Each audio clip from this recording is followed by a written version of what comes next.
Hello everybody, and welcome to part 4 of Pokémon Colosseum. In this part, I'm going to try to reassess all of my life choices and take a look at what Pokemon I have selected, because it's been 2 weeks. Let's see what we've got. We have Entei, Piloswine, Gregory, Espeon, Brett Dog, and Plusle. I don't know if there's an... Is there an option? Is there an ability to rename Espeon and Plusle? Because I can't just have, like, Brett Dog and then right next to Espeon. It doesn't feel right. But either way, today we are going to... What we going to do? What item you got? Soft Sand? Today we're going to work on getting Piloswine and Entei. Get their all hearts purified. You know, continue on with the narrative. Because this is a game with a big time narrative. Big time story. Super dark. You know, I love how dark and mature the story is. Today we might even kill that person. I don't know. It's been talked about as a possibility. Either way, hello QWERTY and Royvex Gaming, Inti, Overlord, Lucy, Shinjo Kid, and Easy Nin. I'm very glad you're here, by the way, because I actually want to ask chat this question. Has anyone had an issue ever with Discord where it won't work? Like, you always get an error message. Like, if I type Discord on right now in my little search bar, hit Discord app, open it up, it'll open and then crash in about 2 seconds. And unfortunately, my phone is fucked up. My phone is completely broken, so I'm not gonna be getting a new one until later this week. So I just can't even really get on Discord for like more than 10 seconds. I've never seen the problem. I've tried downloading and reinstalling the app, and nothing helps. Nothing helps. It's all super fucked up. I don't know what's going on. Maybe I could... You know, I could use browser Discord. I think browser Discord's an option. There's a key slot. I do remember us getting a key.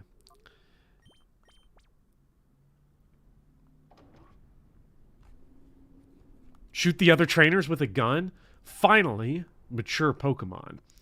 I am curious to see how good Suicune is going to be in battle. I don't think we've used Brett Dog yet. I think his EXP bar is still at the minimum. Let's see what his moves got. Rain Dance, Leer, Gust, and Surf. Kinda ass, but Rain Dance is pretty good, I guess. I don't know. Never had that happen, but trust you, Discord has some funky stuff happen to you. Ooh, there's an item out here. Leer is big time. Let's go see what that item is. We can run around. Here, got a little item in there. Let's not forget to grab that one. Yeah, we'll test browser and see if that works. Because it's been frustrating. Oh, 3 revives. That's not bad. Do revives work the same? Can we infinite dupe revives? I feel like that's cheating. I mean, infinite use Pokeballs is cheating too, but it's cheating I don't feel bad about, because it's the one part of the game that's actually ass, is catching Pokemon. And because I personally don't like it, I will cheat. That's how that works. You can infinite revive since it happens instantly. The shutter is locked. About this one. This one's open. Let's take a peek inside and see what we got. Card key is needed to open that door. Shutter switch, press it. Ooh. Okay, so in one door, out another. You can't do Phoenix mode Pokemon unless Moltres is on your team. What is Moltres able to do? Moltres turns us into Phoenix mode? That's kind of crazy. You've never seen this game before. How is it? Asks Stars Light. This game is pretty fun. I have a lot of nostalgia for it. Remember my dad bought it for me for my birthday in 2004 from Meijer. I remember going to Meijer. Meijer is a nostalgic grocery store to me. It's one I don't go in often, but there's one kind of close to where I work. So I'll go in there from time to time. They got really good deals on, like, steak. You know, you get a whole chicken at Meijer for, like, $5.50. I did that. Made a roast chicken. Threw it on there. Put it on a bed of potatoes, mushrooms, celery, carrots, onions. It's pretty good. Cut out the bones, the spine, whatnot. Froze it. Made a chicken stock with it, and then made like some chicken and rice soup the other day with that stock, all for $5. Really, really great. Love me some Meijer, I guess. This is now a sponsored stream. I'm not getting anything for it, so I'm the sucker. What's up, Al Baker? Have fun? Yeah, we're always having fun. Pokémon Colosseum. This game's great. This game kicks ass. This is discrimination. Why did they single me out for these extra assignments? Help, help, I'm being oppressed. Monty Python and the Holy Grail is a pretty good movie. Voltorb and Voltorb. Well, not to be that guy, but I think I know why you're being singled out, bruh. Because you're running absolute, like, trash. And we're not. We're running out, Piloswine, who's the biggest... We were talking about Fire Emblem Blunt rotation the other day. Piloswine is the biggest stoner in Pokemon. And look at this guy. Well, not him. Not Entei. The other guy. Piloswine. Yes, they got Entei. You can get Entei, Suicune. What's the other one of the dogs? Rayquaza?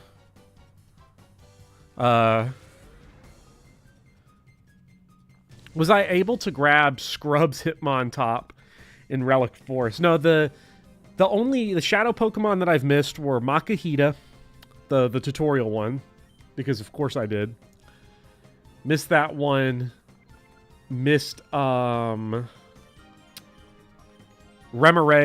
and missed the Hitmontop. The Hitmontop just wouldn't get in the ball. I don't know why, it just wouldn't get in the ball.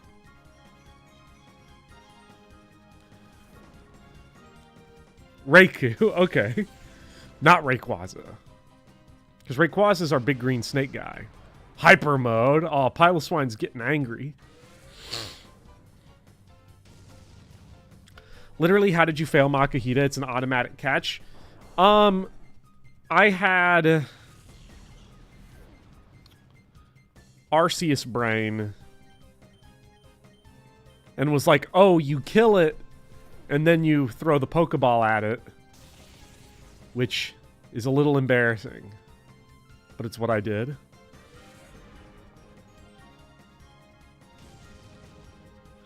Piloswine looks like the kind of guy to whip out the FBI crime statistics. Anime brain, exactly. I've not seen the Pokemon anime in a long time. I heard Ash is gone.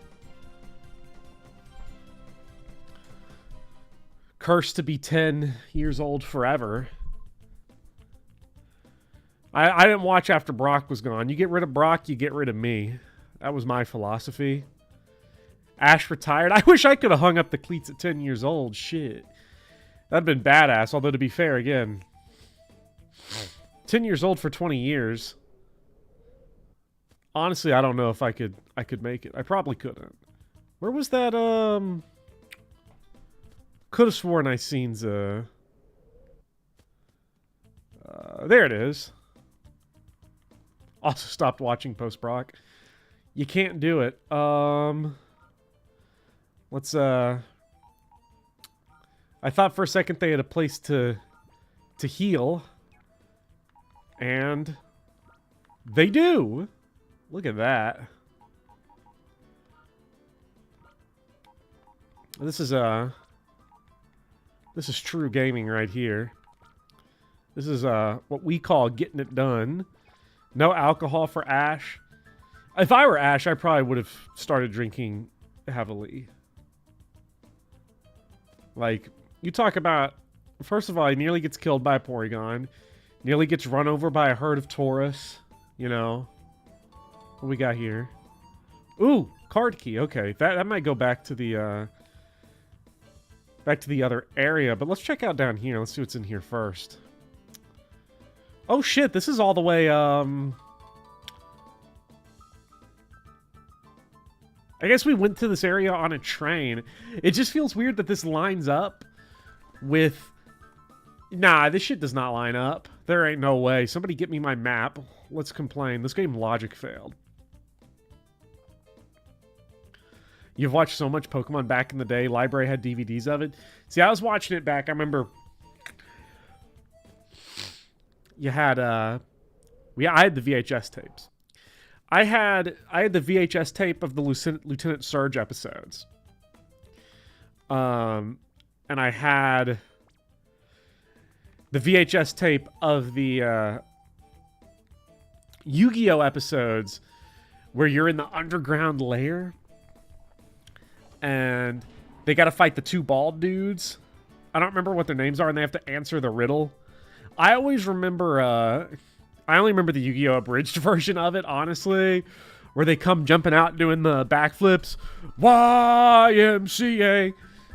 Are those the gay people? That's the only thing I remember. The Paradox Brothers. Yes, the Paradox Brothers. The goats, you could say. Oh! He just did a Paradox Brother here. Peon Cole. Coming out the ceiling. Just hanging out up there. It was always a fun time getting a DVD that started on part 2 of a multi-part episode of Real Mystery. Okay, interesting team we're starting off here. What do we got? Is that the Apom? Ooh. Apom is what, a Gen 2 Pokemon that's got serious Gen 4 energy to me? Probably because of the anime. Furret's just regular normal type, I'm pretty sure. So... We'll, ah,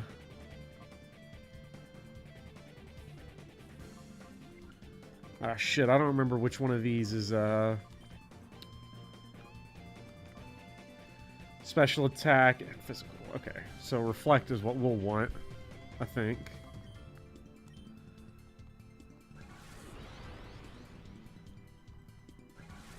Apom got that Gen 4 Evo. Okay, that's why. That's why I associate it like that. Y'all ever watch Beyblade? That was like the thing back in the day. I never watched Beyblade. I just know the Beyblade like memes. That's what I know. But I don't know like I never watched it. I did play. Me and my cousins would play Bakugan and the little balls you'd roll out. They'd hit the little magnets, jump up. I'm pretty sure we played it correctly, but it was probably just a Yu-Gi-Oh situation where you play the card. And you don't have to, obviously, when you play Yu-Gi-Oh, you don't have to sacrifice monsters because that's lame and boring. You just play your Blue Eyes White Dragon, and because it has 8 stars on it, it beats the shit out of the Black Magician, which only had 6, I think. Oh, hey, there's a Remoraid. That's how that works.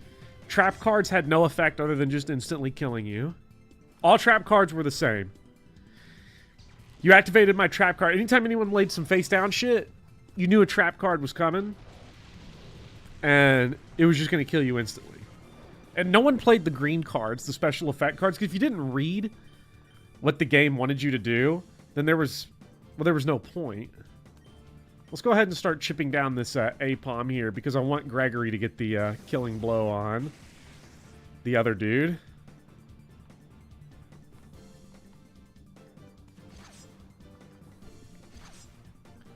Remember seeing a cool Beyblade at Kmart when I was a kid. Mom wouldn't buy it for me, so I tucked it deep into the shelf to hide it. I think about it sometimes.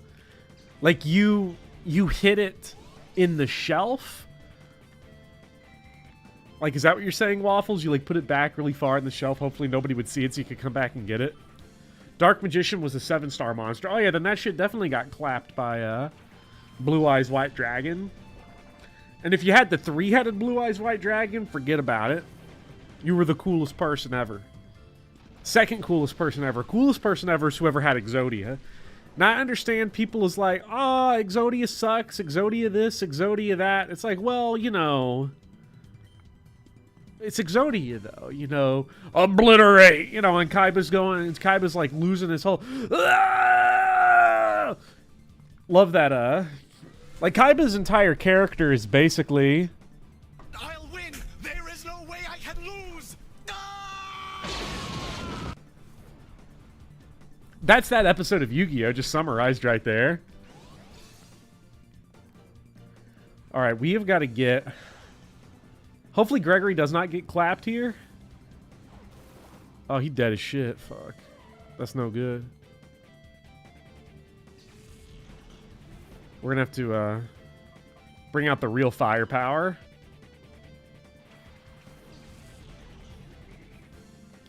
Pour one out for a real Pokemon. Gregory going to need some levels bad. I don't know how much longer Gregory is for this run. Level 34 is starting to really... His damage output's just not there. We're going to hit the Thunder Wave on the APOM. What's up, RP Gamer? Midday Pokemon? Always. It's always a good day to play Pokemon GameCube spinoffs. People want to complain about reused animations. This game goes crazy. They just did it shamelessly here. I mean, I know it's always been shameless, but here it's like really funny. Love that little get back up and walk animation from Plusle. Yeah! Look at the evil eyes. You see the little evil eyes? The tops of them kind of cut off at that angle. That's badass. Meanwhile, playing modern Yu-Gi-Oh! On Master Duel is basically a coin flip to see who gets to play for 10 minutes first. I've always wanted to play Yu-Gi-Oh! Legacy of the Duelist. Is it fun? I don't know. I just know the video of the guy that's like, hey guys, so I just got Yu-Gi-Oh! Legacy of the Duelist of the day. It's pretty goddamn fucking fantastic. I've been playing up to, you know, Duelist Island or Duelist Kingdom or whatever. You know, just beat Pegasus. So that was pretty cool. So anyway, we're about to fight this guy. You know, you always want to go, we're going to beat the shit out of this fucker right here. You always want to go second in Yu-Gi-Oh! Because, you know, on the very first turn, you can't do anything. What? Are you fucking kidding me? That's a great video. And I know it makes no sense if you haven't seen it to just listen to me explain it. That's one of my favorite YouTube videos. Easy.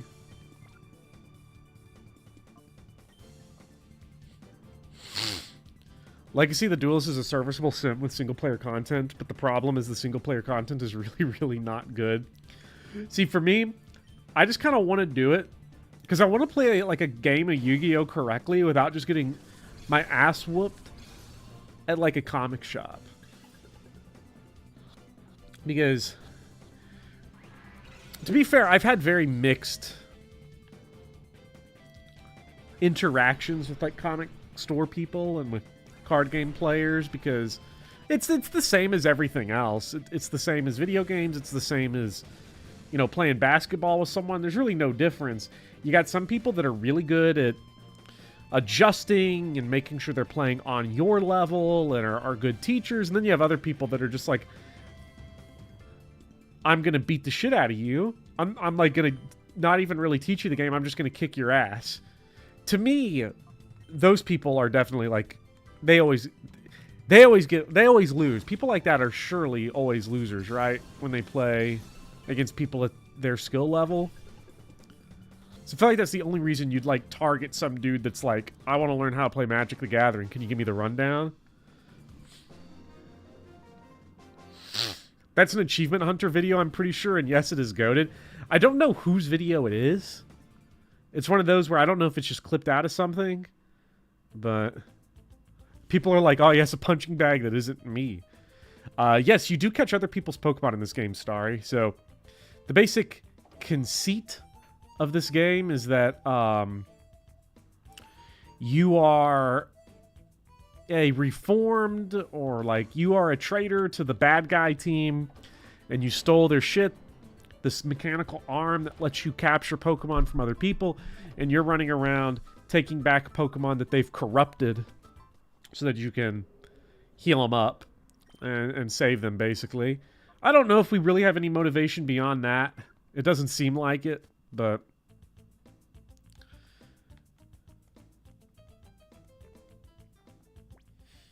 we don't have dialogue, of course, because it's Pokemon. Main characters don't get dialogue. Okay, so Gregory, get in the box.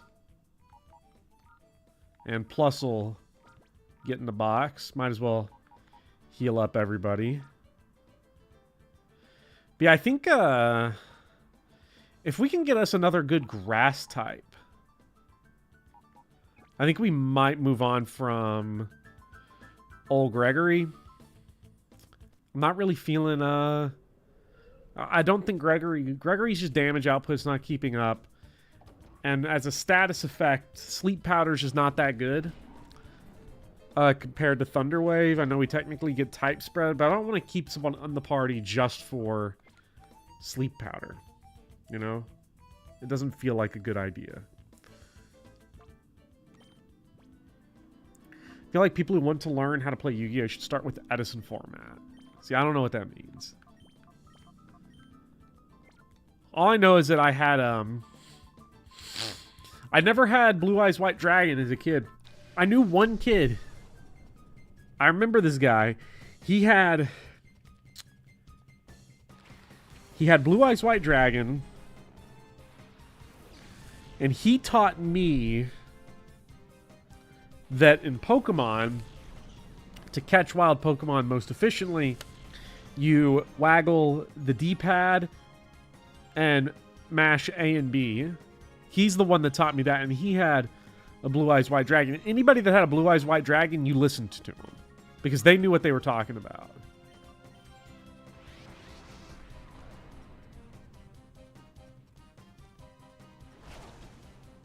Oh my god, Entei's gonna... Might have actually bit our head off if this was truly a mature game. Don't think there's a better grass-type Pokemon left in the game. Maybe there's going to be something good somewhere. Soup Wizard 776 asks, Bopper, what's your favorite gen? Jeez, that's a tough one. I don't know. Like, as a... Assuming we're talking about all the remakes separately, you know, it's hard to say. Let's get you out of hyper mode. Maybe we can keep them in hyper mode. Have them go crazy. See what we can do. You know, I'm not a huge... Obviously, Gen 1 is pure nostalgia, but, like, I gone back and played it, and I really hate playing it nowadays. Gen 2 I don't really like.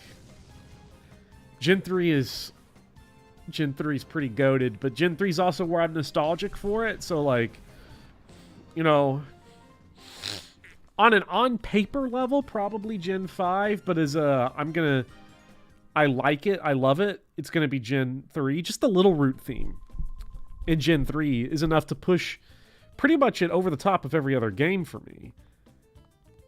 I need the down Saint key, down street key. And you know, it's my opinion, so I can be as nostalgic as I want. So, yeah, we're going Gen 3.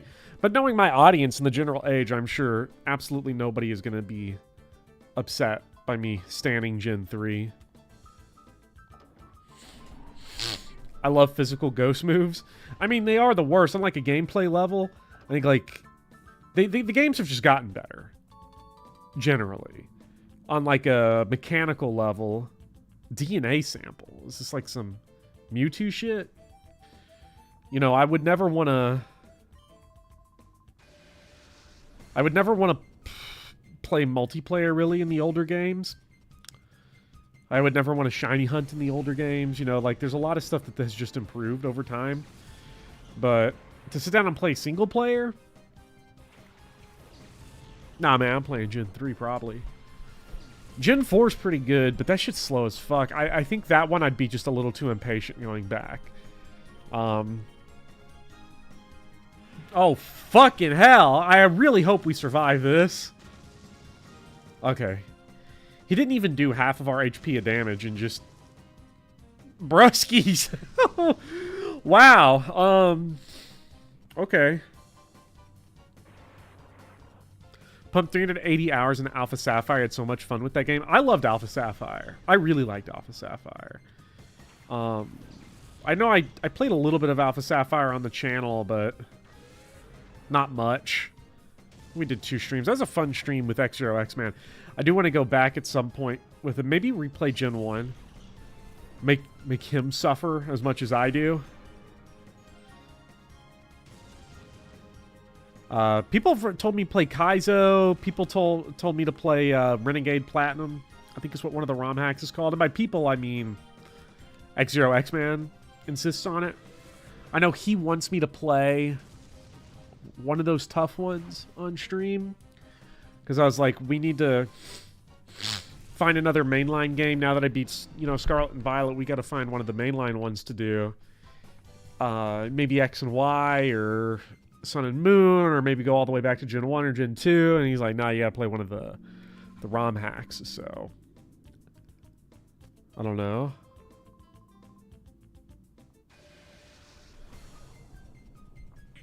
I don't know. Infinite Fusion is new and popular right now. I know Infinite Fusion is like the... You combine them together. It sort of like adds a Shin Megami Tensei sort of element to it. Gen 1 ain't that bad, honestly. It's Gen 2 that hurts more to play. I don't like either to play nowadays. If I'm going to play Gen 1, I'm going to play Red or Blue. Yellow was really fucking awesome as a kid. You know, just the... Yellow was fucking badass as a kid. Because you had the whole anime stuff was awesome. The anime tie-in, all of that was badass. Fighting Jesse James and, you know, doing all that. What I didn't like were the sprites. I think the sprites were worse. The Gen 1 sprites at the beginning, Golbat and Executor and, you know, all those guys, they were crazy good sprites. I love those sprites. Getting all 3 starters on one save was great for us lonely kids. That was awesome too, because me and my cousin, we did not have a link cable, so we couldn't play together even if we wanted to. Translated Green has the OG pre-read sprites and they are goated. I need to go look at that then, because I do like some of these insane sprites from back in the day. Yellow was also a difficulty hack that makes all the boss fights actually good. See, that I don't remember. I just remember the beginning of Yellow being somewhat of a slog. Brock was a pain in the ass. But again, you're talking about from the perspective of a 7-year-old, dumb as fuck, and couldn't figure out. The game for children was tough for children, you gotta understand. Look up Green Mew Sprite. Okay, while these long... Let me go ahead and get these long-ass animations going, and then we'll take a look here. Okay. Pokemon Green Mew. What the fuck am I looking at? Let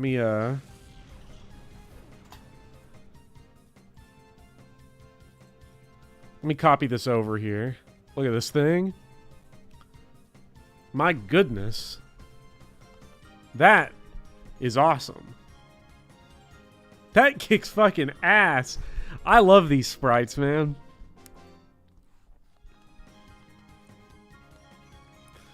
Mew if it were good.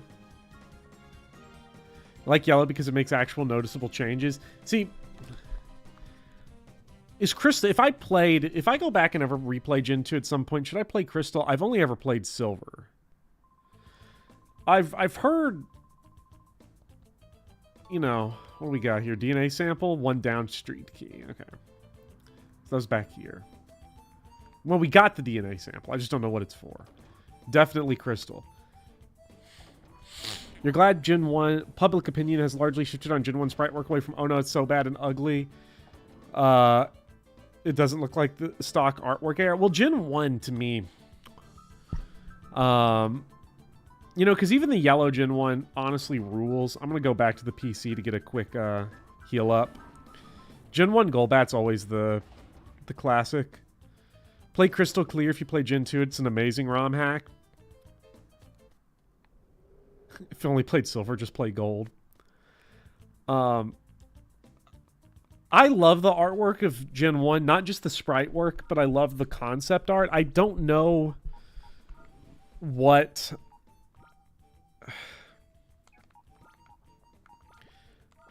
I don't know what what it uses. I don't know if it's watercolor. I don't know what exactly, but I love... I'm going to say it's watercolor. I love that, the pastel look. I love the sketchiness to it. I love the fact that, like, there's negative space within the artwork. It was watercolor. I love it so much. You know, the Lickitung art, the Kangaskhan art. I think on paper, I've said I don't like a lot of the Gen 1 designs anymore. And I think a large part of that is because as Gen 1 has aged, and a lot of those sprites have been brought to the 3DS and to the Switch, I think some of the charm of it is lost, because those designs looked awesome in the watercolor. They looked awesome in the sprite work, and we don't see that anymore. They now have this sort of very similar kind of 3D model, full render that everything else has, and it makes it just doesn't, it's not as fun. It's not as fun. And I don't think that's Gen 1 design's fault. I think the designs work really well in the context of those old school designs. Let's see. Brett Dog about to just take a big chomp out of these guys. Ooh. Something you should know is a lot of the art we have grown up with isn't how it's supposed to look. See, and that's weird. Well, regardless of whether or not how it's supposed to look, it looked good, so. Something like Mew was kind of an oopsie. Yeah, that one I could figure.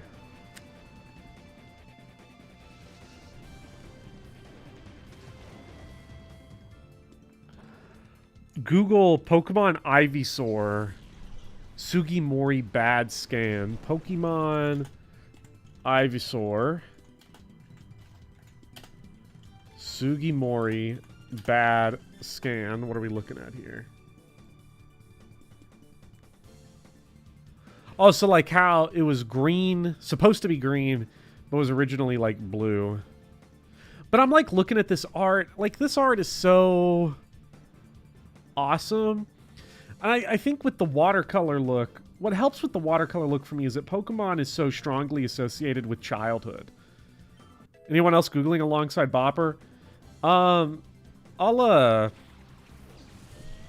Let's see if I can... I don't want people to have to Google alongside me. I want people to see what I'm saying, so let's bring this up. This is Ivysaur. I'm going to assume, G-Merc, that this is what you're talking about. They're both good. It's just interesting that our idea how Pokemon look in the art was influenced essentially by a scanner mistake. And those mistakes sometimes just make stuff better. They just do. Let's drop a Gust on that Nuzleaf, and let's bring out... wait, what's our Pokemon we're trying to catch here? Murkrow. Well, we're going to want to bring out Plusle then anyway. So, well, and like look at this watercolor here. You know, you look at the lighter spaces around the muzzle and around the eyes. You see how the colors kind of fade. It's very professional. It's very well done. It's clearly a professional artist. However, watercolor is definitely a DIY, at-home, childhood art medium. Watercolor is the type of thing that you do as a kid because it's cheap, it's easy to clean up, you know, because acrylic paint and oil paints are expensive and they stain, and you just don't want that around kids, really, because kids are going to fuck your shit up. But watercolor, everybody did watercolor. And so I think it adds to the childhood charm of Pokemon to me, that old art.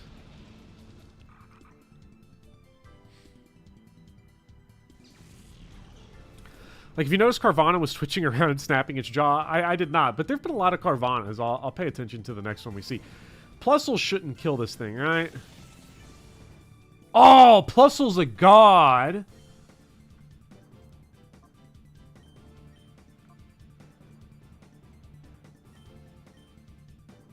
Oh, shit. No, Plusle. No, I know this is going for Plusle. Fuck. Oh, shit. No. No, we didn't get our Thunder Wave. I should have thrown the Pokeball. No. No!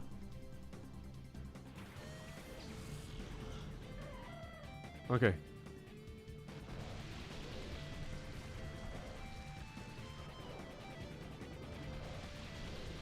Murkrow, please just use Fly. Whatever you do, I swear to God. Just use Fly. Just use whatever. I mean, I know you're a Murkrow, so... I'm gonna imagine... that... we're not gonna have to worry about it.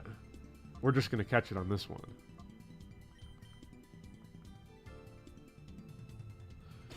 You're gonna want to use Ultra Balls on this. Murkrow's catch rate is stupidly low.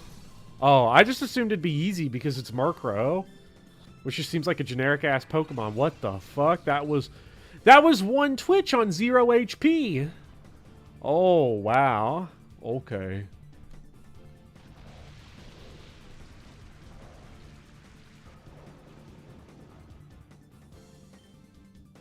Brett Dog gonna hit with the Leer. And we're gonna swap you out for, Entei. Pre-Gen 4 Murkrow. I don't even know why I'm trying to catch it if I'm not going to use it, but... just freeze it. It's easy to catch. Has there ever been a, There's never been, like, a freeze move, has there? A move that just hits you with freeze? Because it seems like... freeze is just way too good of a status ailment. Freeze is a rare one. You see it, like, once a playthrough. As a kid, at least. You might see it more if you know what you're doing. But back when ice types were super exotic and rare, and there weren't that many, and all of them were hiding away on that island near Cinnabar Island, it's like I'm never getting that. It was like Seal and Dugong and Horsey. Horsey is a Pokemon I've never used. Come on, man. No!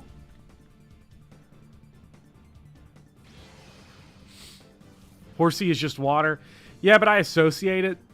So, with ice. Because I think it probably learns Ice Beam. Cloyster. Cloyster's nice as fuck. Cloyster's a scary-ass Pokemon. There was definitely, like... when a Cloyster came out, I think it was probably because Lorelei had one. Or some boss in Gen 1 had one. That would just come out and kick your ass. Every time.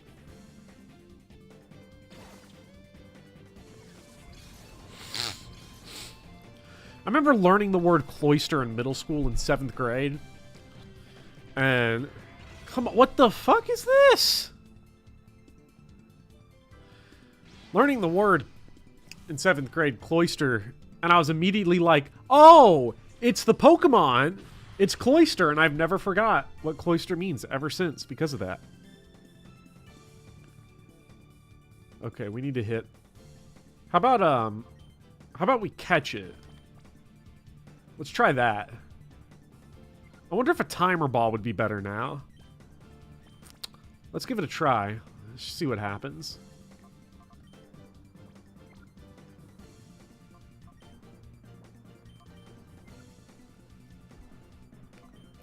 Because we're up to quite a few turns now.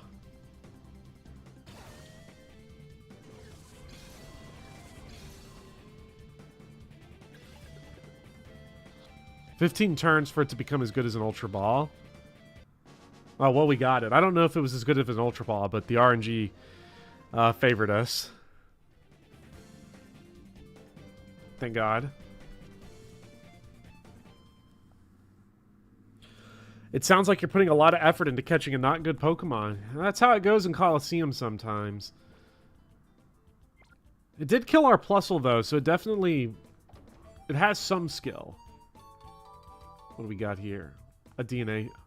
that's 2 DNA samples. We do got some Mew shit going on here, I wonder? If you ever go back to playing Gen 2, you have to catch a Bellsprout to trade for Rocky the Onyx. I mean... I think I kind of want to do a in-game trade Pokemon run because those were always cool. Far-fetched, Ooh, Pupitar. Wonder if Pupitar is catchable. Because if we could catch Pupitar, and all of a sudden, I've never used Tyranitar before because, man, that's unfortunate. What is Pupitar? Pupitar's like rock, so I think we want to throw a little Surf out, throw a little Mega Drain. I think he's like rock ground or something, or ground dark, or okay. Well, we got him anyway. Force you to use Pokemon you've never used before. I do like the roster of Pokemon in Colosseum. I like that they all suck. It's just that the game also gives you Entei and Suicune, and I'm going to guess Raikou later. So it's like, well, but they're not. Oh, Fortress! Fuck yeah, Fortress. I love Fortress. Okay. Brett Dog, hit him with the Surf. Gregory, you put Fortress to sleep. Fortress is protected by Safeguard? Safeguard protects the whole party? Damn. Okay. That's weird. Okay, it looks like, well, we can survive one more. Now, I don't know if... Ooh, nice. Okay. That's not so good. I don't think we survive another one of those. Just notice the Suicune after someone said mostly mediocre or bad. It's this is very Fire Emblem. Like, this is very Sacred Stone's design. Everyone's ass, and then you have Seth. And sometimes it's just like that. Okay, so this puts us in a little interesting of a situation here. I don't know...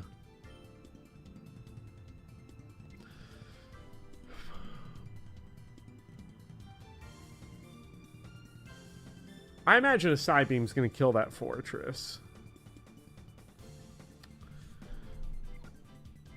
But it probably won't. It probably will also kill Swablu. So I think I'm just going to start throwing Ultra Balls.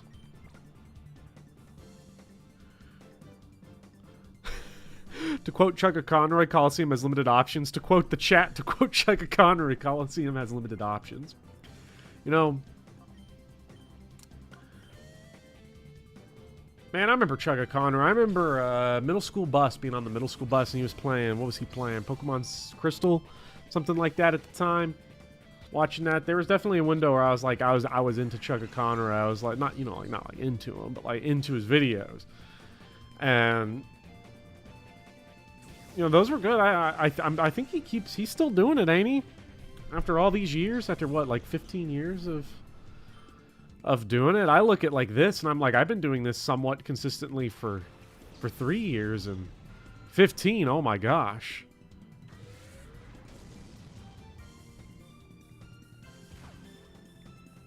Chugga lost his cat recently, poor kitty. I saw that on Twitter. I was so I couldn't do it because his cat looked similar to Pumpkin, and Pumpkin also has the renal issues, the kidney issues, the protein synthesis stuff, and I was like, oh man.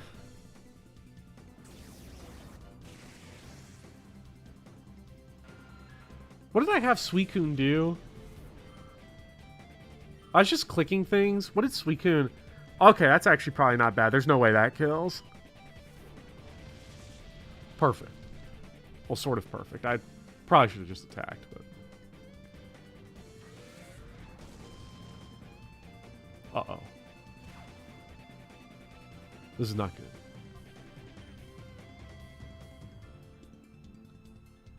Since 2008.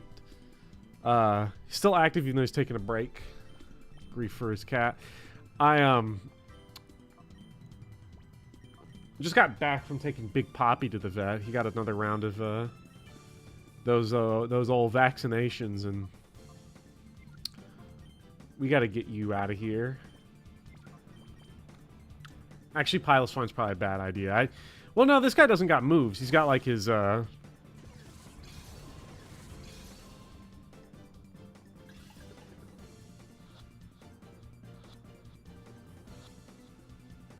Yes. We got him. I don't like to talk when the ball's rolling around. I feel like I'm going to jinx it a little bit. Like I'm going to do that. Yeah, I think you're tough. Hey, punk. Are you tough enough? Really bad fighting game on Super Nintendo. Actually, well, this goes right to my credibility because now I'm trying to remember. I can't remember if, hey, punk, are you tough enough? If that's a fighting game or a beat 'em up. Huh. It's on eShop. Hold down A, B, and Z always works. How much more Colosseum will you play after beating the final boss? Yeah, I don't know. I don't know what's in it. Is it just going through 100 on the battle tower? Am I allowed to do the battle tower just at any time, by the way? Like, can I just keep doing that? Like, is that free to resume? There's an extensive post-game. Deposit all of them. I do like this. Do more Battle Mountain.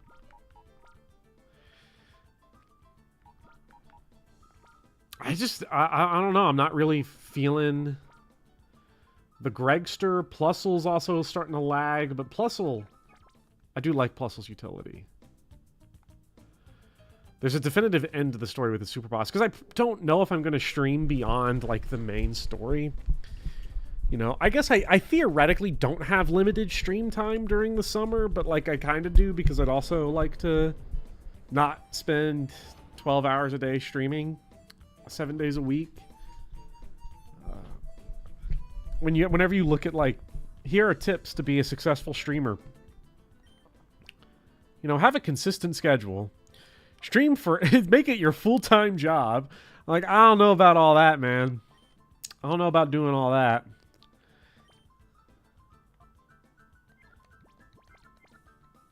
Yeah, you should stream 24/7. What's up, Shine? I am here to provide background noise as you go about your day. That's what my job is. There's actually a rare item at the top of Mount Battle. Is it worth it? Since you're interested in an in-game trait. Why didn't we see this dude earlier? Did I go down a different path? I mean, I must have. I didn't realize it. We got here Rhyhorn and Ariados. They're at least mixing it up. You know, this is where I wish we had a fire type move on Entei. Ooh, Ariados.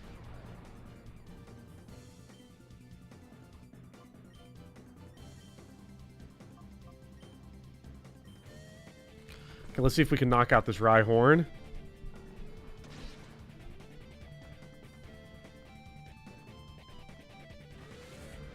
Get a little Shadow Rush critical hit. Nice. The only Pokemon you've never used, what? Rhyhorn or Ariados? There are only 3 instances of the game of an item that can be found at top Mount Battle. There's an argument can be made that it's useless by the time you find it, though. That's funny. Stream 24/7, says the Samurai. There's... What the fuck? There's nothing wrong with that emphasis. The grind is a good thing, actually. The grind set. I would, disagree. I have been, a little bit, because between Big Poppy, I have not actually worked on the channel, really, over the summer. I had a lot of things that I was, like, ready to do to work on this stuff, but I just haven't. Because I've been doing, well, obviously the kitten, and I've written about 15,000 words for a... Oh, wow, we fucked up that Grovyle. For a short story, which is slowly turning into a novel. And I'm quite pleased with progress. Because I've never worked on anything super long form before. Like, the longest video I've ever written was like 8,000 words, maybe. Probably not even that. It's probably 6,000. I checked. It was the video game re-releases stuff.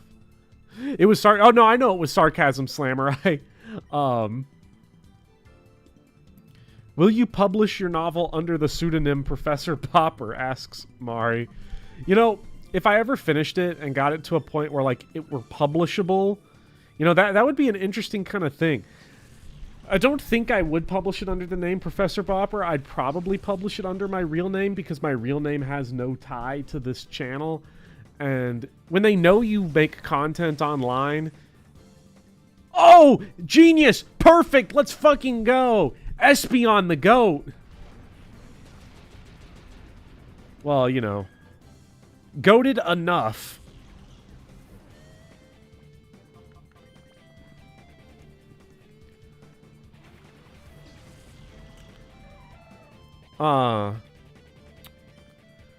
Let's hit him with the sleep powder. Let's hit him with the thunder wave. Stay awake using insomnia. But you can't dodge this one. Don't connect it to the channel, but a 776 reference would be funny. But yeah, to answer your question, blueberries in my coffee, it is true. It is very true. And to answer your question, Starry, fiction. Fiction, I am, it is a science fiction. I've been reading... I've read a decent amount of science fiction recently, and a lot of it I've not liked. I have some theories about why I don't like a lot of sci-fi, like, not the genre in general, but a lot of the, like, popular, big series-based science fiction. Because, like, I've been reading Leviathan Wakes, and I'm enjoying it. I'm enjoying the story, but the writing is not doing anything for me. And I think this is going to sound really English majory, so I'm going to apologize right there from the outset. Which is like the novel as like as an art form was like killed in the 20th century. Like it died. And James Joyce killed it. After Ulysses, it was over. For it, I think the form really went as far as it could ever go. And as a result of that, I think that's why we saw the drift away from literary fiction to genre fiction, crime novels, science fiction, fantasy. And that's why so many of the best authors of the 20th century and many of the popular ones in the 21st century have been genre writers, whether it's Jim Thompson for crime or, you know, Tolkien, obviously, and C.S. Lewis for fantasy, and, you know, Philip K. Dick or Isaac Asimov. I think that we've really gone into genre. That's like the next... That became the space. The form sort of ended what you could do with it, what the potential was. So then content was like the next avenue. And so I think we've seen really genre fiction replace literary fiction. And that's not a bad thing. Obviously, I think that's just the direction that we've gone. The problem for me, though, is that we have a generation of authors that are raised on film and not on books, and they're writing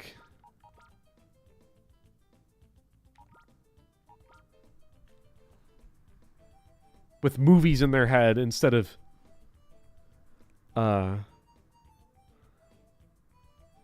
language in their head.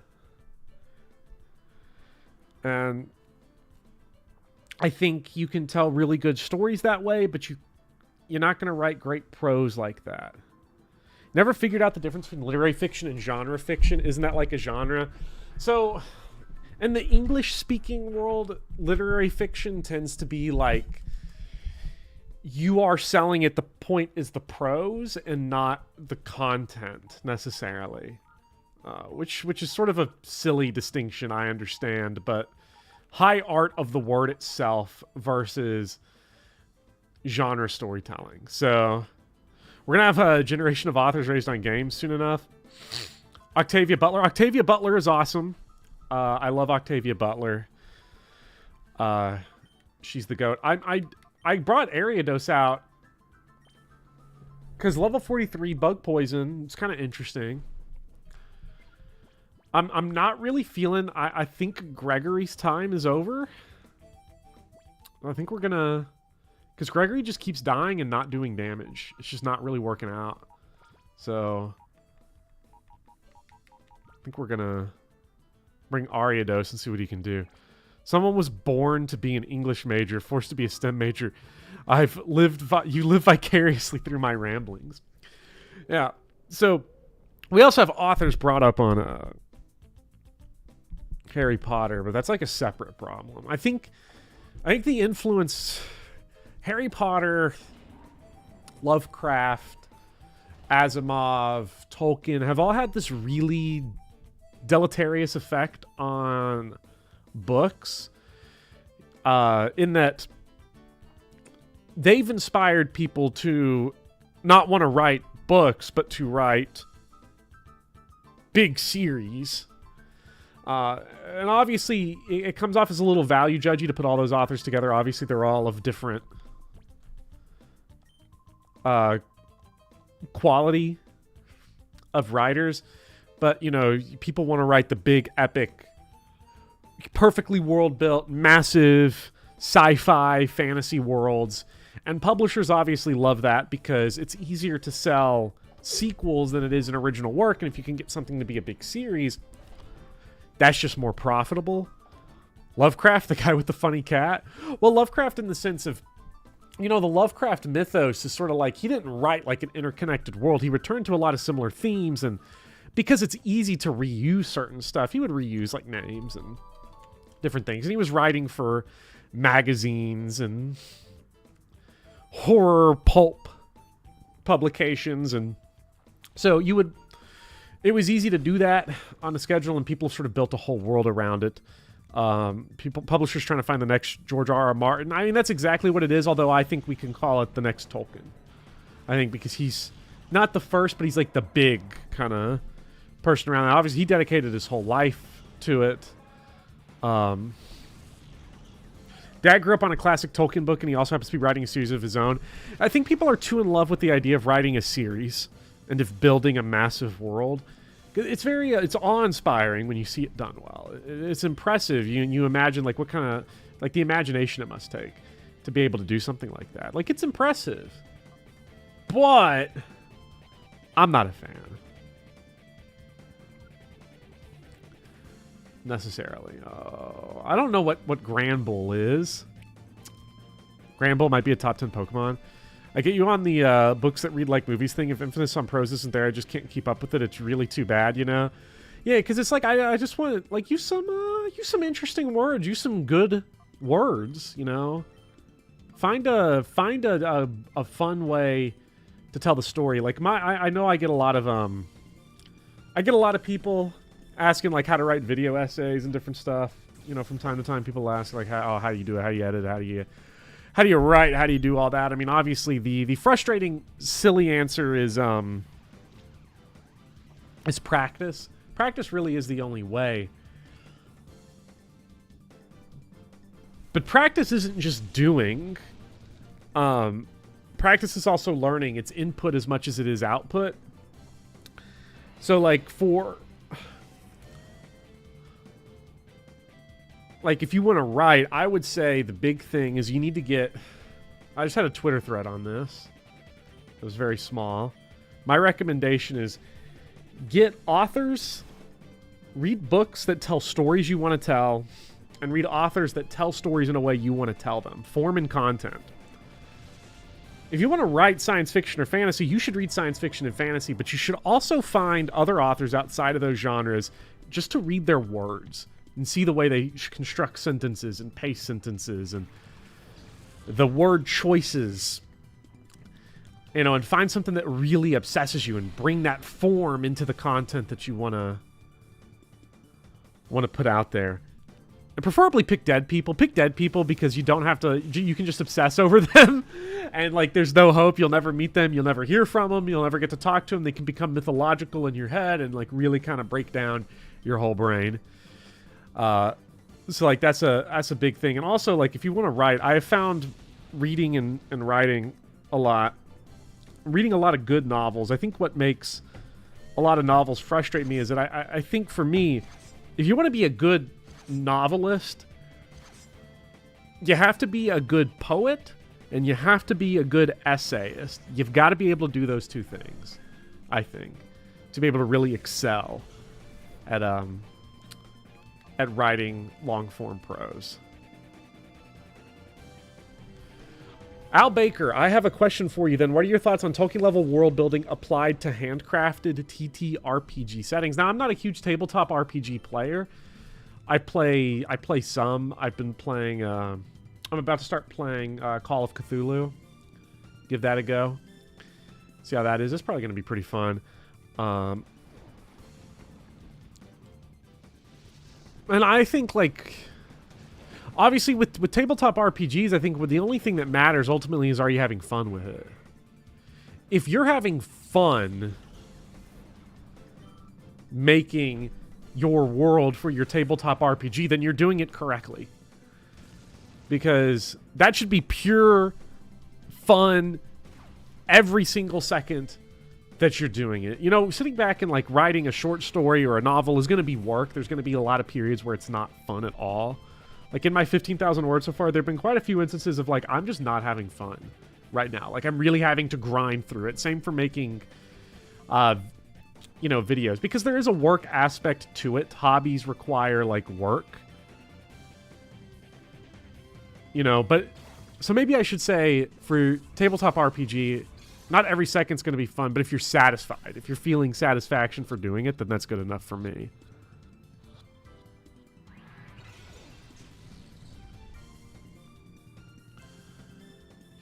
Partly why you've turned toward reading novels written by poets, because it scratches the itch of thoughtful prose. Yeah, and that's the hardest part, honestly, of writing so far, is I've mostly just been... Why did I do that? I wanted that Pokemon. Why did I do that? No! I'm not paying attention. I'm folding. No, Grand Bull, come back! Grand Bull, come back! Oh, man.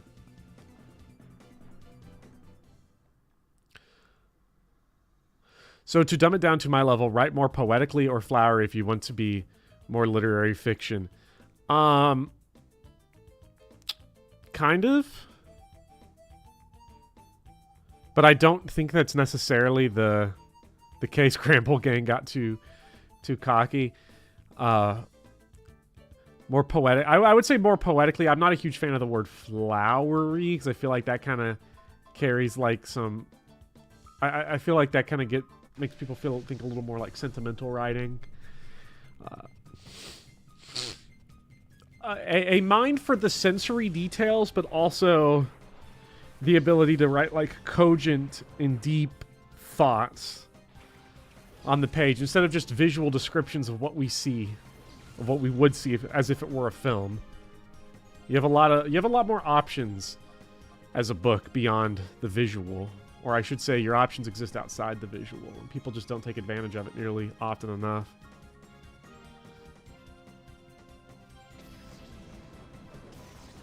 Because for me, like, reading Philip K. Dick, like, burns my brain to no end, because I'm like, I don't know how... His imagination's so singular, and, like, he puts you in this really horrifying headspace of all these characters.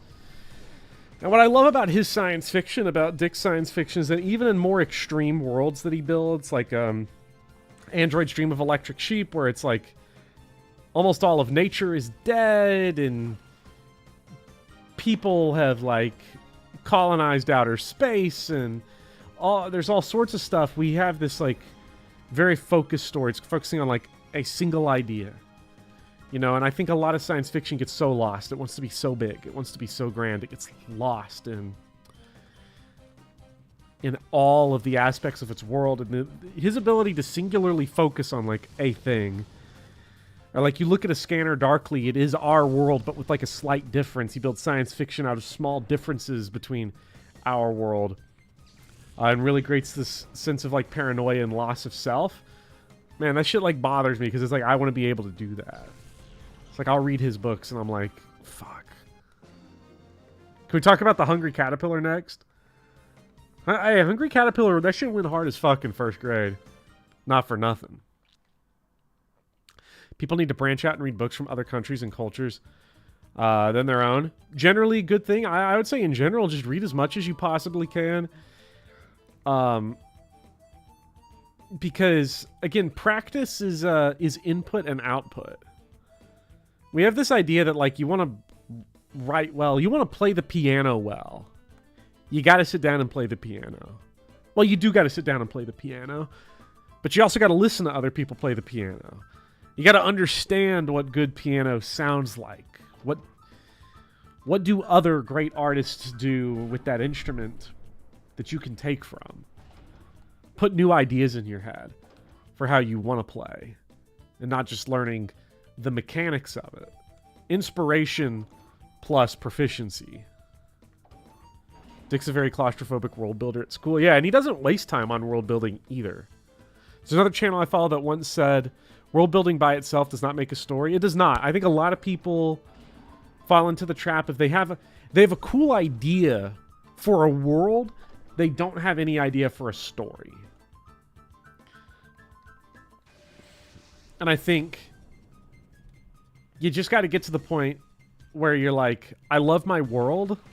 What would somebody living in this world be like? You know, and what would they do? What would happen to them? What could happen to them? What's something that could go wrong in this world?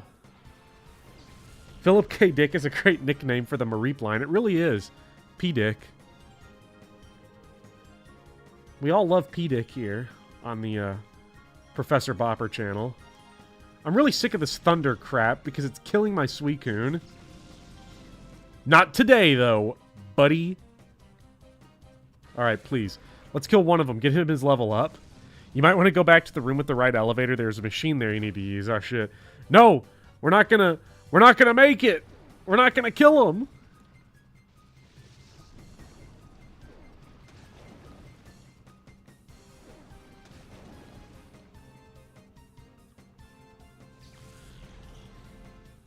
Oh, shit. No! No! My level up! PK Dick is not the Mother 3 attack I wanted. You know, if I ever play Mother 3 again, and I really should, maybe I will do, maybe I'll name my favorite thing Dick, so we can have PK Dick.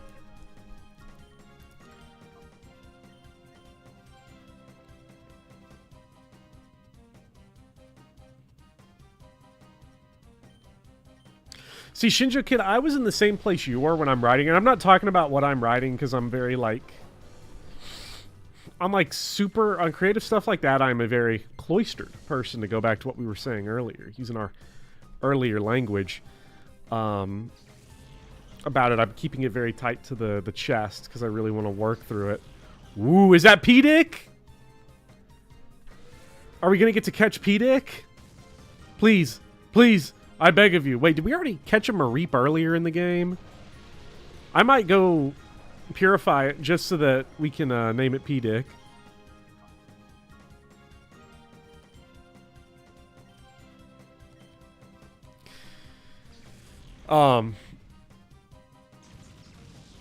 You'd be surprised. I think when you write the story and you start writing and you're working through it, you don't want to workshop everything ahead of time. Start writing. And see where your mind goes, where it takes you. Because it'll take you surprising places. The story can kind of develop out of these basic ideas that you have. I might actually lose this fight.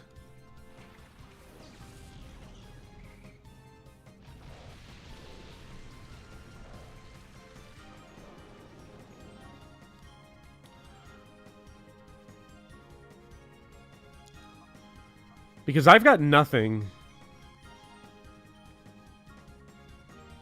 Here, let's see. Mareep is XD Gale of Darkness. Colosseum is Flaffy. Ah.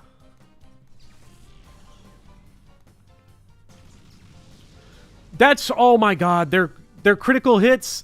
They've nailed us for 2 critical hits. Wow. Unreal, man.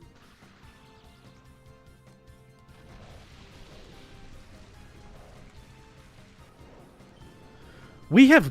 They are throwing so many electric types at us. We have got to get Pile of Swine. We have got to get Pile of Swine. Earthquake.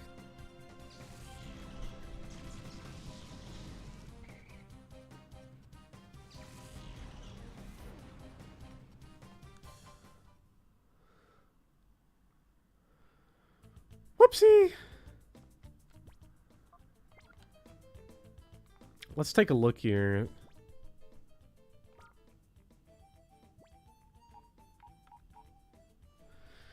It...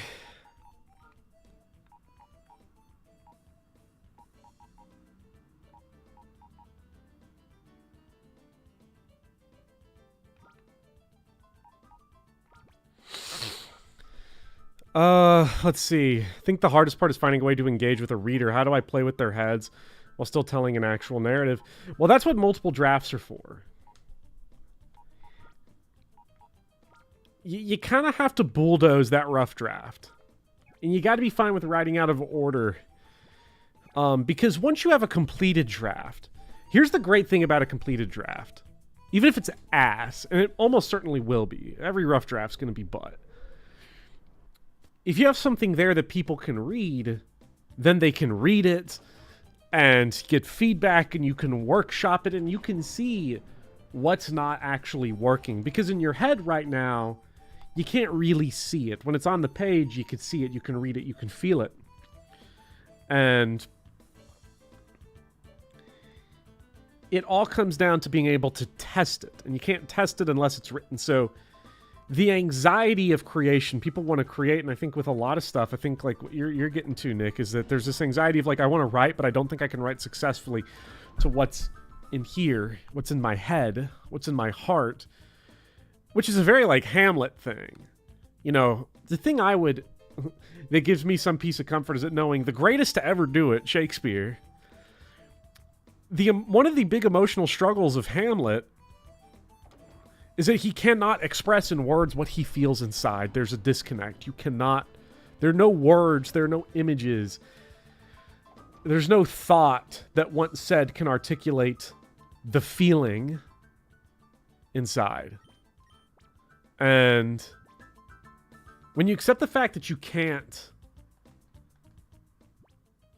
be perfect, you can't actually do it. You get liberated to realize perfection is not what you're after anyway.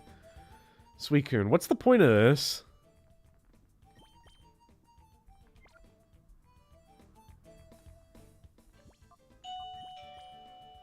Item can't be used now. Hold on, I'll be right back.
Okay, so you hope it's Daryl Isaacs at the door? Don't take that small check. Justice. I opened up the door and I got hit with the hammer.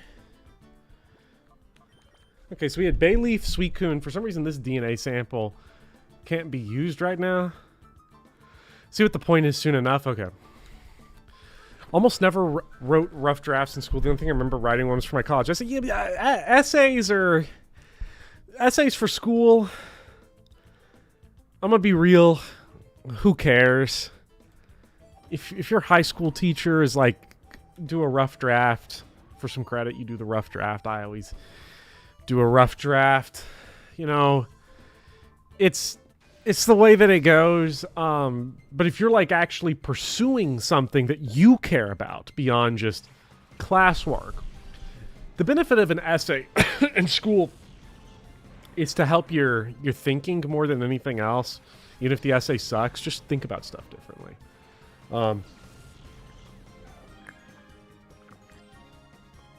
So, let's see. This is not ideal. We're bringing the Quag. Let's get the Quag out. Quag is big time.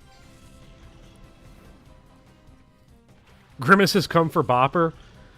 That would be so bad. Hello, Professor. I'm watching a Fire Emblem video of yours that you released 2 years ago about Fire Emblem Lords. Well, hello, Zidkins. I hope you enjoyed the video. I hope you can hear the video. Not many people can do that because I edited the audio like butt cheeks. It's my great regret. I wish if there was one thing I could take back, it is that one. Because, man, is it rough. Knew you would say that. Yeah, Nin. Well, it's the, there's always a what if in my head on that video. Like, to be fair, I feel like if we caught the audio issue, I don't think it would have helped the video. It might have hurt it because it definitely got algorithmed a little bit by people complaining about it in the comments section. So,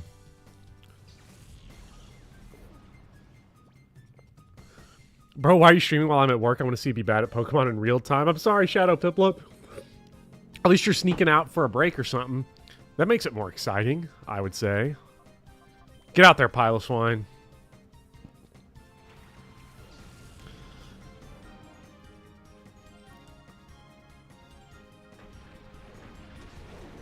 Nice. Thank God that Electrode is gone. He is an asshole. Love the eyes bulge out of the head right there. I mean, the whole body. His whole body is a head, but, you know. Brett Dog wants to learn a... Bruskies. What? Aurora Beam 65? That shit's, like, gotta be mad better than, like, Leer, right? Like, Gust's not really all that good either. Like, I like the type coverage. Leer's kind of ass.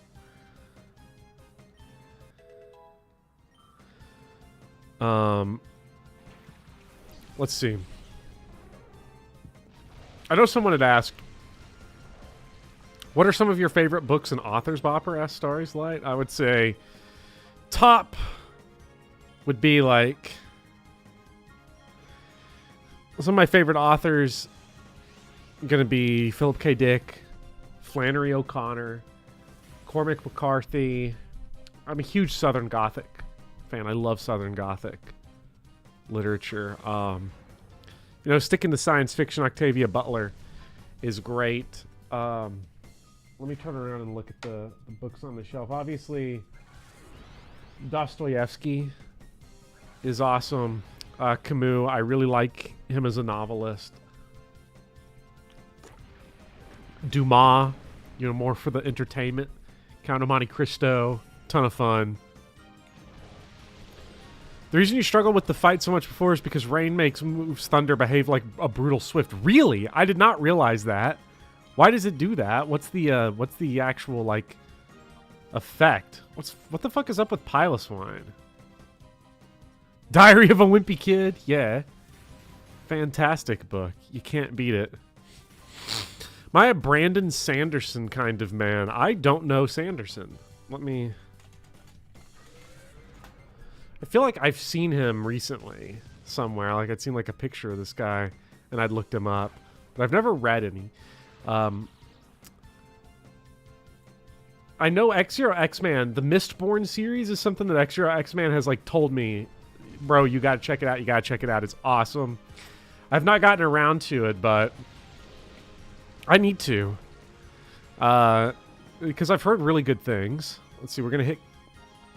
We have got to start damaging this Magneton. Need to read Anna Karenina, though. I just bought Anna Karenina from a Goodwill. They had one of those Barnes & Noble editions there, so I picked that up for $1. I've never read it. Read War and Peace, never read Anna Karenina. Don't know when I'll get to it, though. I'm working on... I have about 30 pages left of McCarthy's The Passenger, and I'm reading through Tokyo Vice, which is a nonfiction book about an American reporter in the kind of sleazy Yakuza underworld, his time there, and it's pretty cool. That book goes kind of hard. Hail and Blizzard accuracy only become a thing from Gen 4 onwards. I just don't... And this fucker's going to have Levitate, so I think we're going to go Entei, because he's not going to see that one coming.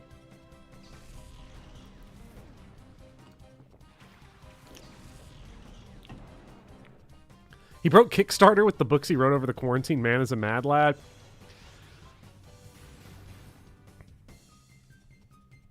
No Levitate magnet pool? What? Oh no, so I could have been quagging him the whole time for quadruple damage. Ah shit. Well, we'll hit him with the Shadow Rush. It'll be okay. Please for my shelves, says Shine. I don't know. Is that over just the book recommendations? Too many? Nabokov is obviously... Nabokov is goated. That's mostly because of the speedy streams. I did manage... Somebody did tag me on Twitter saying, I picked up Lolita because you were reading it on Speedy Stream whenever Tsubaki was... a Tsubaki animation was going on, and it's really fucking good. Because it is, because Nabokov is just like that. That's a book with a... That's a book whose reputation was destroyed by the marketing of the film adaptation, and now everybody has the exact wrong idea to what that book is. Which is unfortunate, because it's a great book, and Nabokov's great. Chekhov, Anton Chekhov, great playwright. Alright, get out there, Ariados. Let's get this Ariados. I don't know. Ariados worth anything? Level 43 is pretty good. I mean, we are getting a steady uptick of just good levels. Thunder's accuracy is weather dependent. It has 70% accuracy. Normal, harsh sunlight drops it to 50, and rain bypasses it. Damn. War and Peace is like the Fire Emblem Russian big cast. Lolita's good, and yeah, the cover alone is kind of insulting given what it is. Yeah, Nabokov got done so dirty. Now you're stuck. There's no escaping the lab. Can I have a heal though? I really just want to heal.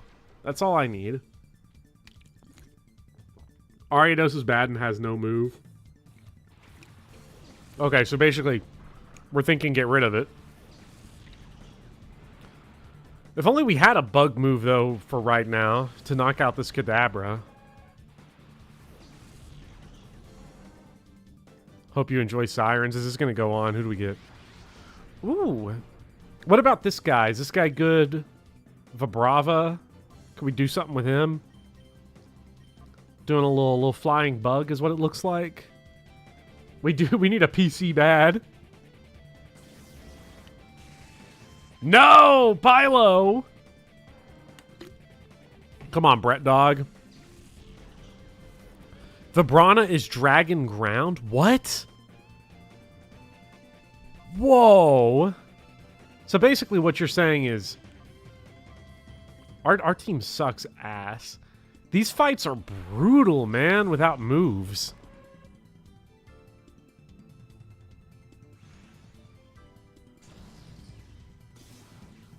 Oh, shit. Is Ice special?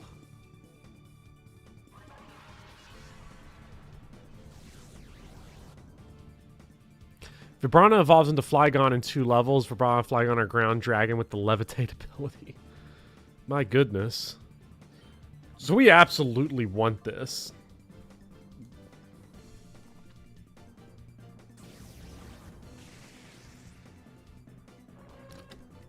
We're going to lose this fight.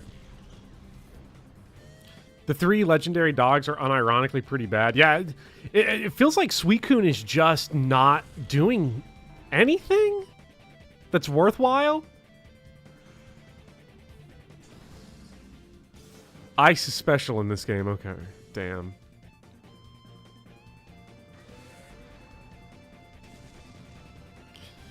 Yeah, we're not getting it. We're not getting this. Oh yeah, fuck this. Here's what we're gonna do. Brett Dog, you're gonna throw the Pokeball, and we're gonna hope that we get it.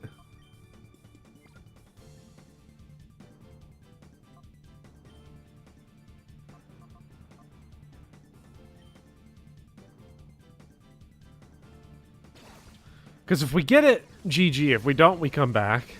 And we just kick it that way.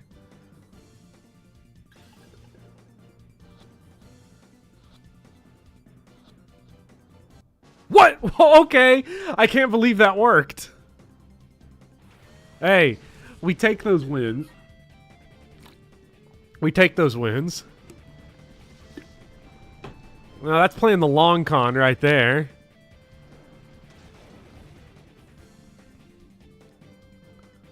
If you lose the match, you don't catch Vibrana, but that's never been the case, hasn't it? I thought it had always been the case that if you caught it, you just keep it.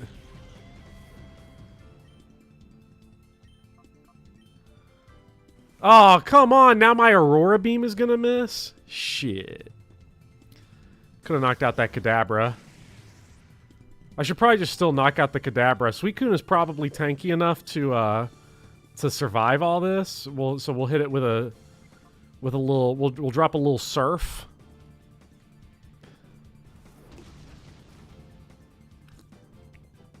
Yeah, everybody's saying Vibrava evolved. I mean, it only evolves in 2 levels, so Brett Dog's pressure. Brett Dog is putting the pressure on. I see it's incorrect backseating o'clock. Okay. Let's win.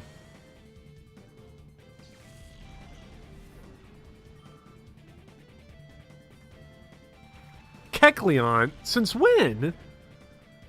I thought, oh, they did have 4 Pokemon. I love how the Pokeball is just gone for the other one. I'm going to assume they're going to hit us with the Surf, so I'm going to hit the Surf first. I don't know, or hit us with the Fly. Not sure what Kecleon is. Probably should have hit it with Aurora Beam. I don't know what type Kecleon is. It's changed to what? Changed to water type. That's not good.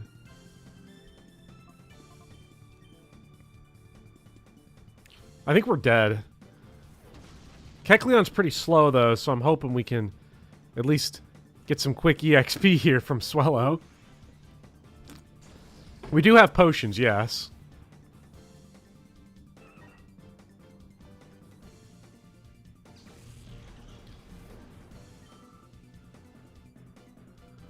Strength. Uh-oh. Whoa! Okay, Brett Dog. Let's see what we got. What we got. Because I'd prefer to keep my Vibrava that I managed to somehow get. So we're gonna get a little slap fight with this Kecleon here and see what we can do here. Drop a little Rain Dance and then... Now, does Kecleon change its typing every time we hit it? Or is it like water for the rest of the fight?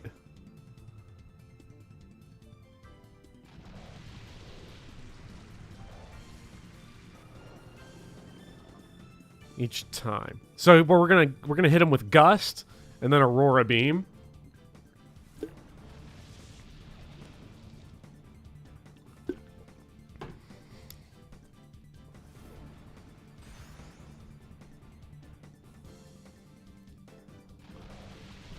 And let's see. I don't know if this will kill outright, but it'll come pretty close. Let's see. I should at least put it in Surf range with the Rain Dance. Oh, that's ass. Man, not having stab is crazy. Oh, shit. Thank God we got him off that flying type. Did not realize he would have had the stab for that. Lemonade Gang. Hate how you go from Super Potion immediately to Hyper Potion with no in between. Moo Moo's Milk and Lemonade are no 100s. Yeah, but they don't have the same name, so it just feels like it's different, you know. Let's see what Rain Dance Surf does. I don't know if water and ice interact with each other. It doesn't matter.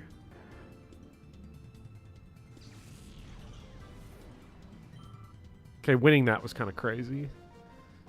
Is there a heal nearby? Or am I going to have to run all the way back?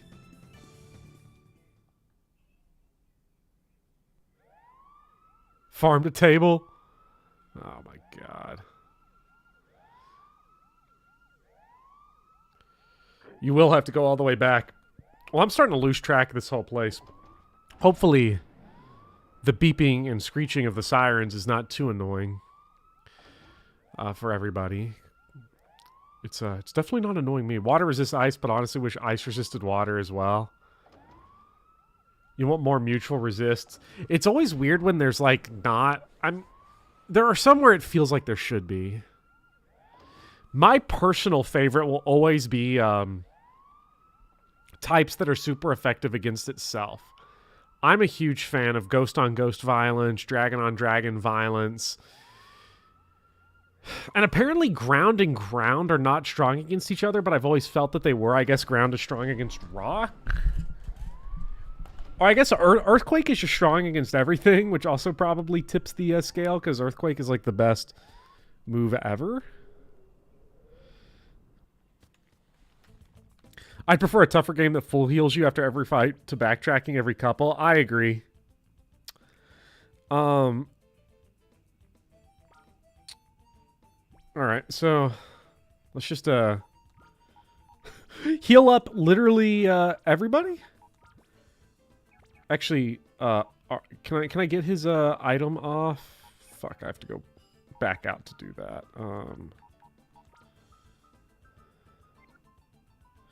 Rock's being allegedly good for defense, and then I'll never understand why they did our boy Onyx so dirty. I guess they undirtied him by making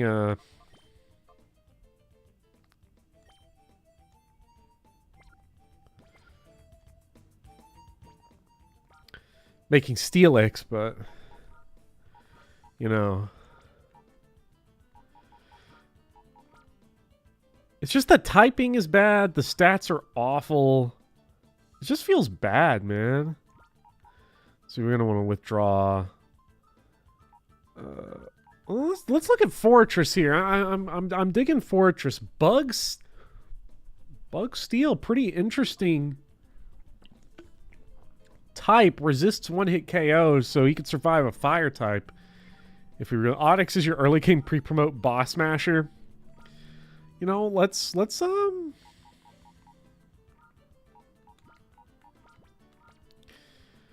I don't know. Let's I don't know what the worst that can happen is. We're gonna also need to get Suicune in here.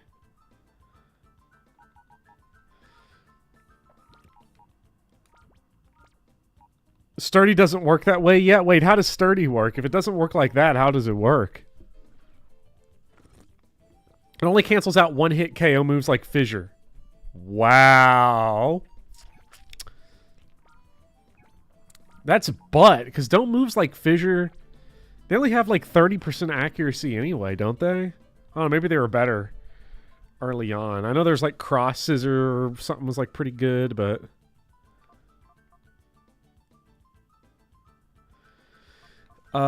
is Fortress good? The defense looks pretty good at 137. I'm really not liking Suicune right now. I feel like Suicune's just not all that good at this point. And I'm really running with a lot of trash that does not have moves yet, which hurts. Fortresses for stalling. Suicune did just carry me through the battle. I know, but I'm not liking the moves. I wish we had something stronger. It really feels like... I think what hurts Suicune is the fact that the big move right now is Surf. And with that split damage, it just doesn't feel like it's getting it done too much. Teach an explosion. Do it for old Teddy. Stall tactics definitely seem like they are viable in a... double battle setup, though. No one has ever stopped Fissure with Sturdy in Gen 3 or 4 ever. Especially because, dude's Bug Steel. Again, Bug Steel is pretty interesting of a setup. I want to try it. I feel like I'm getting bad Pokemon brain. I'm getting bad Bopper brain where I want to try a bunch of different Pokemon, but see, you look at the team that we've got sitting here now. We've got 4 Pokemon that just straight up don't have stab moves. They don't have shit. You've still got a whole heart bar to go through. You've got the whole thing. You've got like 3/5 of it. You've got the whole thing. Ground Dragon. You know, Ground Dragon might invalidate Piloswine. We might not need Piloswine anymore, so I really don't know. But it feels like all the other Pokemon that we've had a chance to really purify... The door's locked. Release the lock. Yeah.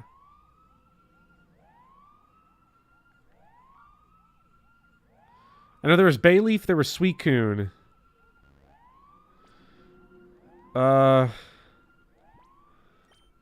That's from the DNA sampler. That's from the DNA sampler. But we couldn't look at the other one. So... Bayleaf, Suicune... But it wasn't working on the other one.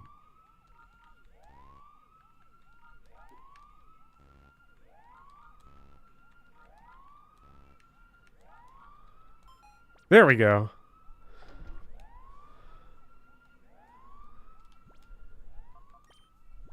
Hello, back for dinner. How's it going? Welcome back, Shine. Let's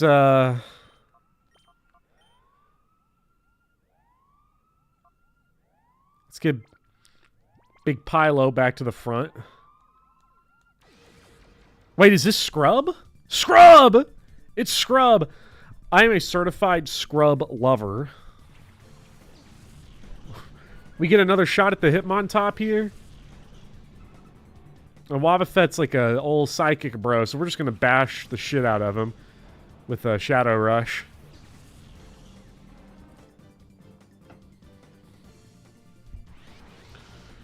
Had I caught the Hitmontop before, would he just have another Hitmontop? Or would this fight just be easier? Oh, fuck. I mean, that's not bad.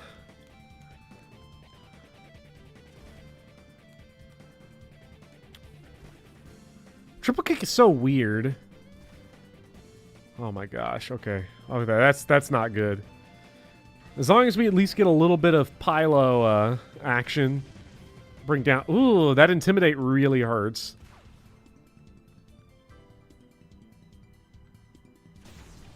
Oh my gosh! Uh-oh. If you caught it before, be a replacement mod. Okay, we need... Get Espeon out there. We'll start putting some... We need to put a Reflect up.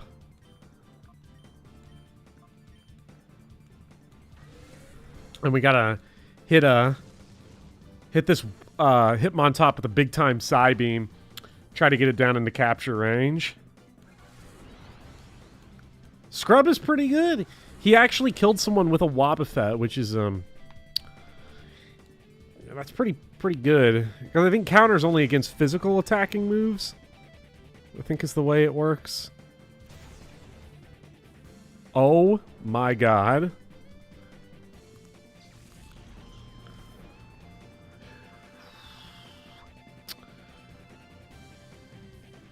Get out there, Fortress.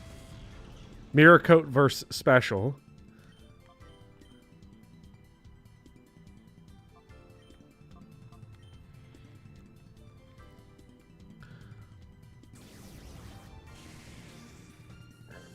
Oh! Oh, is it going to kill itself? It will. Okay. All right, we continue to fail to catch Hitmontop. That's just the way that it goes. Get out of here, Scrub. Clam Pearl? Damn, this is when we wish we were Plusle Gaming.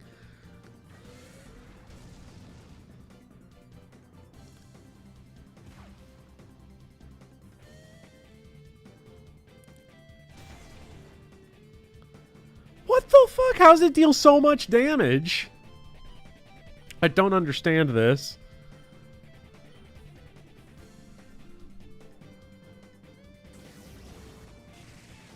Don't understand how counter works. Man, and we're so close to the... This is like Moneyball yesterday, where Corrin was so close to one-rounding stuff, but just wasn't.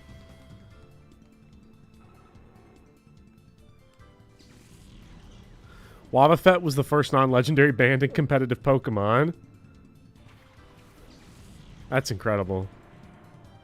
Okay, this is what Suicune has been waiting for. That might be it for our boy Fortress right there. I don't know how we're gonna...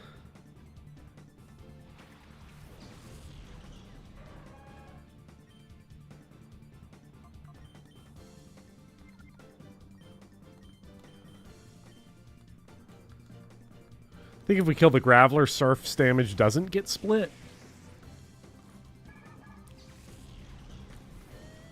Dude has like 400 HP at this level. If you get hit by a counter, it's going to hurt. So how does counter damage work? It has -5 priority. It totals all the physical damage that the user received in the turn, and provided the user survives, deals twice that damage back to the last Pokemon that damaged it. Okay, and that's why all of its HP, having that big HP pool, matters.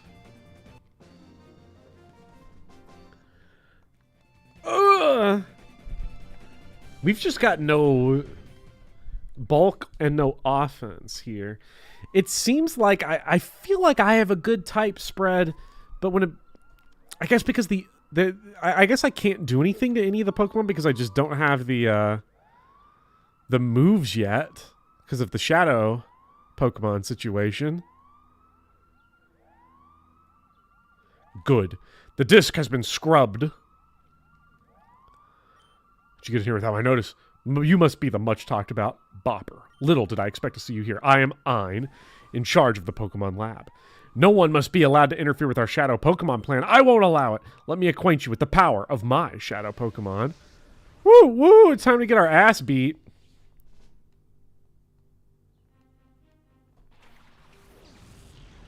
Ooh.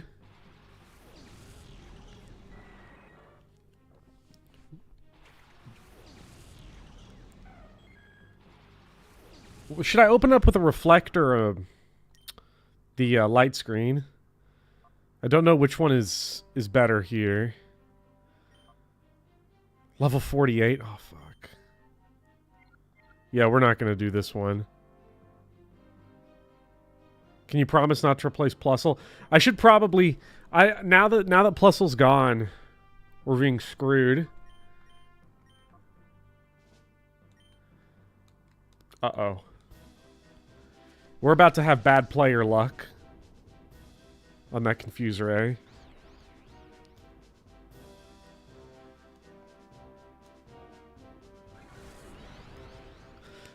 This guy is the guy I can never get past during your Nuzlocke attempts.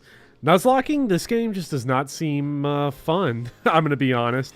It seems decisively unfun because you get... One, that's pretty tough right there. Well, the issue is they cycle their Pokemon. They don't always start the same.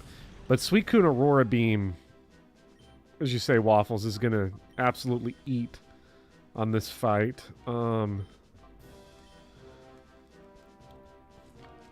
See if we can knock out this Golbat here. I think we got the big offense to do it.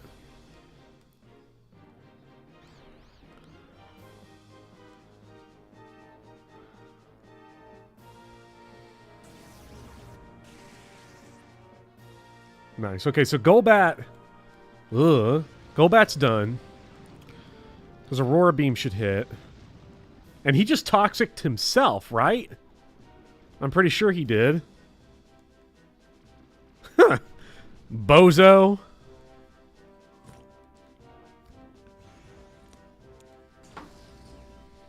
Okay, so the Confuse Ray's gone. Mercy me, get him out of here. Ooh, Suicune level up.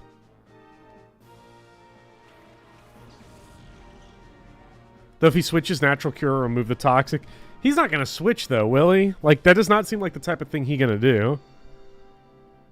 Like, do AI ever switch Pokemon in this game? Lantern. Lantern's a little, tough. Yeah, we need Plusle for this fight. I can't believe I'm saying that. But... We'll want to put up a light screen and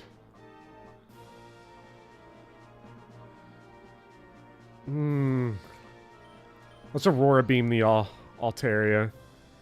Even though it's poisoned, it's not going to die from poison. This fight's not going on long enough for it to die of poison, so we're going to kill the shit out of that guy. The more we can kill quickly, I don't know if this is 4 times on this dude. He's like, is he dragon flying? He might be just dead anyway, which would be nice. Pursuit. Uh-oh. That's super effective, ain't it? Oh, but it didn't do shit. Okay, that's good. Rain Dance. Oh, he set up my Rain Dance for me. But Lantern's like part electric, ain't he? So that's not good. Suicune's gonna get absolutely ripped apart by this guy. It would be big time if we could kill the...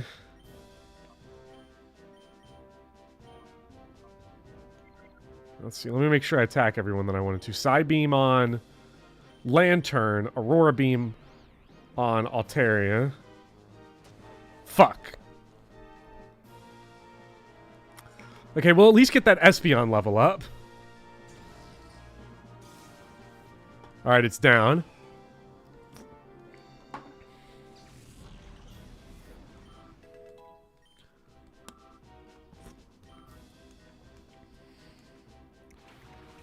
Huntail? Man, oh man, did we ever need... I benched the grass and the electric type in this dungeon. What the fuck was I thinking? I benched him for Shadow Rush, Mons. Looks like I learned my lesson.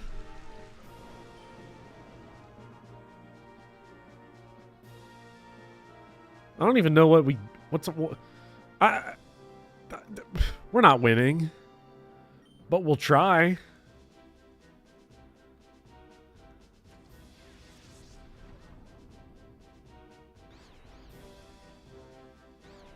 Yeah, I probably should have surfed for stab plus rain dance. Because I think this is also not very effective. Yeah.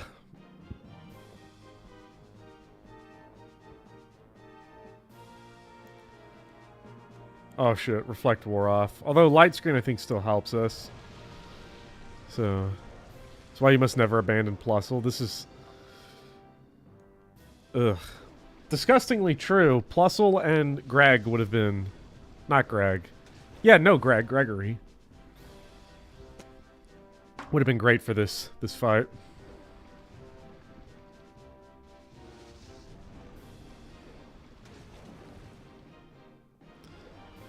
Music is so good, though. The music is good. If only... there we go. Ooh, okay, we actually... Because of the light screen, we took that pretty well. Never mind. Is there a delete game button? Can I delete the game off of the hardware? I can't believe we legit... Well, we killed 2, and there's a Pokemon that we haven't seen. There's a Pokemon we've yet to see in this team. I'm going to guess he's going to throw us for the loop, and it's going to be the Raikou, right? It's got to be the Raikou. Which, if it's the Raikou, that means we have to somehow get through... We have to carve through this whole lineup.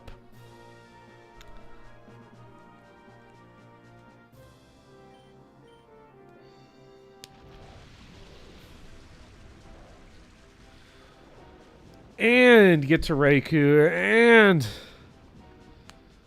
Somehow... I don't know, man.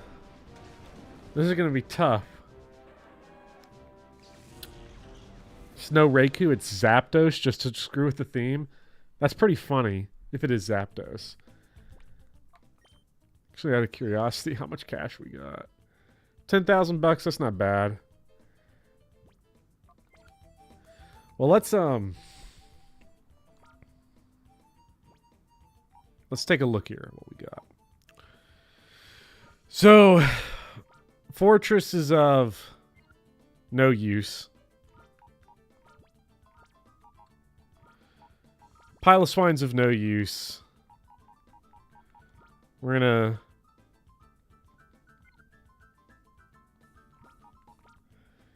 Get Plusle back. I guess the game probably also assumes that we go and do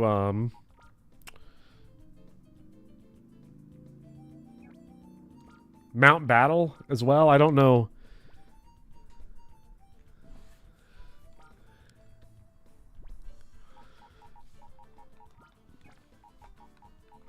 Purifying some Pokemon would help. Purifying them would. We get some levels on Entei. I mean, Entei is like... Let's be real, Entei's just gonna get fucking one shot.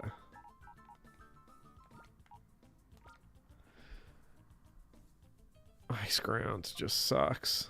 Odor Sleuth sucks.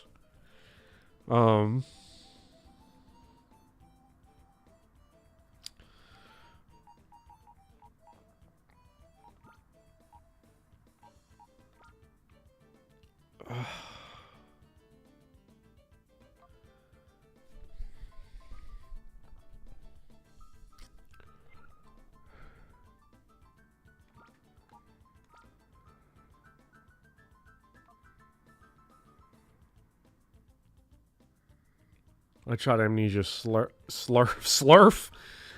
I don't know about that.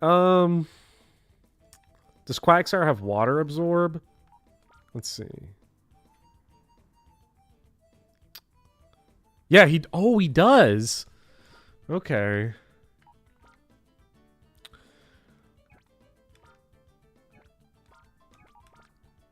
So Quagsire does kind of wall this, and he's like, if we're gonna see an electric type. So let's open with Brett Dog. Let's open with Plusle. And Vibrana is not going to do shit on this fight at all of any use. So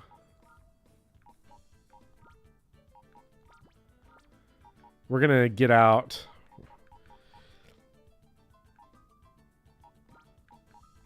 We'll probably get Entei out just to go toe-to-toe with whatever that last Pokemon is.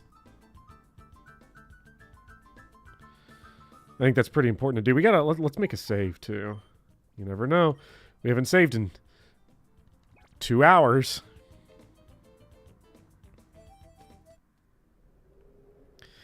Yeah. Because I know we'll have plenty of opportunity. Because Vibrana, I do have the... I need to keep in mind, I have the extra flute lying around. I can use the extra flute whenever I feel like it. Don't know if Vibrana would be the go-to on that one. Depends, I guess, on the rate of decline. Fortress has just had a really bad first impression as well. Don't know if I'm going to fuck too much with Fortress or not. I really need to identify the Pokemon that I'm like struggling against, like the types of Pokemon.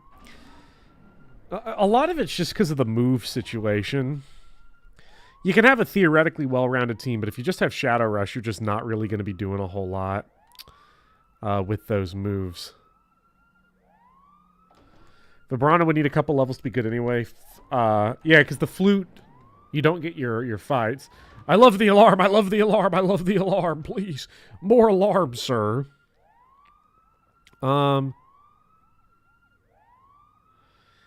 So just having moves at this point. I think we have a pretty good setup, though, for going in to the fight against Ein here. I really don't want to do this. Okay, perfect. We got us a good little starting point here. We got Brett Dog and Plusle. I think we'll go straight for the... Lantern's gonna try to set up Rain Dance. So I think we're gonna try our damnedest to get a big hit on this Altaria here and just ignore the Lantern.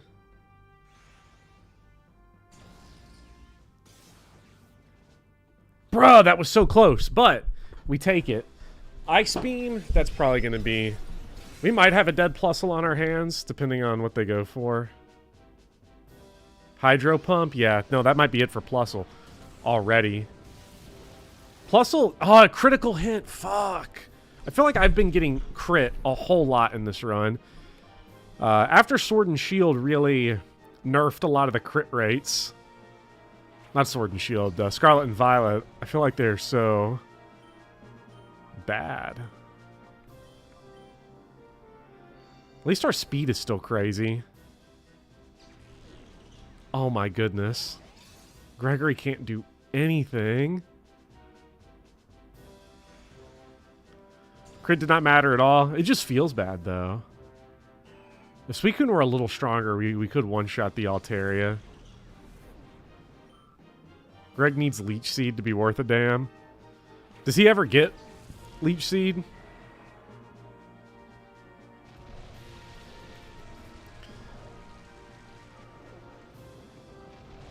Okay, rain's falling.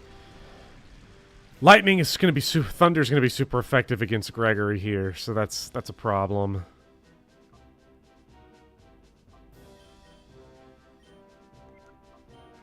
You know what?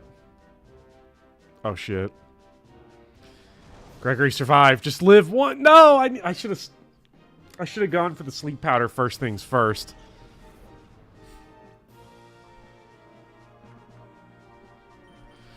The worst feeling type match is this game is water being neutral to electric.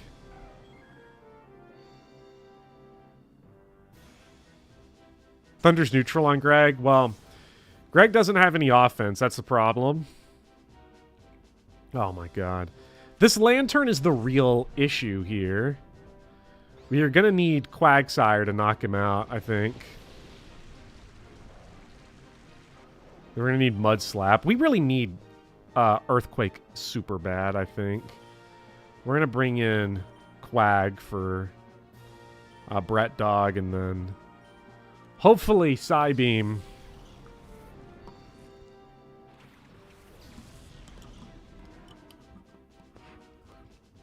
Oh man, they're doing for the... I feel like every boss in this game has a mad troll strat. You've got the pre-gym, and now you've got Confuse Ray City. Okay, we bypassed it though. We didn't care. Okay, Golbat down. Doesn't Jumpluff come with Sunny Day in this game? Could be a fun counter.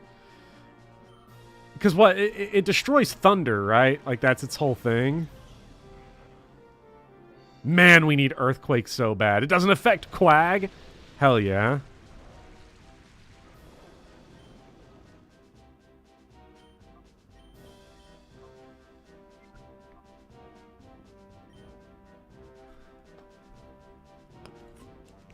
This is really obnoxious, by the way.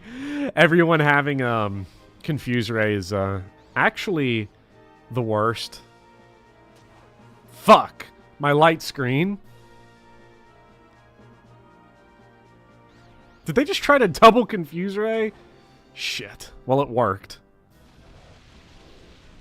Rev up the it doesn't affect counter. Lantern can't hit. I'm pretty sure it can't either, but... It would be nice just to do any... Uh-oh. Damn, I really... Get that light screen up, please. Fuck!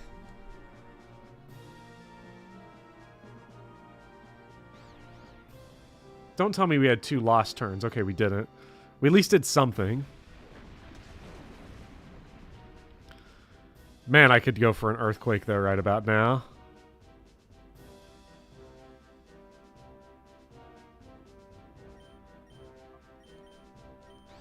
Please. Please. Yes. Finally. Just what we needed. I've been dying for one of these light screens to finally work.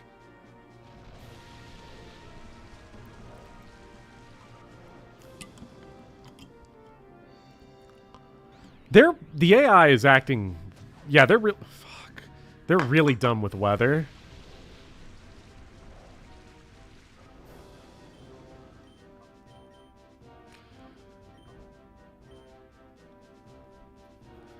I feel like this thing could kill Espeon at any moment, but it's not. We gotta... Yes. We're gonna Hyper Potion our boy, over there. Or Quag. I really wish you would Hydro Pump, Quag. Give me some free HP. Good thing we got that light screen off. Damn. No! Yes! No! Oh my goodness. This fight is miserable. Hit him with the mud shot. Hit him with the mud shot, and then... Where's our, Hit him with the hyper potion. Espion with the hyper potion, because I think Quag... So much for a fucking tank. I think Quagsire hit himself or missed 4 out of 5 times. So...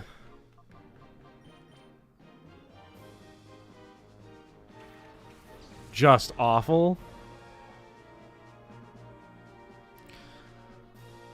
Oh. So done with this. Huntail is literally there to just cause flinch on top of confusion. This is like actually garbage.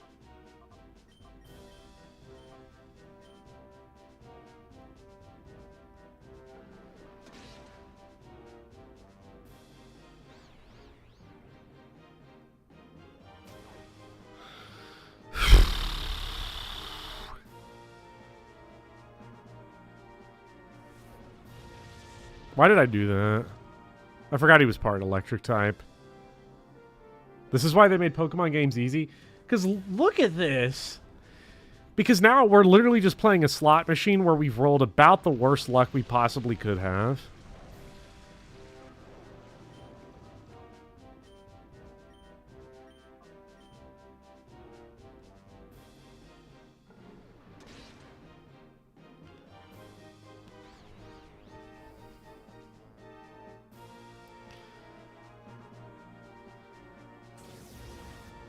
Maybe next stream we grind the mountain. We might just have to do that anyway, like right now.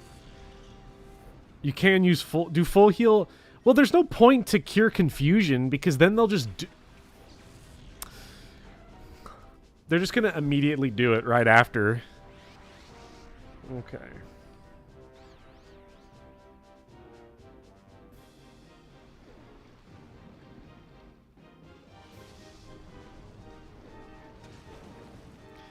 Nice crit.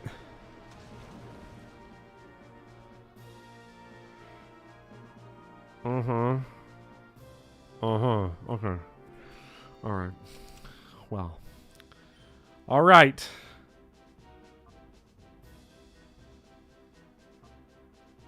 Hit him with another surf, I guess. Sure.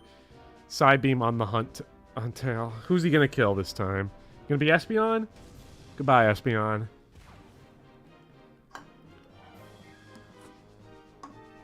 There's no point to cure confusion versus what the heck is this RNG? Well, no, but you see what I'm saying. You cure it. You use a turn. You cure it. The enemy immediately confuse raise you again. So it doesn't matter. You end up just kind of.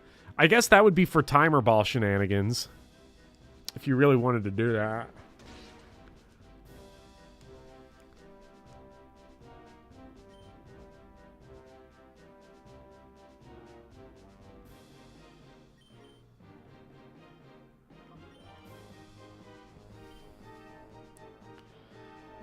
Yes! Rip. Rain Dance. I think it's confirmed that the AI 100% reads your inputs in Colosseum. That is so funny for a turn-based game.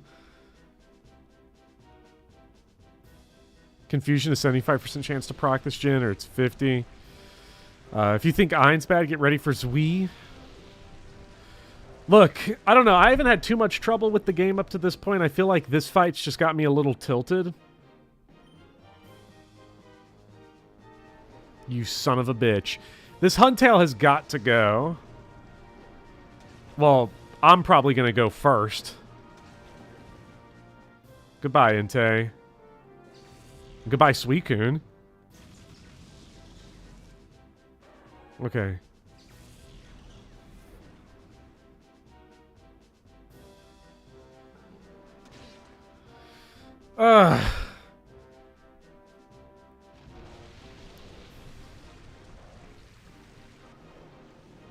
We've got a lot of problems on this team. Let's, You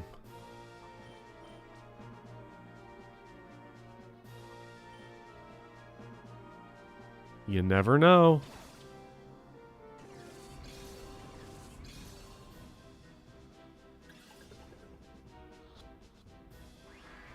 Yeah, I wasn't. Not gonna lie, when it shook the first time, a little bit of me was like, you know?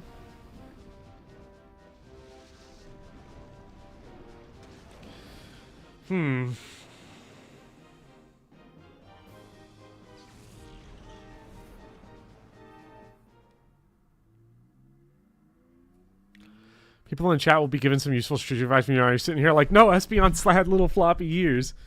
Okay, so...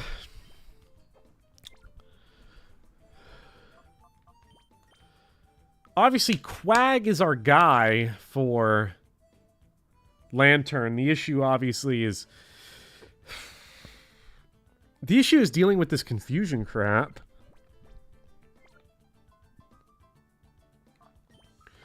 And Greg and Plusle just die instantly. Like, they can't survive anything. They get hit by anything, they die.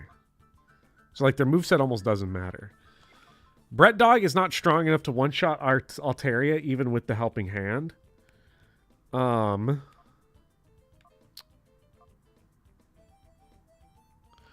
we don't have any weather changing options to get them out of Rain Dance. We only have Rain Dance. Purified Entei gets Sunny Day.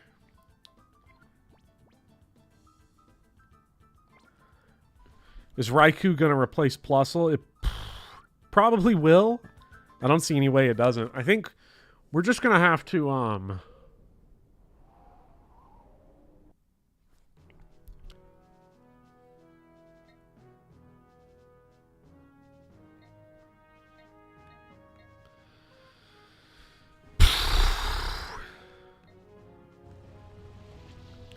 let's go to Mount Battle. And let's consider our options, because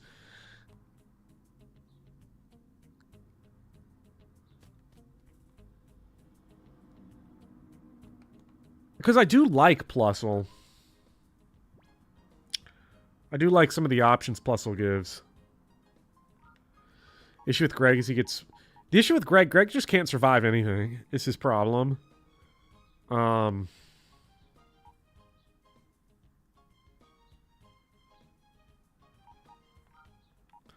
So I'm thinking we'll deposit Quag. We'll bring out Piloswine.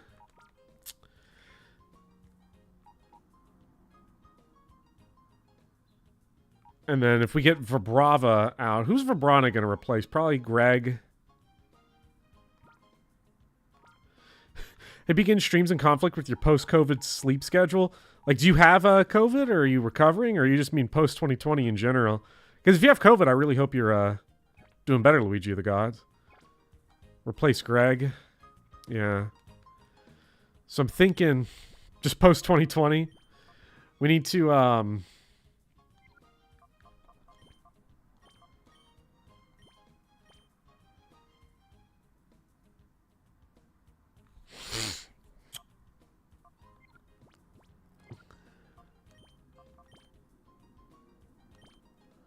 okay, so Plusle... can't believe we're doing this, but Plusle is back on the EXP share grind. And Piloswine and Entei are going in here. We are gonna shave down those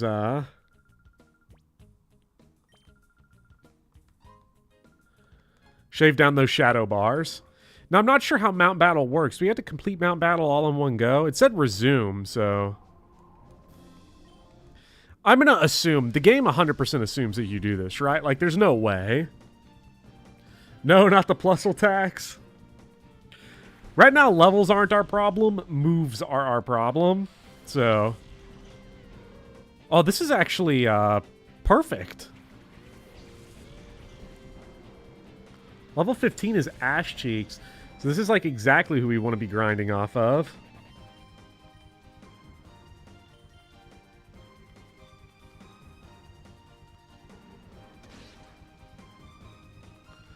So we can just flush through this crap as much as we want, really, to get these levels, get these bars shaved down. If we could just get Entei that 4th move, get him a fire move. And people are saying Sunny Day replaces Shadow Rush, so that would be really nice too for this fight. The game expects you to finish Mount Battle during the next dungeon. Ooh, fun. The big thing, I guess, for, you know, you get your levels. And you get these bars trimmed down. The road is long and full of suffering. Oh, is it really going to ask me advance to the next zone each time I try to go up here? What even is the architecture? What? Like, they've got this little kid. There's 0 railing on this thing. I'm going to assume it's a Fire Emblem Fates Revelation style bottomless pit below there.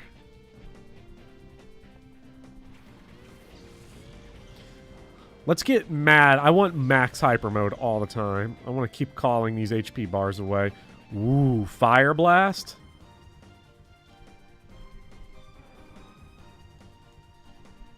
Look at Piloswine's eyes. Love Piloswine. Love this guy. Nice.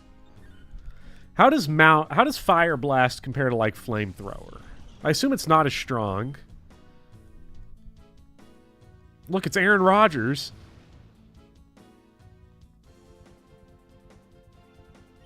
Can't wait till Bopper faces the final boss. He'll be so outplayed. Hey now.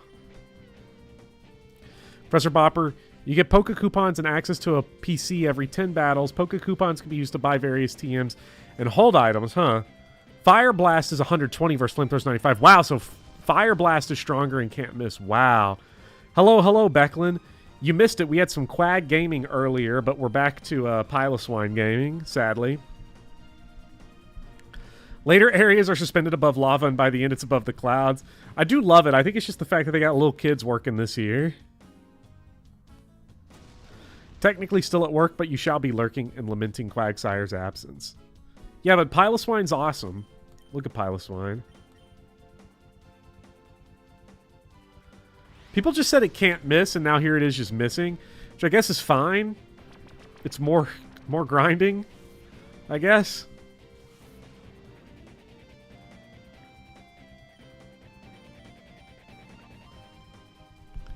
More opportunities to call down this bar.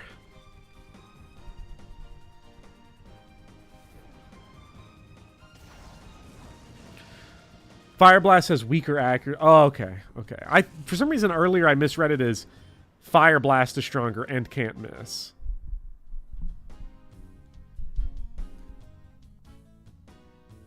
We said that it can miss, you just ignore us. I misread it as it can't miss. Like, I was like, damn, how's it that much stronger than Flamethrower? Aren't there 100 floors of this? It's pretty crazy. Researcher Mort.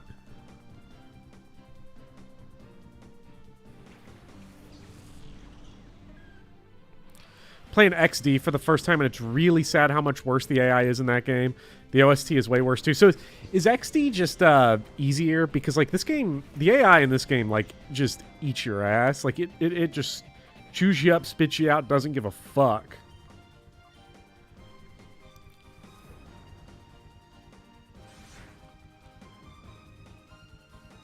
Around Zone 4, you get some more fun battles. Like stage platform 4 or like the 4Ds.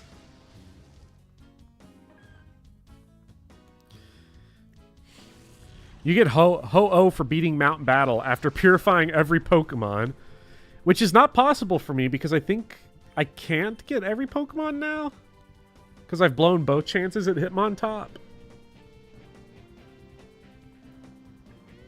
Way easier. So basically, I'm going to go straight into XD Gale of Darkness after beating this game. And I'm going to be on like some next level god stuff. Like my gamer senses are going to be so heightened that I'm going to smoke that game.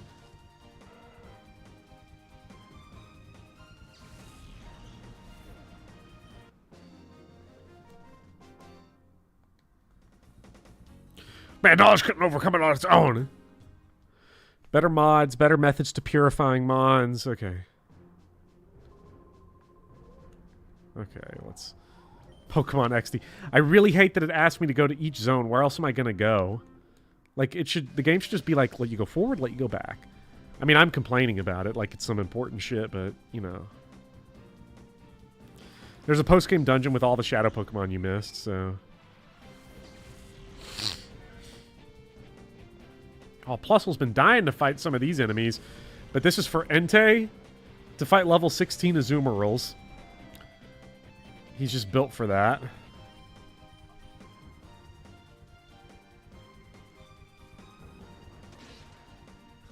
Like how this game gives you Ariados as a late game recruit. Mount Battle heals every thought. That'll make this bearable. Really? I didn't notice it. Because, like, the enemies are posing no threat, but I see it now. And it's actually super nice. Especially because we're just here to brainlessly grind out these shadow bars.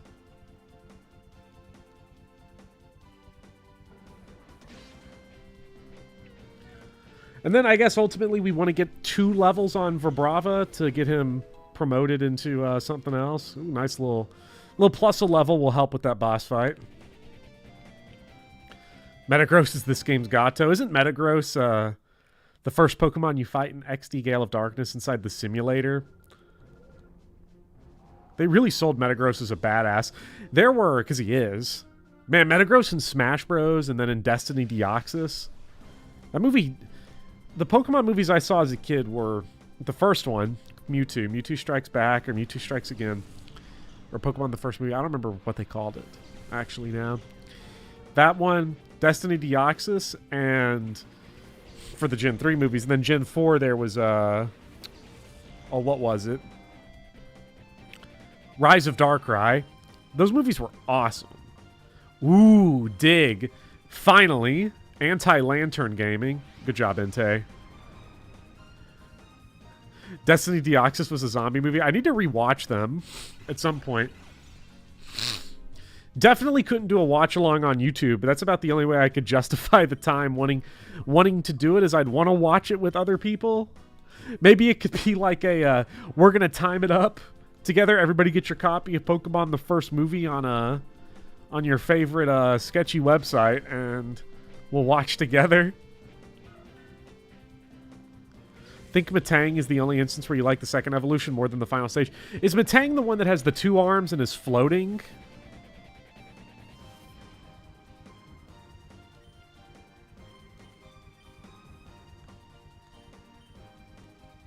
I think so. It's one where everyone dies and the Reggies go... Pokemon 3 is an unironically good film on its own. I've always heard that. That's the Entei one, right? Pokemon 3.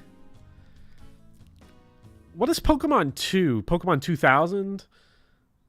See, I never saw it. There's so many.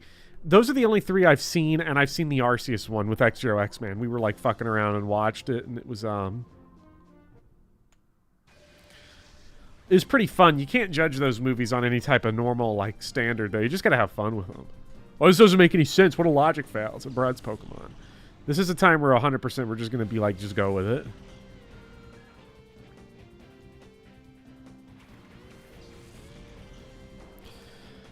The lack of Entei Hyper Mode is really making this obnoxious, I have to say.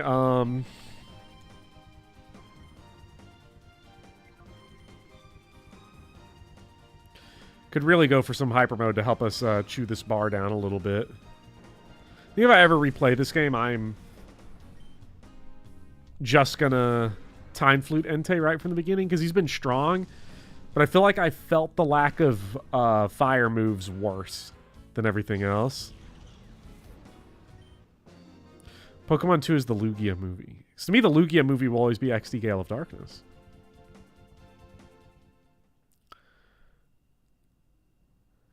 can somehow never remember the Pokemon movies you've seen, like title plot. Well, there's so many of them.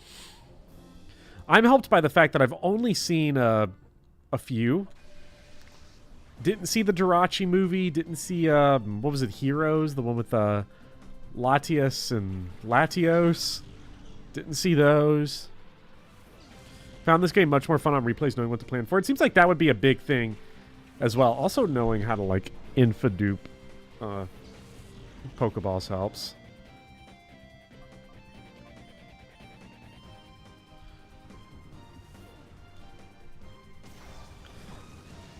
I do really wish, though, I could,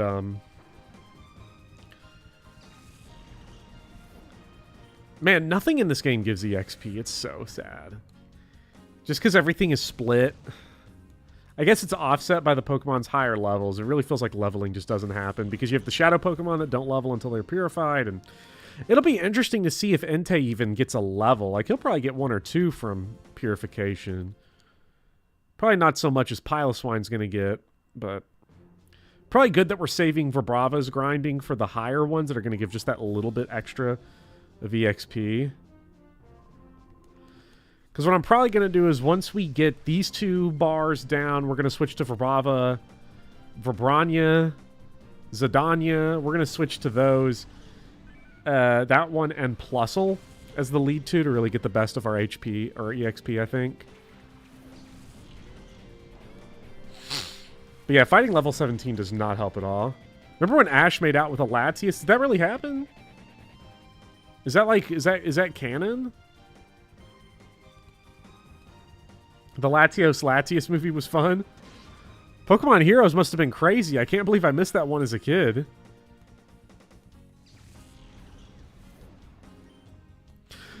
I'm glad I was slightly too old for Heroes, because people who watched it on their formative years have a weird feeling. See, it's weird. I wasn't too old for it, I guess, because... Well, did Heroes come out before or after Destiny Deoxys? Because I was probably... I was watching... I watched Pokemon... probably until I was maybe 11. Rise of Darkrai was the last thing I remember actually watching it. We had it on DVD.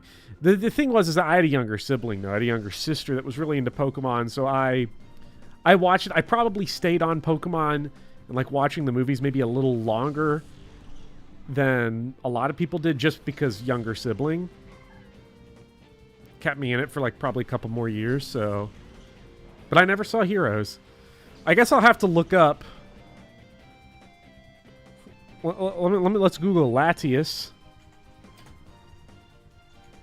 Pokemon Heroes. In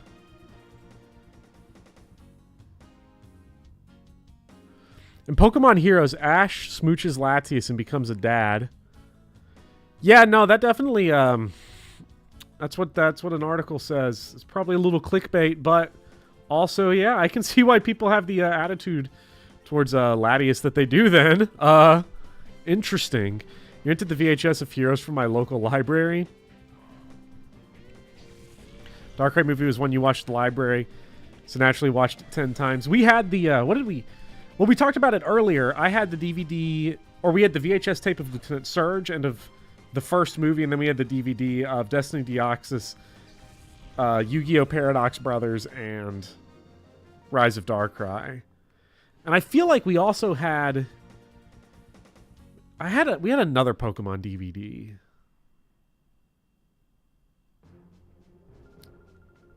So my sister had, and I ended up seeing the whole thing. What was it? I think it was the Orange Isles, the Orange Islands, which was like what was that, like a mini arc or something of the OG Pokemon anime? I don't remember. What's going on with Jessie though? Is she James's token straight friend? Is she also LGBT? What's going on there? Are Jessie and James retired? Are they still around? Because James is like...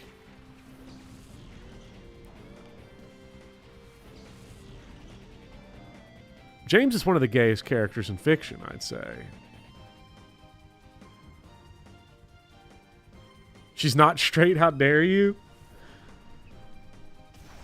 The anime ended recently. I thought it was still going just without Ash. Family's DVD player came with a DVD of the first movie. Watched it to death. That movie's underrated. Dude, dog, when Ash turns to stone, you just can't.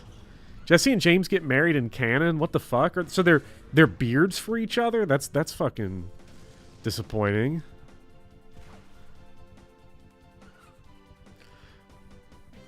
Jesse's definitely dating Ash's mom. This is that Mary, that's 100% canon, right? It better be. New anime has new main characters entirely. Okay, so it's like a new whole series. So it's technically not even a continuation. It's just all new. You know, I gotta wonder, looking back on it. Ooh, yes, hyper mode. We love hyper mode. They get married in manga only. Also, Ash's mom is my wife. What did Ash's mom look like? Because I remember it was like, I saw the first episode several times. I swear to God I had another VHS tape, though. We had to have one other one. I think maybe we had... We had Lieutenant Surge, and we had the one where Charmander, like, dies. Where they're like, yo, dog, Charmander's just straight dying. Because water will just kill Charmander, and the flame's going to go out on its tail, and when its tail goes out, it's dead.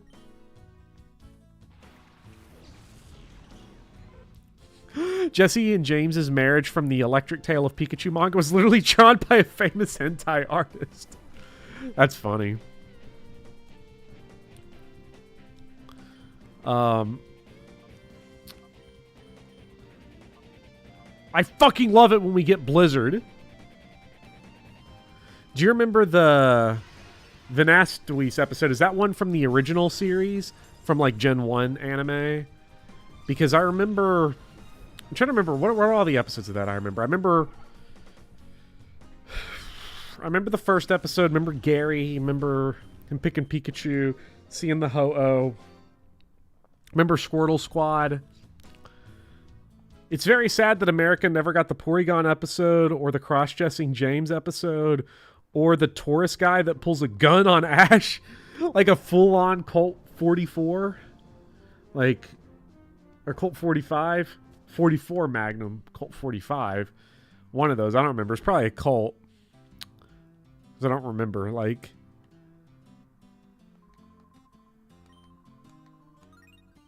100 Poke coupons. The guy with the gun isn't that when he gets all the Taurus? The banned Gen 1 episodes are pretty funny. I also remember there being like a Ghastly episode,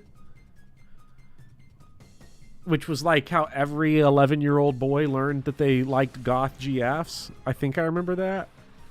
Maybe. Ooh, Pichu. Pichu's probably trash.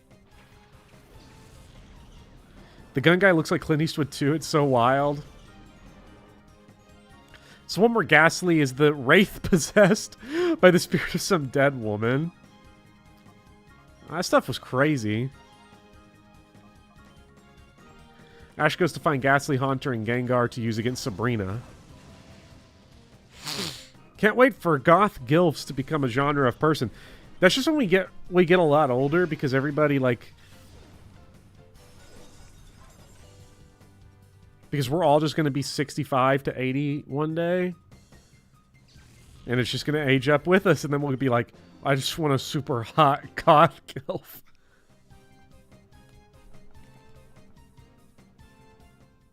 Sitting at Twin Oaks retirement home, talking about way back in the day.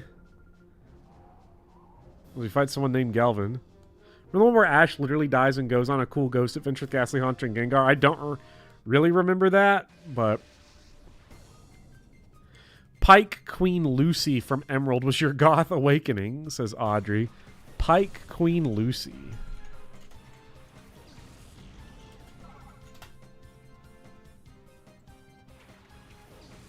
From Emerald. Oh, an anime character? Oh, actually in the game? A Frontier Brain. I never did the Battle Frontier. Pike Ruiner Lucy. I love Pike Rune Blast. Yes, there is a character named Lucy, apparently, Overlord Lucy, and Goth Battle Frontier boss. Still think about the planned ending where Pikachu is going to lead a rebellion against the trainers. That's not true, is it, Doran?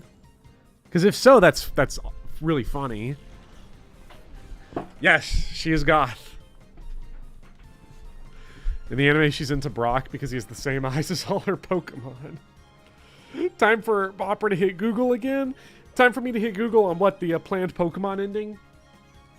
That is actually crazy if that's the case. I feel good about winning these fights, though. We're actually winning. We're making progress towards a goal. I wish it was story related. We got another Plusle level up. Love this for you, Lucy. Big day for Lucy.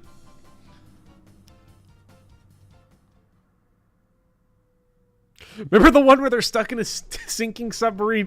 I very vaguely remember that. Although that episode has aged very well. I will say with that whole sub thing that recently happened, the submersible.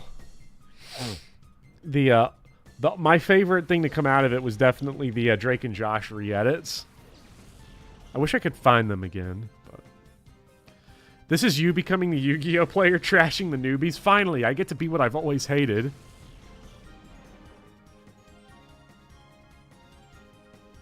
I think it was an idea bouncing around the showrunner's head, but was never realistically going to happen.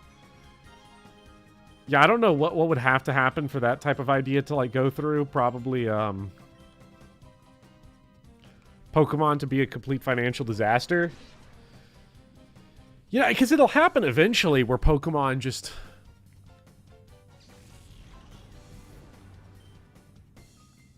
Pokemon's going to lose money before it stops. I mean, I guess that's the case with everything. You know, in the film industry, they call it the police story-like equation, basically, where you keep making money until you stop, and that's when you stop. You keep doing it until you make money, until you stop making money. You know, Pokemon's obviously big and everything, but like nothing lasts forever. So in our lifetimes, we'll probably see the end of it, and it'll be sort of it'll be interesting to see what happens, but you know, or what kills it off, because the void would be filled by something else. They get most cash from merchandise, though. Yeah, so if the merchandise falls off, because you know, Digimon and Yu-Gi-Oh! It's popular, but it's not as popular. You know, Pokemon will wane at one point.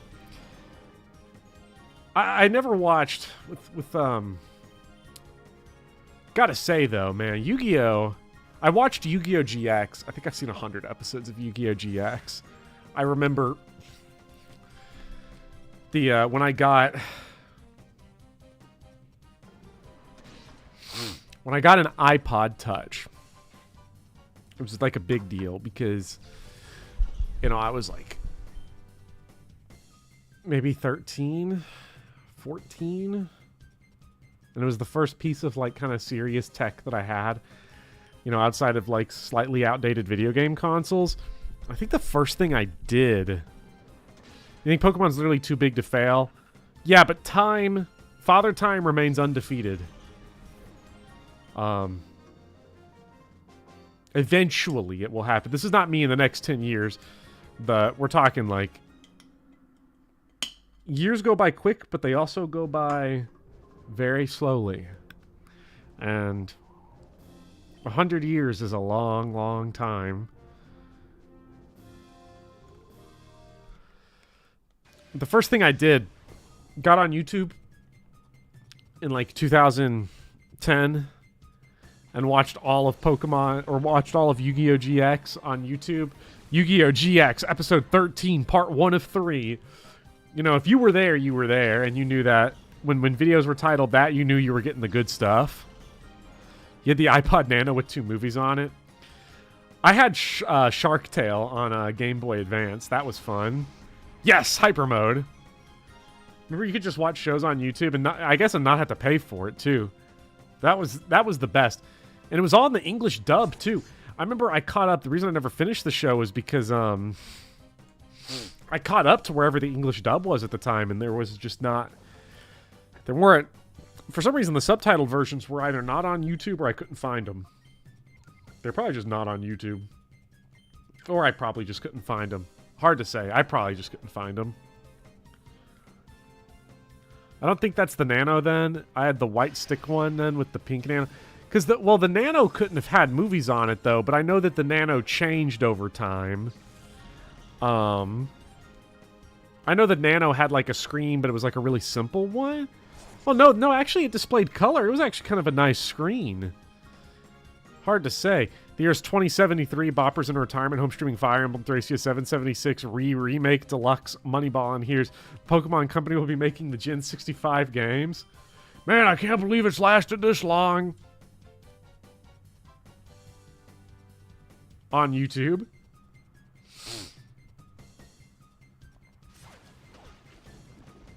Damn.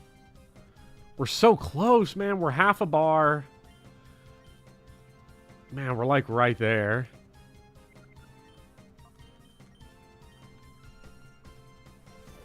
So when I hit like multiples of... So how does this work? If I lose a fight, do I get sent back to the beginning? Or do I get yoinked back 10? Or can I redo it? Pokemon will probably outlive YouTube. Oh yeah, we're at the... I mean, I'm convinced we're at the...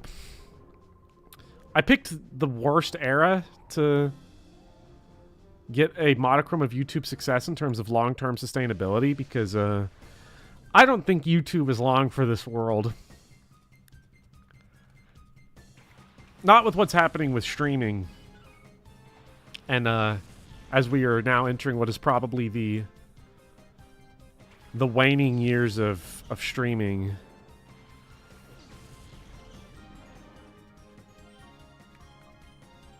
I think we were probably approaching the end for a lot of stuff. Why do I say that? Well, the streaming companies are losing money year over year. And obviously YouTube is sort of only tangentially related to that market. But we're seeing the point where, like, the financial viability of a model where you pay $10, $15 a month to a service and you get to watch everything on there unlimited is not viable for film. It's becoming increasingly less viable for TV as more players enter the market.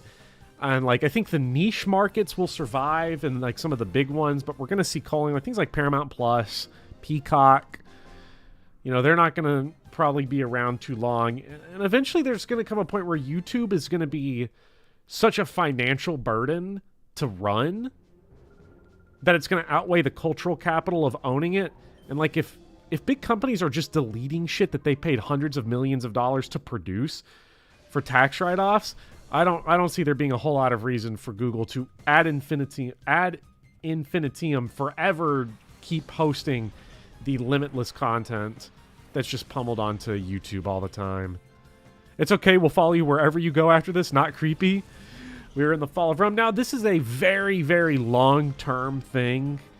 I don't think we're going to wake up in 2026 and YouTube is going to be gone. This is a thing that's probably going to wane over the course of several decades, I think. Drop the nursing home address. There is a nursing home a few blocks away from where I live. The death spiral of society. I don't think it's the death spiral of society. I think it's with all things. Things are innovative. They come and they go. And it's always a foolish thing to pretend that whatever you've seen, whatever you're experiencing and enjoying is the end of it. Who was the historian that, like, made that dumbass claim at the end of the Cold War that history was over? We'd reached the end of history.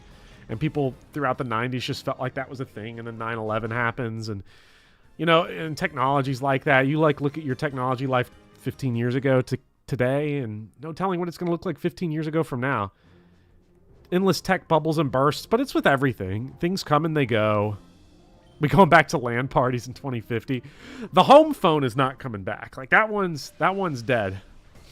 Landlines are never coming back, sadly. I hope I hope the dial-up noise makes a comeback, though. That would be pretty fun. We'll feast on Werther's originals. There is always there's charm, though. I think there's charm to stuff being not immediately accessible all the time. That we'll probably never have back, but it was pretty cool. Like, as a movie person, there was a time where, like, most movies, and it was even more extreme before I was even around in the 80s and the 90s, but even in, like, the 2000s and the early 2010s, there were a lot of movies you'd read about, and it was like, wow, I'll just never get to watch this, or seeing it will be rare or hard, or you find some old piece of shit DVD, or you really got to dig for something or find it on crusty sites, and now you can see basically whatever you want, more or less, from all of the history of world cinema anywhere you want. Manga is super easy to access. Anime was really awful. You want to try to watch anime back in the 2000s. It's crazy. There's a real pain in the ass. Plusle Thunder, and we have Rain Dance.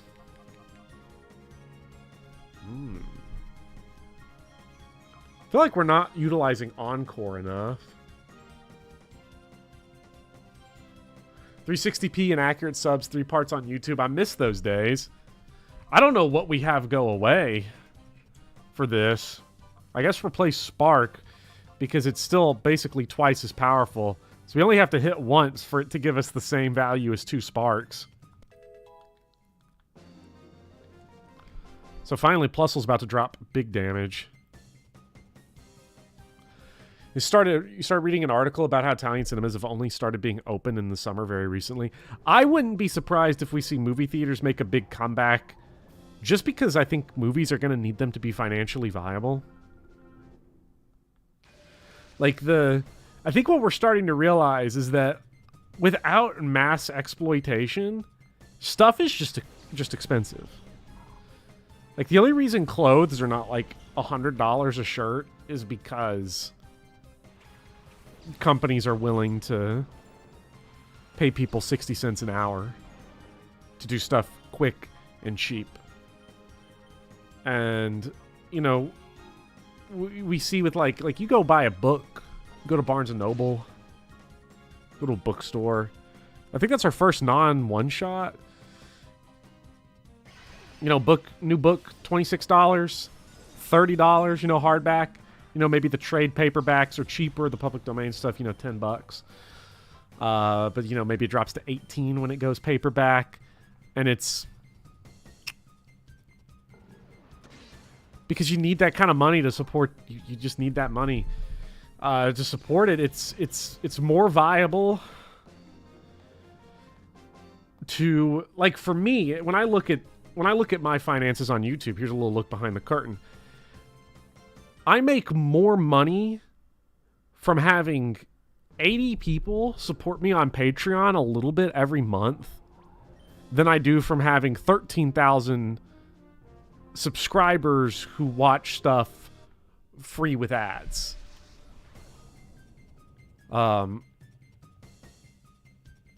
Smaller bases of people that are willing to put more money into something periodically is actually more sustainable financially than having a bunch of people that do something for limited. That's what's going to kill streaming as a massive thing at a certain point, or why they're going to need theaters to come back and be a much better main source, because without it... Okay, Entei's done, it looks like. Looks like a finished bar. So we're going to swap over to Vibrana here. We're going back to Shakespeare time, straight up funding art via patrons. I mean, that's what we're doing. I mean, it basically has to be that way. And I don't resent it at all. I support people on Patreon because I know it's the only way. I don't do ad blocker because even though ads are annoying as shit, I know it helps people. It's the only thing that makes it sustainable for YouTubers to do it. You made Sfeel go woo. I'm very sad that I killed Sfeel. Alright, time to get Entei out of here for Vibrana. Time to start a whole thing. No more top 10 channels, yay. It's always crazy. You know, I guess to finish that thought off, like, yeah, we're gonna see... it's sort of weird, but in the almost in the ideal world, to make this stuff sustainable for artists and to not be like massively exploitative, it's just gonna have to be, you're gonna have to be okay with spending more for less. But I think we get ultimately better stuff out of that. We get a lot less slop. You know, it's always surprising to me. And then you mentioned top 10 channels. I was like looking, like the most subscribed person on YouTube is Mr. Beast, and I was looking at like the list of like the most subscribed stuff on YouTube, and you look at like the shows that get like the biggest viewerships. It's like Young Sheldon will get like 20 million people watching, and I'm like, what the fuck is this? No one talks about it. I don't know anybody that watches it, and it has like no cultural impact. It's like so weird. There's a massive swath of people that have no cultural input, no cultural output, that take in a ton of stuff. So you see like stuff that like has no ultimate footprint on the zeitgeist. You're like NCIS Las Vegas or the 8th Law and Order show, or your Young Sheldons that are viewed by way more people than, say, Everything Everywhere All at Once. But Everything Everywhere All at Once will have ultimately had a cultural zeitgeist-changing move because artists are going to see it. People that output stuff culturally are going to see it, and it's going to change, and, you know, stuff's going to move differently. It's really weird. It's like how, if we talk about, like, you know, let me look up, let me get on like 1984... highest grossing movies. I'm curious. I think it's 84 is the year I want. No, 82, because the 82, The Thing came out in 82.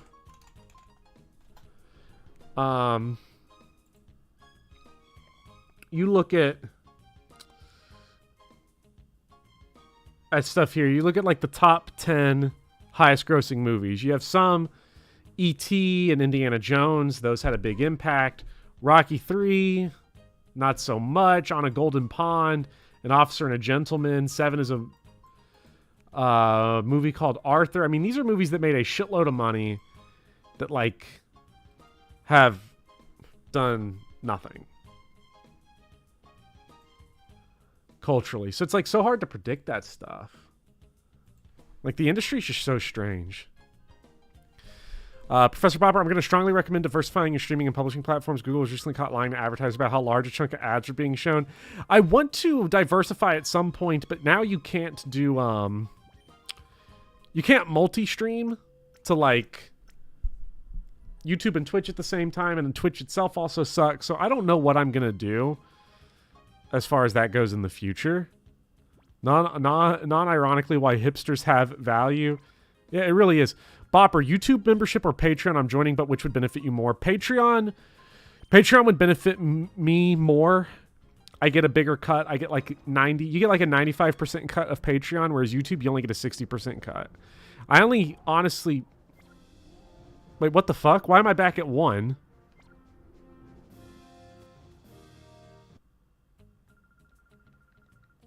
What happened? I was clicking through stuff.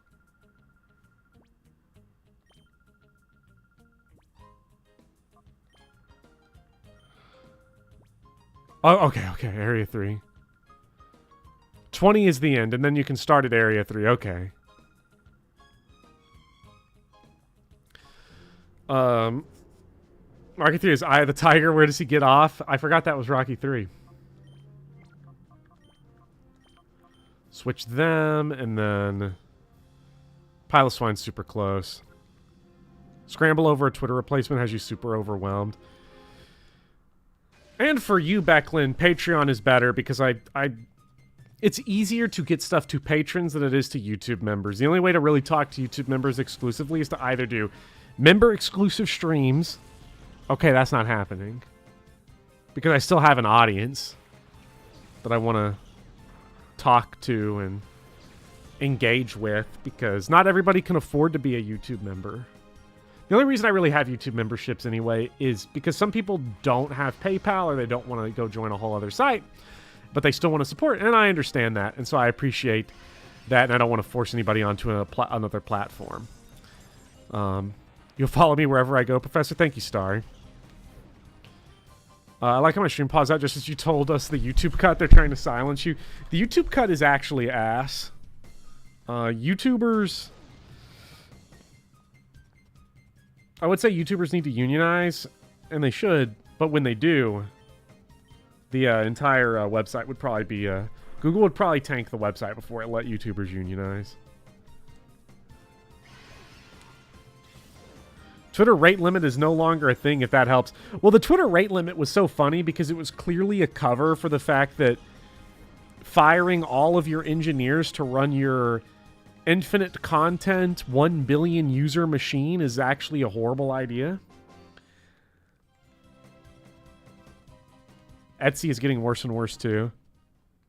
This game has so much grinding. It really does, Fernando. To be fair, they at least reward you with something here. It wouldn't take so long if they just cut out this sort of middling stuff right here. The one thing that's also going to hurt... The thing that's going to hurt YouTube and Twitter and Instagram and the streaming services is that content on these websites is effectively infinite. In that you as an individual could never run out of stuff to watch. There's too much stuff on the sites. You will not run out. The problem is that as AI models proliferate and get better, become more accessible, the churn of low rent content is going to get way worse and way more invasive. And I don't think YouTube could survive that. I don't think YouTube could survive having an infinite amount of AI content being constantly pumped out every single day. Because you're going to run into the problem where it's all ass, or it's all creepy, and no one's going to want to watch it. And since it's going to raise the sea level of how much stuff there just is, you're not going to want to engage with the website as much anymore. I'm a believer that like our dystopian future that we imagine for AI is not going to happen really at all. Because I even though like let me be an asshole. I think most people are not like that. Most people are not like that smart when it comes to like the stuff that they watch. They really do just consume in the most like I'm a hipster or better than society kind of way. But I do think people generally still have a sense of whether or not their time is wasted. And I think if you started pushing out like episodes of CSI from like an AI machine, even in like 15 years, I think the people that just kind of watch that in the background at airports are going to be like, this sucks. Like, this is boring as fuck. I don't want to watch this. And they're just not going to do it.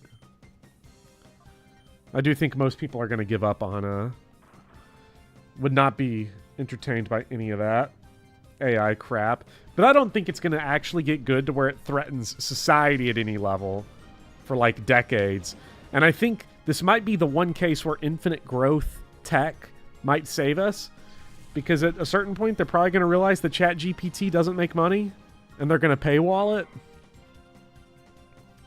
AI is a self-eating snake and is already running into the issue of iterating on itself. Yeah, because it's sort of like...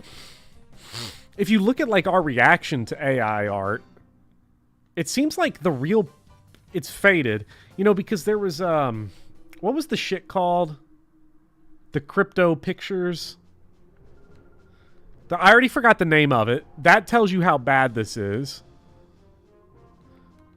NFTs, yes. NFTs. I already forgot what they're even called. That tells you the kind of impact that they had. We all kind of knew right from the beginning that, like, okay, yeah, but this is bullshit. And it's going to peter out. And it's really funny that people are falling for it. And now, I got to get Piloswine out of the 2 spot. Stop beating up the gilfs. I will try to stop. Nothing will stop me. You know, but we've kind of reached the point where it's like, oh, hey, NFTs are dead. I think AI freaked us out so much where we were like, oh no, is this gonna, what kind of societal stuff? Because we saw NFTs was always an obvious pump and dump scheme, but AI, theoretically, if it was as good as the tech bros were saying, and the term AI is scary anyway. That shit's not AI. It's just like algorithm machines that like have no thought or capacity to do anything. I don't think Plusle can actually damage either of these guys. I think we'll go Entei. We overhyped its dangers, and I think it's already starting to fade. I see less AI shit like every day on Twitter. So it's like a matter of if it takes the next big step, though. You know, you think about the AI presidents arguing. We were all like, this is it. This is the death of comedy. It's already gone. It's already gone. It's already faded. I think there's enough people that want to do art that would rather sit there and draw. I don't think there's enough people that actually find it satisfying to type stuff into an AI art machine that want to actually do art to where it could ever have an effect. Because when you look at those apps, it's like, well, okay, Pope Francis running away from the cops. People will... Grandmas will want to play with that on their phone and do that. And people fuck around with it, but nobody's going to try to pawn that off as some shit, you know? I think we're just seeing another example of tech bro being dumb. Like, I hold a little sympathy for NFT bros, but it still left people holding the short end of the stick while people sold big. I'll always feel bad for people that got completely bamboozled by scams, because I made fun of NFTs. We all made fun of NFTs because we weren't marks. But I always feel bad for marks because people are desperate. People want money. People want to get rich. People want to get out of the grind of living a stupid life. I've hit 0 attacks in this whole fight. Oh my god.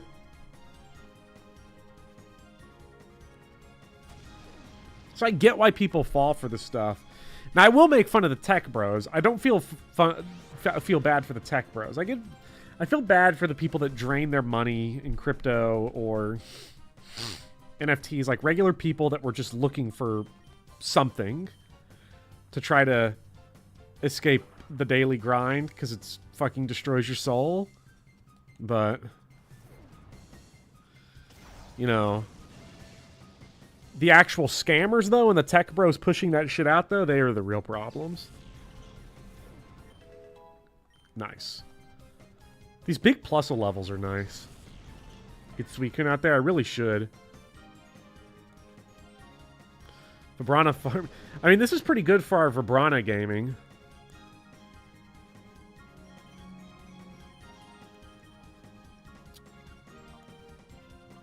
We should get Brett Dog out. Some of those people treat throwing away money on stupid things as badge of honor. Some people do. And it certainly depends on, like, the wealth of the person. When my rich uncle threw away all of his money on crypto, his entire retirement on crypto, I thought that shit was funny as hell. Because, like, he was like, he's, you know, dude that's well off enough to where he's not going to go homeless. I'd feel bad if he went homeless, because nobody should have to go through that, no matter how dumb they are. But to see someone who had, like, an excess of stuff and has always been kind of an asshole about it lose, like, $30,000, that shit was pretty funny.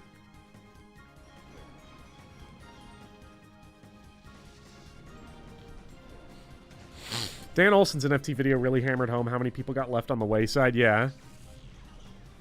It's the showing off that I hate. Yeah. I mean, I hate it too. I feel like NFTs, though, would attract the worst. Because crypto... I get why people got sucked into crypto. Because if you watch the Super Bowl last year, the Bengals-Rams Super Bowl...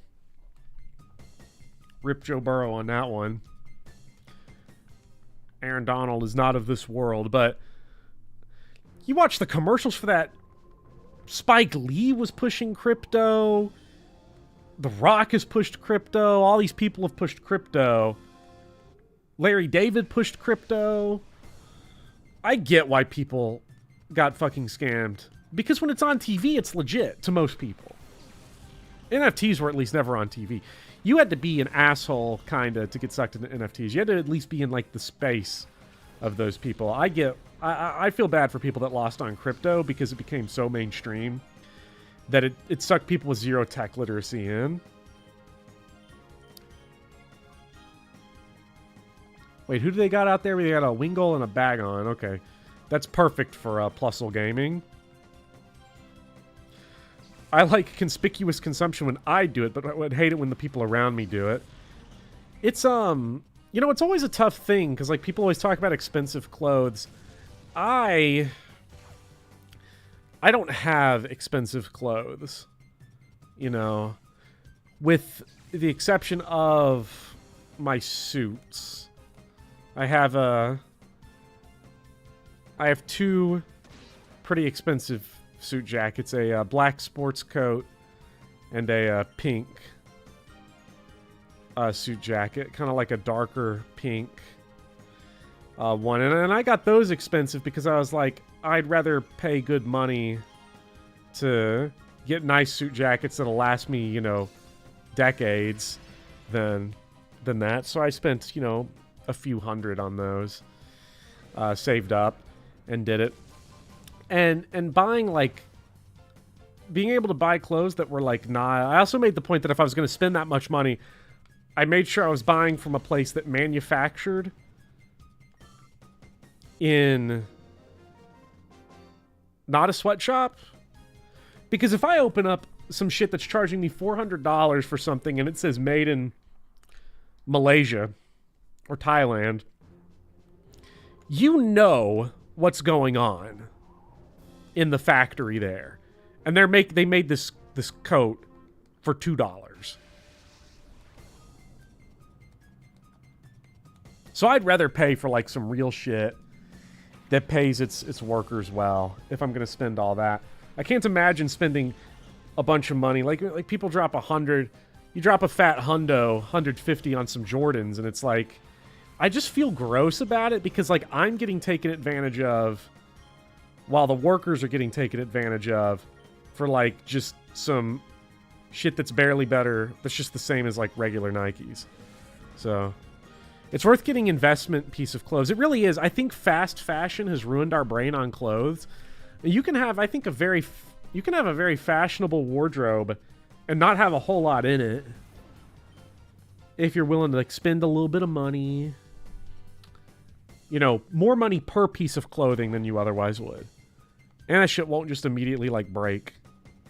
You only buy meat from your local co-op now, which means you don't get to buy meat very much anymore, but you feel better about yourself.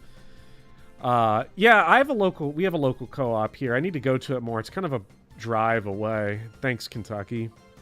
But it's nice to be able to do that. I unfortunately don't have a whole lot of options for, like, sourcing food from more ethical places, unfortunately. I wish I did.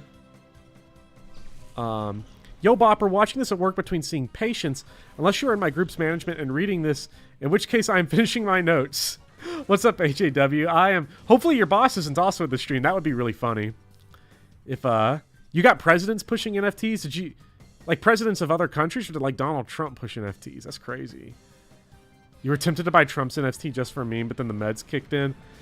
I'm not gonna lie. When Trump had those NFTs, I kind of wanted to buy I kind of wanted to buy one of them as a gag for my grandfather, who's a big Trumpo. But when I saw the price tag, I was like, no way. I completely forgot about the Trump NFTs. Yeah, I guess that one. Well, I don't feel bad for a lot of those people at this point, though. Actually, I saw a confidence influencer on TikTok go to the Shein factory, and they said the conditions were fine. Oh, man. Nothing lasts decades anymore. You're lucky to get 5 or 6 years out of it. Like, yeah, my phone, just the touchscreen just stopped working, and the phone's 4 years old. Like, what the fuck? I paid like $800 for that phone, and you mean only 4 years? I mean, when you break it down, like $200 a year is not that bad. And I know tech is going to just not last you a lifetime. But for a phone, I'm gonna expect like it's like 7 years out of it. I need to remember to like change this order here. Low-key miss indestructible Nokias. Feel like Trump's NFTs low-key flopped. Well, all NFTs flopped, so... Trump had NFTs, yeah, and they were fucking hilarious, too.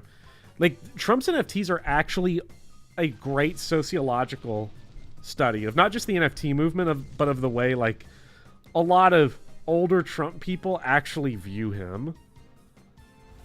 Like, my grandfather said, and this is not worrying about the politics of these people, but he said, Trump is more attractive. He's a better looking man than JFK because someone compared someone's hair to Kennedy's, and he was like, Trump looks better than Kennedy. I'm like, regardless of how you feel on any political issue, that is an actual insane thing to say. Like, that is, you've lost the plot completely, old man.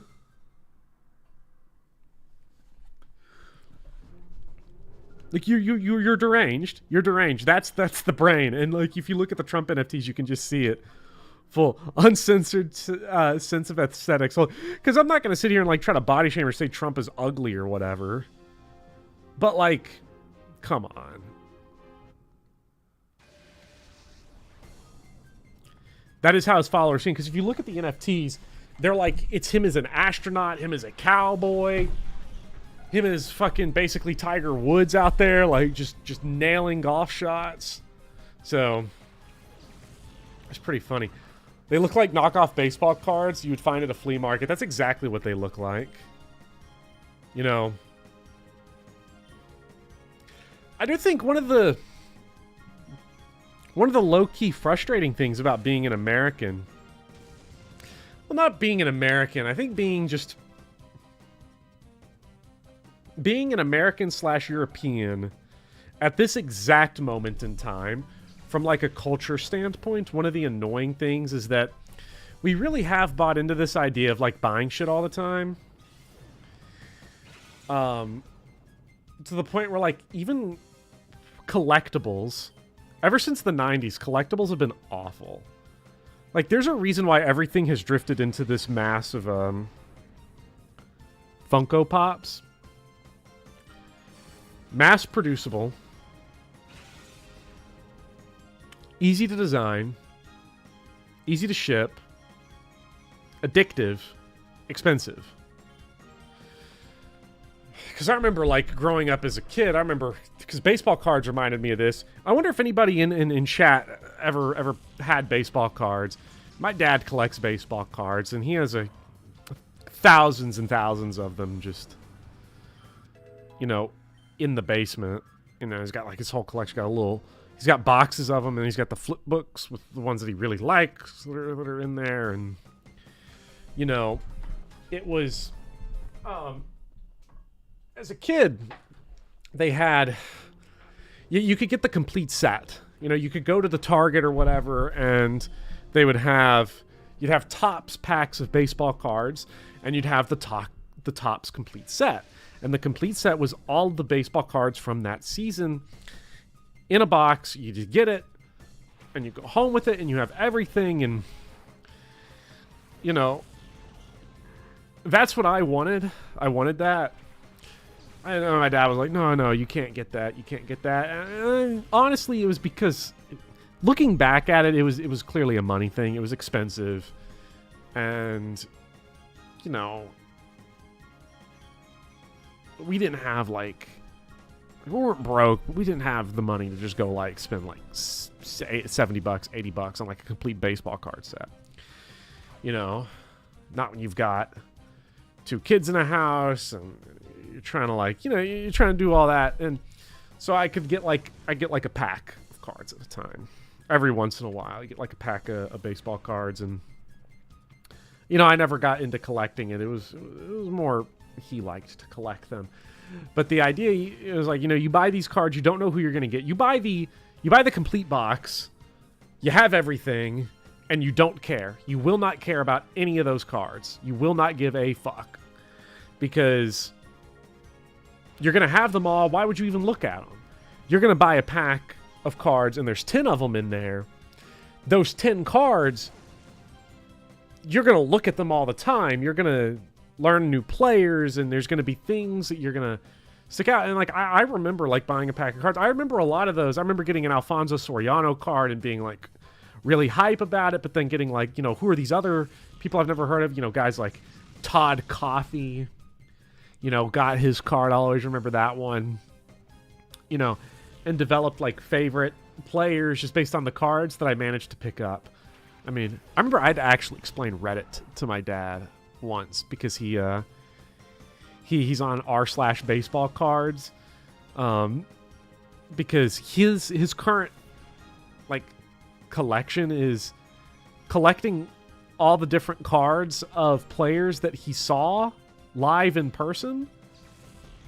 So, like, you go on, like, r/baseball cards, you do, like, trades with people, or to get, like, these, like, Milwaukee Brewers cards from 1974 that, like, no one gives a shit about, and, you know, doing trades and stuff. And, like, I feel like we lost that type of stuff.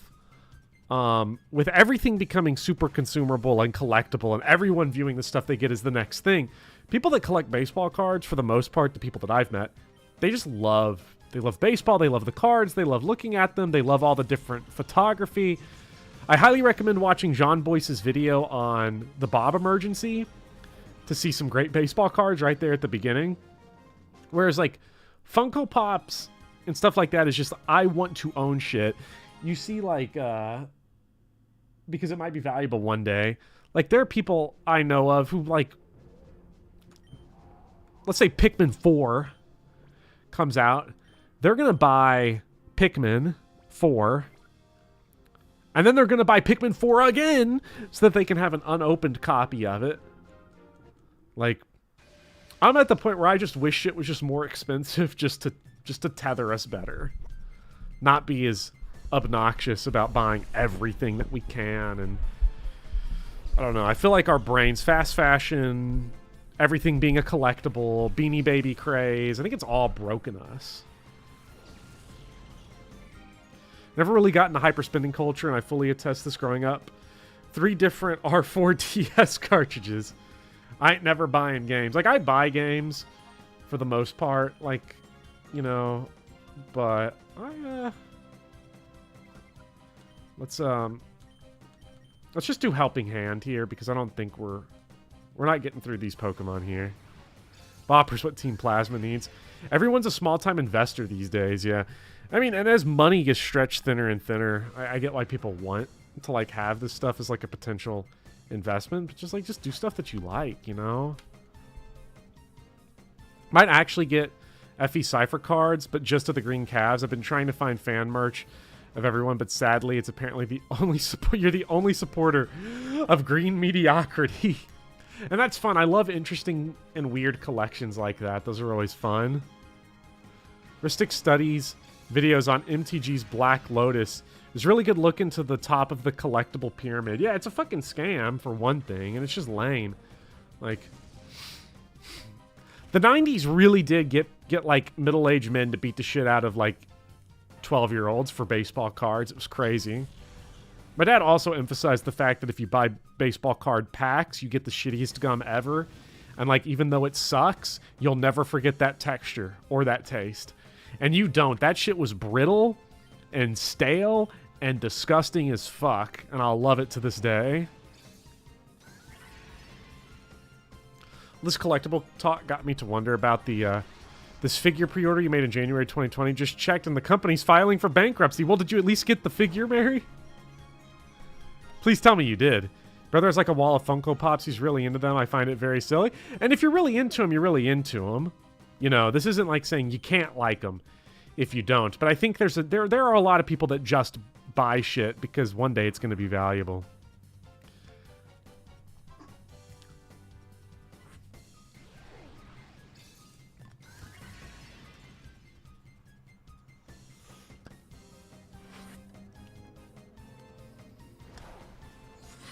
I don't like how it started. I don't like collectibles that are collectibles. If something's called a collectible, I don't want it. But that's just me personally. I just felt like cards kind of existed in this different sphere because, like, baseball cards, you know, which have no function other than looking at them, they were fun to trade, and you get your favorite players and learn all kinds of new stuff, and they were cool, and, you know, good photography, interesting photography on some of the brands. And, you know, trading cards as in cards for, like, trading card games were always fun to, like, trade those around as a kid, even if no one knew how to actually play the games. Funko Pops become valuable. One day you're going to eat a bug. Well, Quirt, you don't have to worry about that. Just go to your... If Funko Pops one day become valuable, just go to your local landfill. I guarantee you can find 100,000 of them.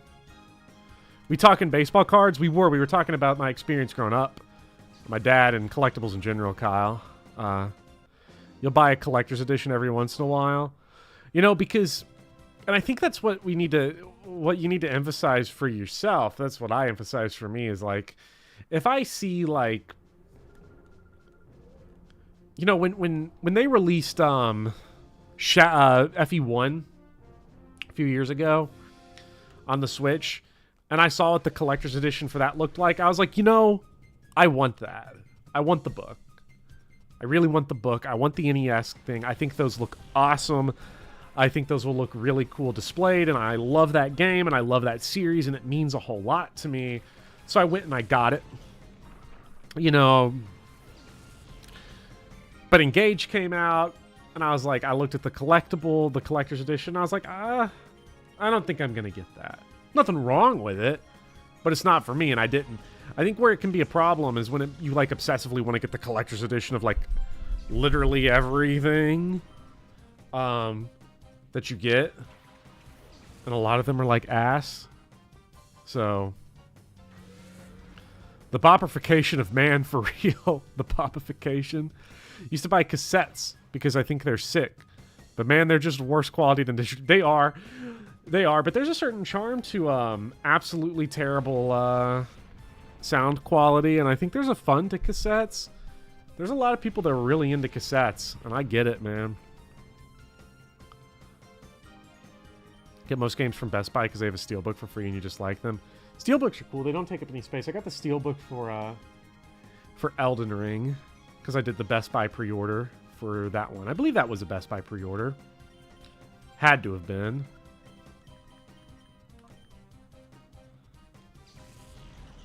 Games after PS2 GBA era lost their cool collectibles that naturally came packaged with the game. Yeah, it's all forced now.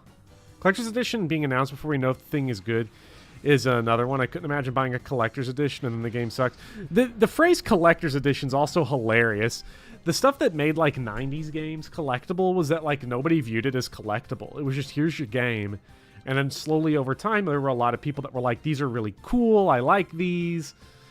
I want to own all the NES games, or I want to own the SNES games, or I want to have all the manuals. And then it was, like, hard to get, and, you know, because we threw them all away, and... Vinyls suck. CDs overtook them for a reason. I disagree. Vinyls are really good. I don't have the space to collect them. If you got a good sound system, vinyls, they go hard.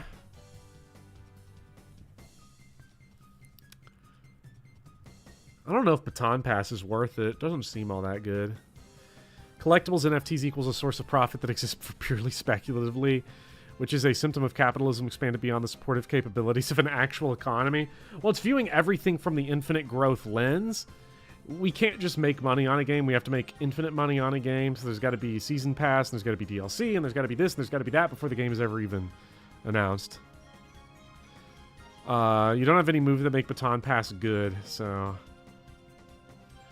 I kind of get what Baton Pass does. Is like if I have stat changes on myself, I pass them to the Pokemon. Like, if I did a bunch of agilities, I could swap over to Quagsire, and then he's really fast, I think. I think that's how it works.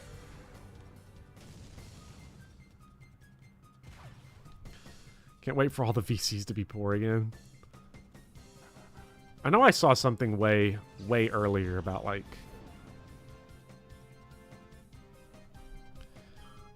I don't know. I was trying to scroll back up through chat, but I think I lost it.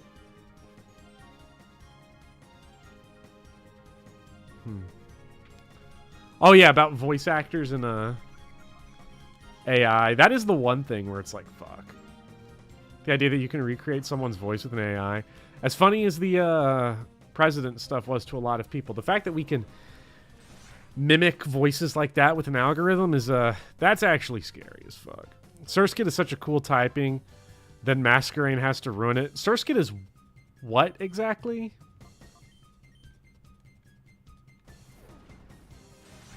It's like Blade Runner, but really lame. Somehow worse. If we're gonna be dystopian with the technology, at least be fucking badass, Water Bug. I would much... If I had to live in a dystopian hellhole, I would rather have Blade Runner or Mad Max than, like... You're poor and starving and here's infinite AI content stealing your identity. Go to the break room and get some Poke coupons. And unfortunately, we're on the path for the... Or actually, we're on the path for both Mad Max and the ladder, so we'll combine... Lord Humongous is going to steal your data. I want Lord Humongous to get in a big car and try to run me over.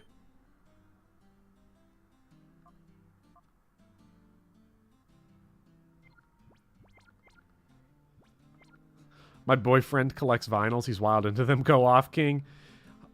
People that love vinyls love vinyls. We're getting close to getting our stuff. What the fuck? We're just... It's got to be hot in here, man. I don't know how Lady in Suit Mal is dressing like that in this heat. I'll have to at least break... You gotta break the tank top out, the short sleeve, something for this. You can't have... Like, you talking a suit, you're talking like 3 layers in a volcano. 3 layers in a volcano is crazy. These levels are starting to get kind of problematic. Because now the Pokemon are starting to get strong. Those dress codes, man. Live in Nevada and some of these small towns are legitimately Mad Max. Like, I've had a mind of some days just, like, Mad Max, just getting in my shitty old car and, like, driving through, like, just crashing through, like, the chain link fences to, like, the tennis courts near work and stuff. Just to feel some blood pump in me to destroy something. Mad Max style. Level 31 Togepi is still a Togepi. This is true. She's also definitely wearing a wired bra, so that's 4 layers. Yeah, no, we're getting... This is bad. I mean, and we are all to the... We're dressed to the emo 9s right here. We've got mechanical arms. We've got the big tailcoats. We've got the massive... We got the platform Doc Martens on with the skin-tight slacks. We've got belts on belts. Even our belts have belts. What I'd find funny is for the people who think AI would replace a lawyer, not just paralegals, but the entire legal profession. The ABA has so much political sway. But even then, that sort of feels like... It's like how lawyers... There was like an uptick of people trying to represent themselves, because law is one of those things where like people just think they can do it. One of my favorite things about social media is that we have just learned that the overwhelming majority of people are just have the exact same amount of intelligence as like a peasant in medieval Germany.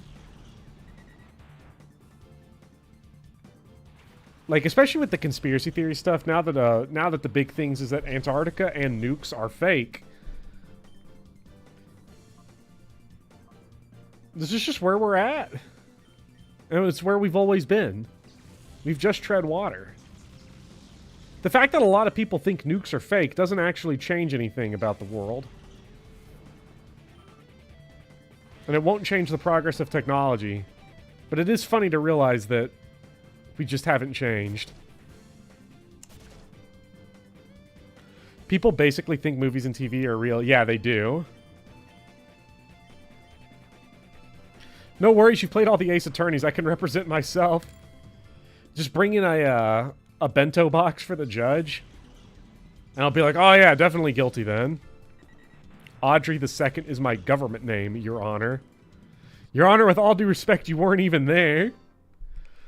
Your Honor, if that were me personally, I wouldn't let the defendant talk to me that way. The medieval German peasant had a better taste in beer. That's almost certainly true. That's back before they watered down beer. Americans have the shittiest taste in beer because it's resulted in exactly two types of people. People that drink Bud Light and think it's peak.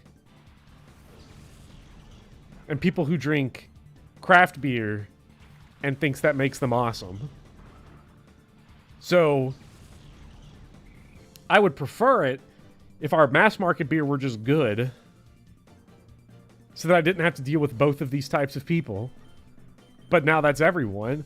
And every time I feel myself, what do you want to drink? And I'm like, you're caught between picking your beer in America is like a virtue signaler as to whether or not you are a working class redneck or a fucking asshole. Which there's a lot of overlap between those. But being a hipster asshole and being a pretend working class asshole is just two whole aesthetics.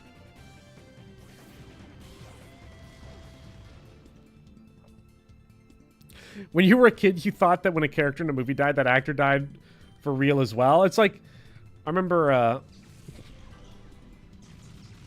my uncle had told me that the guy in Scarface was one of those R-rated movies that, like, you know, every kid wants to see, and he had scared the shit out of me, convinced me that they actually chainsawed that guy, and he did it for the movie.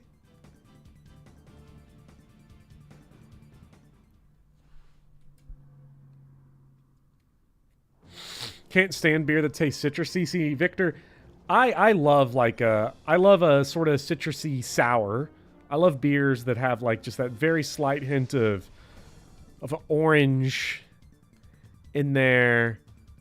But sours is what I really like. I love sours. And I love ciders, but that's not beer. I love sweet and I love sour drinks. I don't really like bitter ones a whole lot. But I love fruity drinks. Blue Moon, if I had to pick... I mean, if I had to pick a corporate beer to like, Blue Moon's up there. You know? Oof.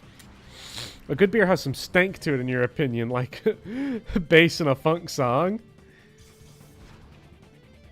Can't get into the taste of alcohol, it just tastes like alcohol. That's why mixed drinks rule. Hard alcohol, like liquor, just doesn't taste good. Beer and wine, it's an acquired taste. And cocktails and all that, I think they taste good. But that's because we're really working with like a lot of flavors. I've never been able to really get into like the taste of really anything other than like bourbon. But if you grew up in Kentucky, it's kind of like you get grandfathered into the whole bourbon thing because you were probably eating bourbon balls when you were like 6, where your grandmother did not actually cook out the alcohol and it'll fuck you up and it's still really strong in there. You're born with bourbon in your blood. Yes, you are. Stick to your seltzer and overpriced bar ginger ale. Ginger ale does go hard, though. L81, peak beverage. You drink vodka all the time. Vodka has the advantage. Vodka is very smooth. It doesn't taste like a whole lot, though. The better vodka is, the more smooth it is, the less flavor it tends to have, in my experience. I'm not an expert, though, on it. That's just like my hearsay. You have a disease called being German where if you put a can of beer in your hand, you'll drink it even if you hate every second of it.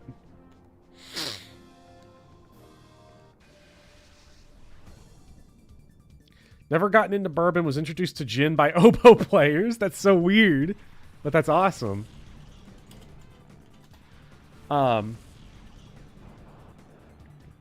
balls? What are bourbon balls? Bourbon balls is like a southern candy that you make. It's a little like chocolate. It's like dark chocolate, pecans, and it's all mixed with the chocolate is mixed with bourbon. It's delicious.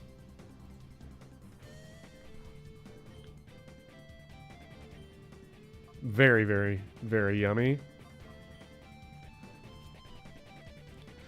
Yours believed believes coffee was bad for kids. My grandmother believed that too. Although a part of me thinks that the coffee is bad for kids thing comes from the desire to not put caffeine in kids. Because if I had to deal with the last thing I would ever want is for people in my fucking classroom to have caffeine. Oh my god, it's like giving caffeine to a kitten. Like, forget about it, just don't do it. I don't want to deal with that.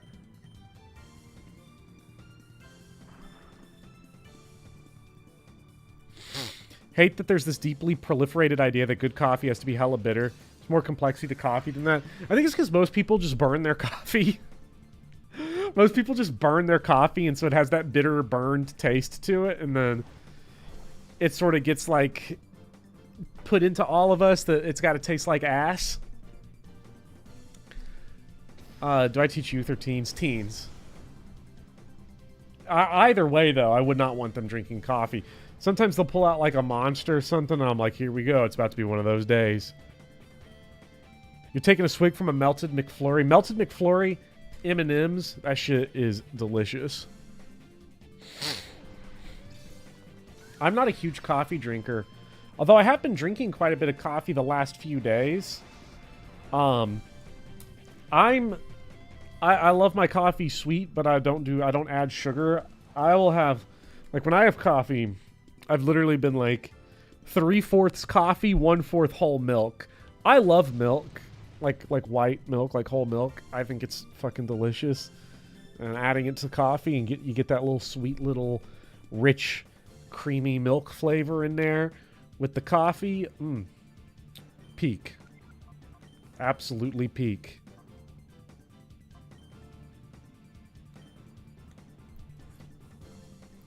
Teachers have the workload and responsibility of doctors without the money or respect.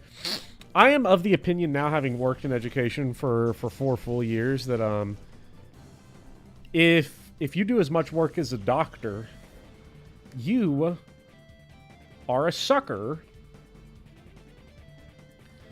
I do the quality work I do is equivalent to what they pay me. Ooh, dragon breath. I ain't working any unpaid hours. I ain't working into the night. I ain't taking that shit home with me. I'm not doing it. It is not happening. Hate to sound like an actual Becklin, but oat milk latte, yas, please. My girlfriend loves oat milk. I can't get into it. It does taste like oatmeal. I like oatmeal. I can't get into oat milk. I just love milk. Milk is one of those things where it's like, I don't know why there's such a debate over whether or not milk is healthy. Because, like, I feel like, because most foods, it ultimately comes down to, do you like it or not? I love whole milk. The idea that, like, whole milk is bad for you, though, is, like, actually insane. Because, for one thing, it's actually better for you than skim milk, because the fat content of whole milk, or even 2% milk, stops your body from overloading on the sugar in milk. So, if you're talking about, like, preventing diabetes or something, or like making sure your pancreas doesn't go into overload, whole milk kind of good for you in that regard. It's also just liquid food, and if you just treat it like that, like, you're not guzzling down milk. Like, whole milk is filling. It's liquid food. Like, if I have coffee with like, the way I drink coffee with the whole milk, I don't eat that much in the morning because I get full from my coffee. I can't digest it. Skill issue. Yeah, lactose intolerance is a skill issue. And like I said, it all comes down, because for some people it's not going to be healthy because of the lactose intolerance, but I think that's like a whole separate thing. Soy milk and rice milk, but only the East Asian kind that tastes delicious on its own. I just love the rich flavor of milk. The kind of sweetness to it. Like, oh, it's fucking good. It's so good. Me personally, I would just process that lactose. It just tastes like oats. I like oats, but like when I have oatmeal, I gotta put a little something in there. I gotta put a little cinnamon in there, put some chopped up nuts or something, maybe like apple bits. I'm saying that like I make the shit. I just buy the Kroger packets that are the apple walnut. I just put it in the bowl, and I put in the milk, and I put it in the microwave. A bowl of oatmeal will fill me up for a good, like, clean 2 hours if I made it with some whole milk.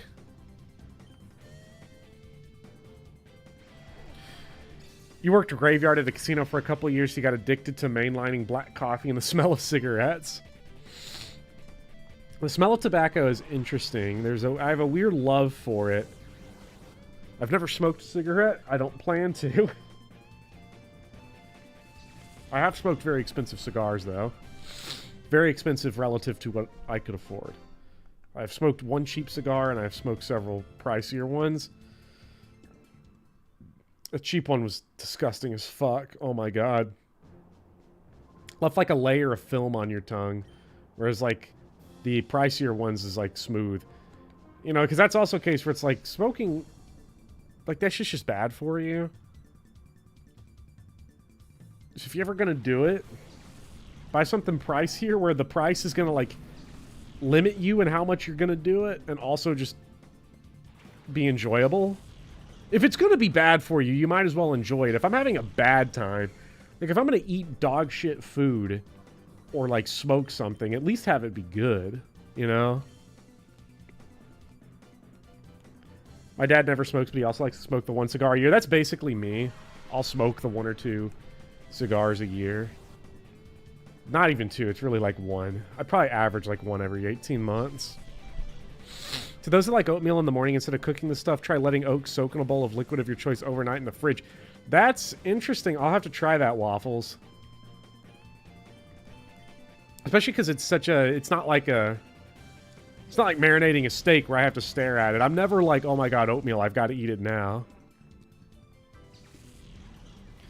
Smoking has 2 problems. Even the cheap stuff costs money and it mostly smells real bad. Obviously, for me, that's different because Kentucky is tobacco capital. Tobacco is cheap as hell here. Overnight oats.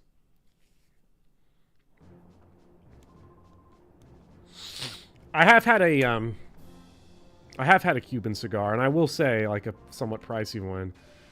And I didn't buy it, but I had the opportunity to have one, and having that is why I don't smoke, really, ever, because once you have that, it's like, I'm not... You try the cheap shit once, and you're like, nah. No. I'm not having this $8 piece of crap. It sucks. Not doing it. And that's a pretty useful thing. Topic tobacco, one of your favorite analogies I've heard is relating things to thinking you're taking a sip of Dr. Pepper, getting a mouthful of Dad's dip. Ugh. My dad dipped. He quit. He lost like 1 tooth as a result, and he was just like, yeah, fuck this shit, I'm done. A molar.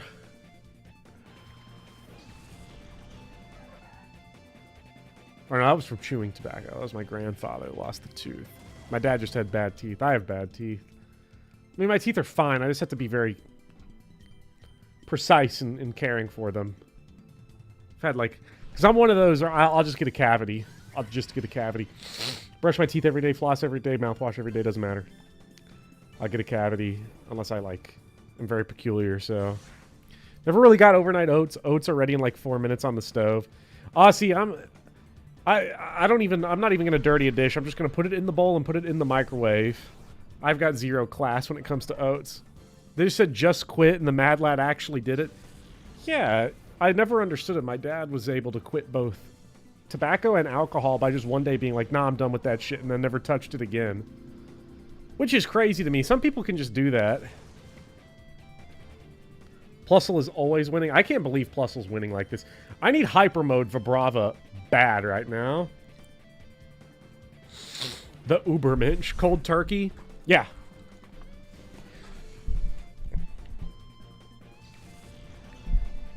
Not like tobacco you can cold turkey. Alcohol's slightly more complicated. It depends on a lot of factors. He was not a heavy drinker, like, of hard liquor. Would just drink beer and was like, this caused me to put on a lot of weight. I'm done. And then just quit.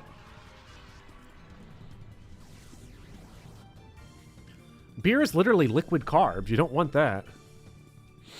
Unless it tastes delicious. I guess it goes back to like the I get why people drink like Milwaukee's Best or Natty Light, because you're 17, so going over to someone's house and drinking is like still the coolest thing ever instead of the saddest thing ever. And it's the shit that like your friend's cousin who came home from college could afford and brought back to you.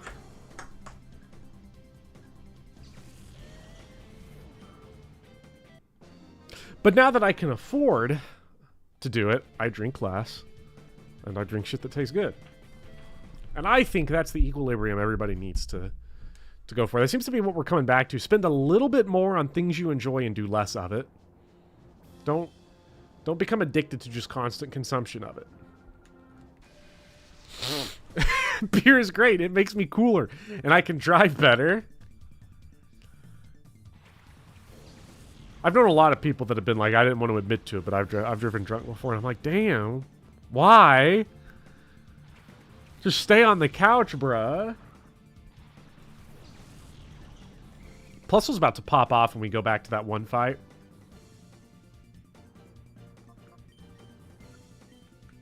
I think Bagon is Dragon, right?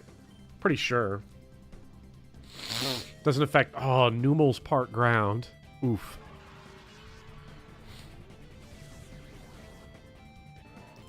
Remember being in high school and having a classmate old enough to buy beer, but I'm not 17 anymore? So it's just not cool. What if we still lose after purifying? Then that's an interesting problem, Quart. If we still lose after purifying, then we're just probably going to do more Mount Battle. Like, unironically.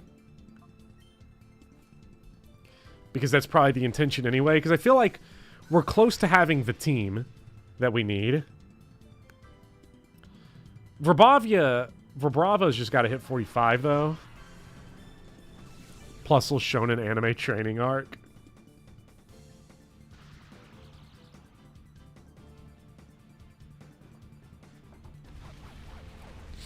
We all love Mount Battle, right, chat?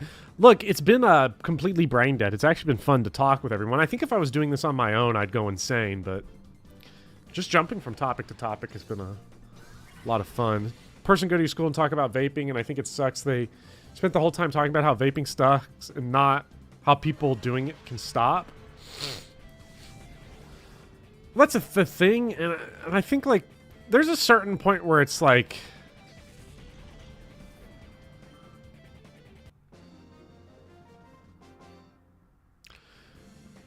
We just have to accept that people are going to do things that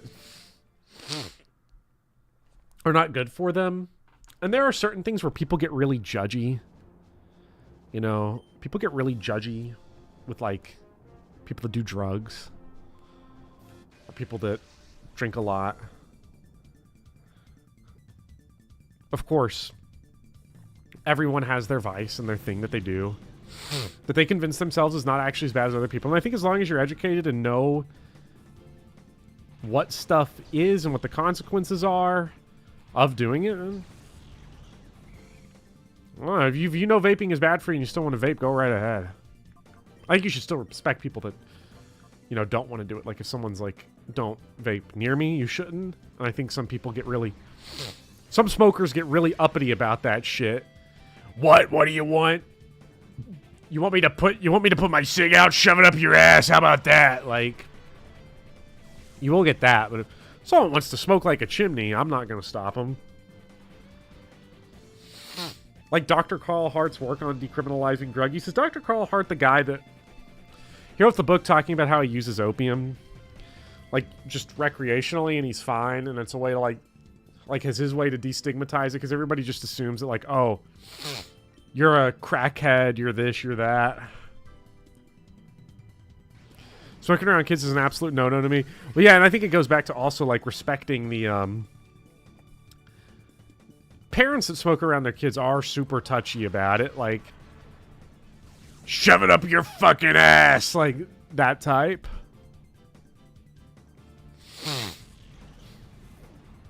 We should pressure vaping because it looks dumb. Vaping does look really dumb as fuck. It's so uncool looking.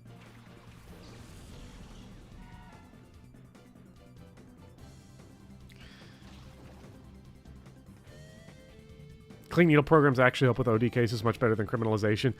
Yes, it does. Criminalization helps with nothing except it does help the prison industry. Other than that, criminalization doesn't actually help anyone. Because, well, clean needles help protect people from communicable diseases, HIV, hepatitis. Helps with, obviously, overdosing because it's a controlled, monitored environment. Whereas criminalization and zero tolerance sort of push people to not seek help. You have more overdoses. You'll have more habits that don't get broken, even when people do it. The whole you use it once, you become an unhinged addict myth. Lectures you went over is how untrue and poorly tested that idea is. Probably doesn't help that, like, all of our language to describe people that are addicted to drugs is, like, super insulting and dehumanizing. Crackhead, meth head, shit like that. Druggy. Dark Deity is on sale. You might get it, might do it. I don't know about all that.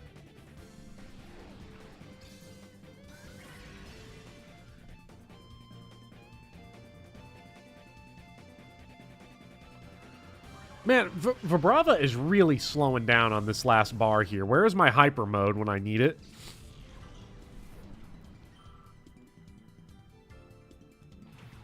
Barboche. Cool typing on Barboche. Oh my god, Plusle tank.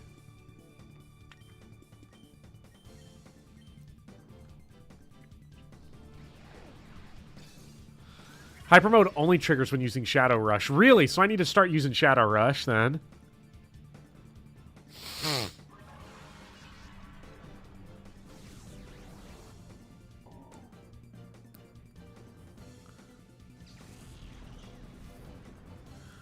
I hear decriminalization is good, and it just makes me confused because the shade of stuff. There's no way it can be that easy, right? I just don't know. I need to read more on it to understand.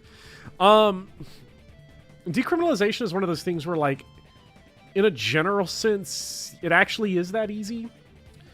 Because people just don't benefit from criminalization. We actually do have a 20-year test study to go with this, which is Portugal. Because Portugal decriminalized all drugs. They had a huge drug problem. Decriminalized all of them, like 2001, 2002. And since then, not only is their prison population down, but so overdose deaths are way down. The rate of drug addiction is way down. It's pretty impressive what they've managed to do there. Obviously, it is more complicated because you have to have other support systems that come into place. But removing criminal penalties and the fear of law and the fear of losing one's right to movement and to self-autonomy is a huge thing to help people actually get help. You know, because one of the hardest to process is that it's actually been, zero tolerance policies in general tend to struggle to actually work. I know that in the case of, like, Major League Baseball, for example, when they did have a zero tolerance policy for, like, domestic violence and all that. And they got rid of it in exchange for a policy that was against it, but was not zero tolerance. So when the punishment for having committed the crime was you lose your entire career forever, victims were not coming forward. And then the second they changed the policy to be temporary suspensions instead of lifetime suspensions, the number of people that were coming forward and were bringing evidence and were being open increased a whole lot because the consequences of coming forward became less. So even on, like, a victim level, less harsh sentences can actually be helpful to getting people the help they need. So it's Decriminalization would be easy if people were smart enough to realize what criminalization is actually doing. Because decriminalization and legalization are completely different, too. And I think that throws people off because we like to use them very interchangeably. We're going to encore this bitch because I want to try to get this last bit going here. We have that little nugget left. Not a crit. No. Okay, yes.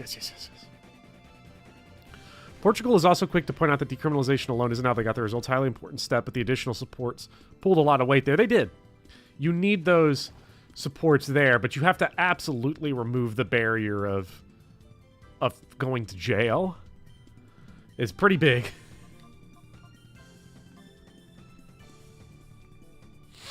There's a difference. Yeah, so legalization means you can sell it. You know, if you legalized... Well, we run this in the U.S. If you legalize marijuana in your state, and you can have legal vendors that are set up that can sell it to you, decriminalization means that it's technically not legal to sell it, but it's not illegal, so you can't go to jail for it.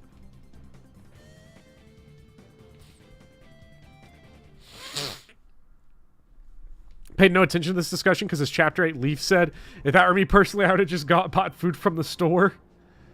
What a legend, Big Leaf. We love Leaf here. Are you kidding me? We have that little nugget left.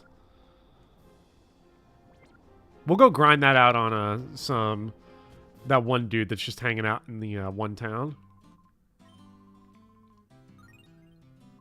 Ooh, 600. We're going to stop for now on doing mountain battle. We're gonna go purify, see what we can do, and check the coupon stores. I don't have enough coupons to exchange. What the fuck? How many do we need? Holy crap.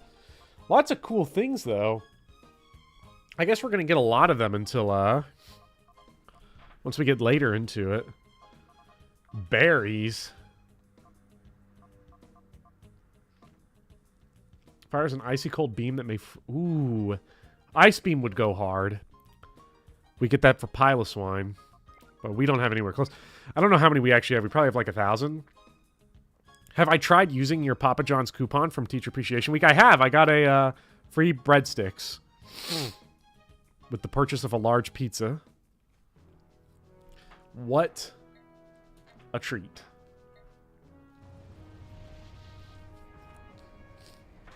Okay, I'm going to go get me some water real quick while you all keep having a party.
We got Big Poppy. Big Poppy right now is,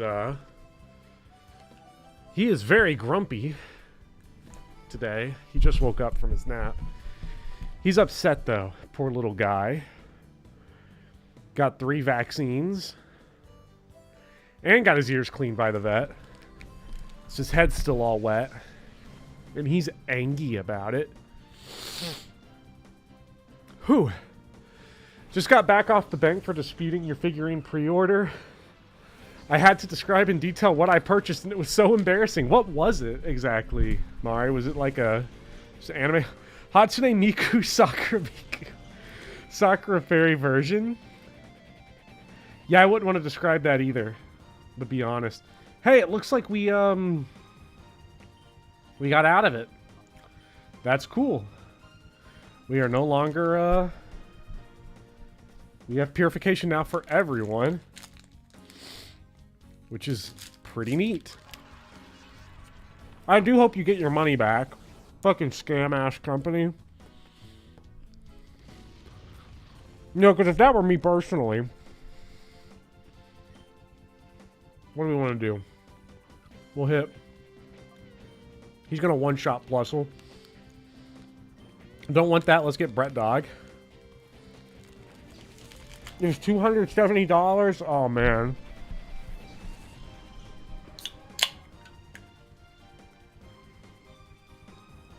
Got me a lime sparkling water.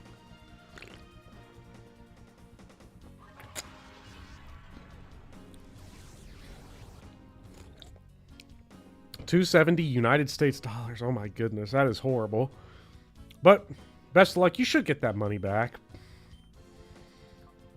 I can't imagine not. What is refresh supposed to do, and why does it keep failing? I just finished eating 5-minute toast and scrambled eggs, which embody the American dream more than anything else. We love 5-minute toast and scrambled eggs.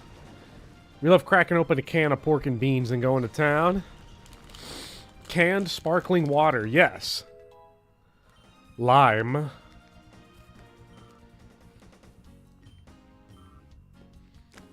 You had some orange chicken and it went uber hard. I need to get some of my, once I'm done streaming, I'm probably going to heat up me a bowl of my, chicken noodle and rice. My chicken rice soup. It's pretty good.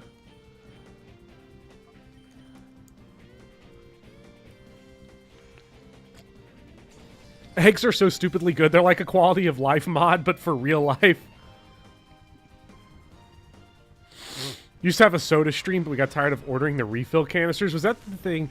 Was Soda Stream the machine where you could make your own soda? You put like cola flavor. It's just flavored sparkling water, which I guess flavored sparkling water is what soda literally is. But it's like you could do it in your house.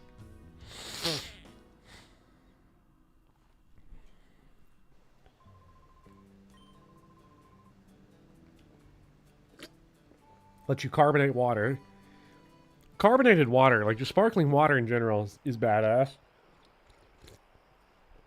I'll go through stretches of time where I drink soda and stretches where I don't, which I'm glad I'm doing that instead of... It really seems like drinks is really the only stuff that's super unhealthy, because drinks just don't really fill you up. Bacon, egg, and cheese biscuit go so hard. So cutting out like high-calorie drinks... I love the frame rate just shoots up on these parts. Let's see. How many levels do we get?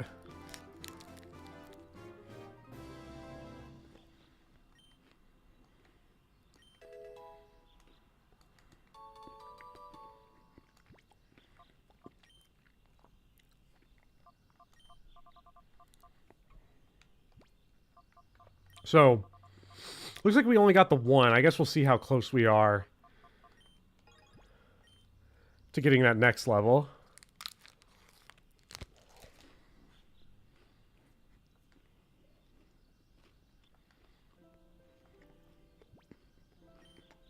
Okay.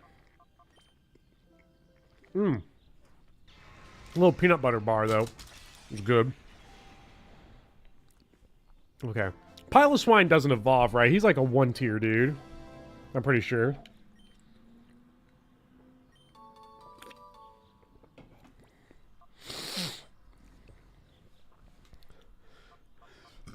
Hey, man. What's a good, trying to think. We need a good, like...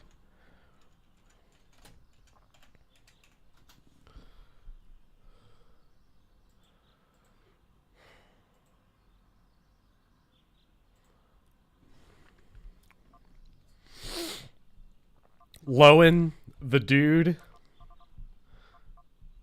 Lowen is good. Lowen, a big-time stoner, would you say? Swine flu.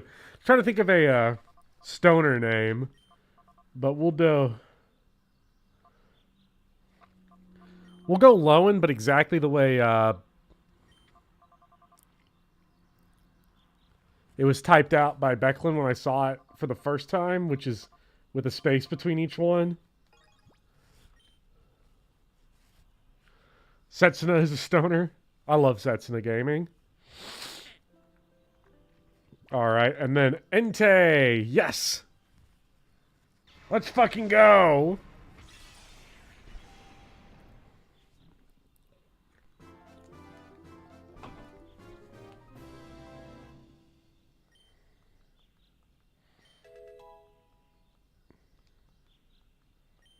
However, Entei already knows 4 moves. Stomp is normal type, right? 65, get rid of fucking Leer. Leer's ass. Especially for Entei. Owain Nightmare, blunt rotation.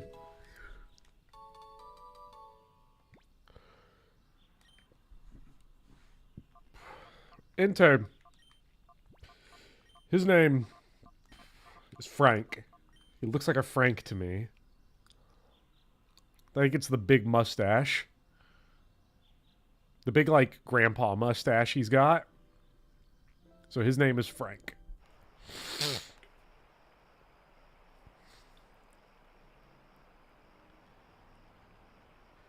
There was a dog at the vet today named Fred, and I really enjoyed that. I love people names for animals. Okay. What do we have? Craig. Fuck! Craig still needs 5,000 experience points. Do we have a, do we have a rare candy? We do. It's 45, right? Level 45 to evolve on Craig. I want to confirm this, because this is the most important level up he'll ever get.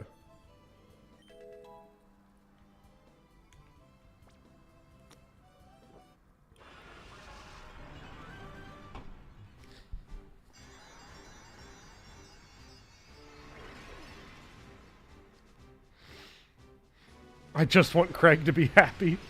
Push B. Yeah, Flygon. Your Craig evolved into Flygon. I don't... What do you think this dude... I wonder what his reaction's going to be when we roll back up in here. With a whole ass new moveset. Still hate that Flygon didn't get Mega Evolution until Gen 6. I thought Gen 6 was when they introduced Mega Evolutions. Probably by using Confuse Ray.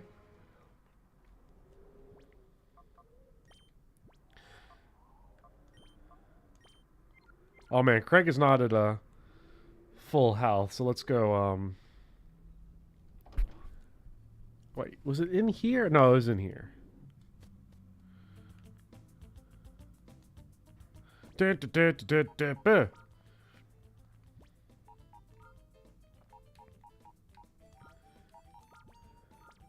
Now this feels like a party right here.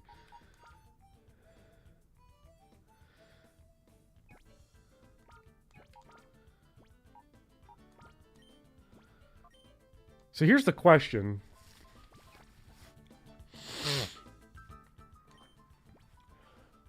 Oh, didn't get a Mega Evolution in Gen 6. I read it as until Gen 6.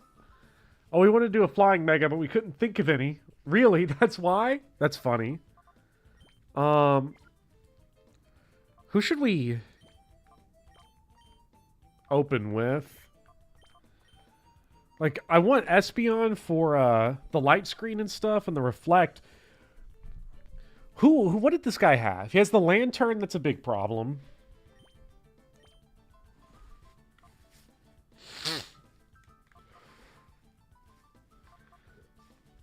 It always starts with Altaria, which we can knock out with Aurora Beam and Dragon Breath. We got the lantern that Piloswine will dig if he's not confused. Got Rain Dance and Thunder. We have Sunny Day now, at least, to handle that. I feel like there was a weird one, though. Wasn't there a weird one? There was Lantern. There's the snake-looking guy. There's the Altaria, and then there's something else, right? Raikou and the fifth one.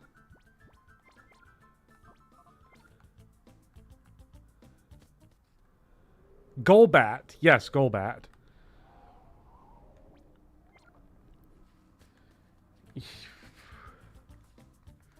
Oh, yeah, that's right. We do need Quack for this one, specifically.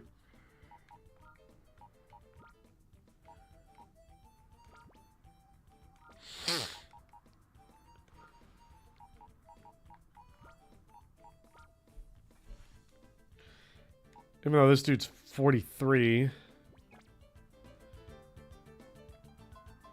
Yeah, Quagsire's really busted in this fight.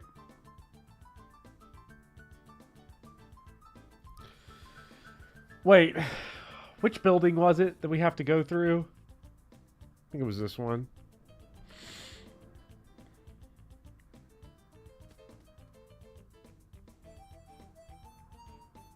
No, this doesn't feel right. Because it's not. It was the other one. Oh boy. Pokemon dungeons. I haven't had to do a Pokemon dungeon in generations.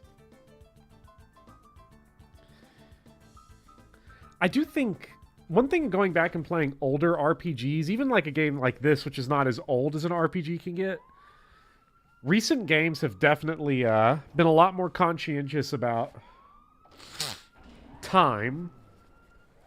The time that you spend with things like healing and backtracking and stuff.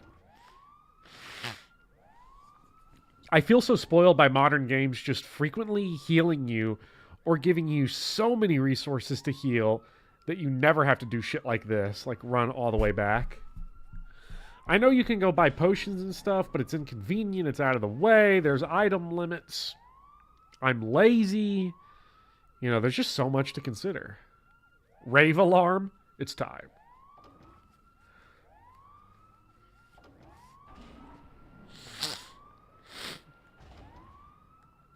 I'm so excited. Let's go beat the shit out of this guy now. Because we also got a bunch of levels, too, on Plusle. Which was Big League. Which, actually, we would like to... take the EXP share off.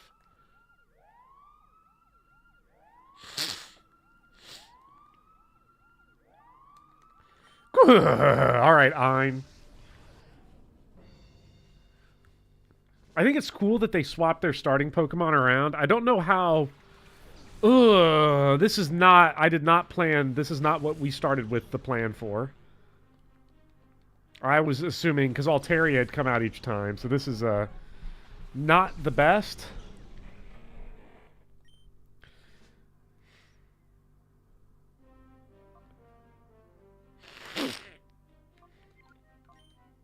I think we'll want to get...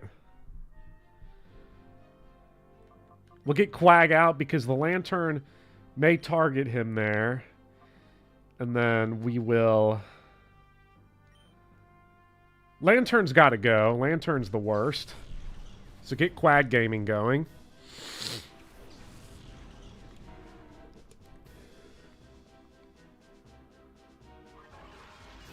Plusle can also just Thunder in the Rain, and that's exciting. It'd be really great if we could get... Damn, that would have been the turn to switch to Plusle, because I think they're both going to try to hit the Rain Dance. Yep, they both tried to hit the Rain Dance. I could have seen that a million miles away, but I was like, they're not that dumb, are they? But they are.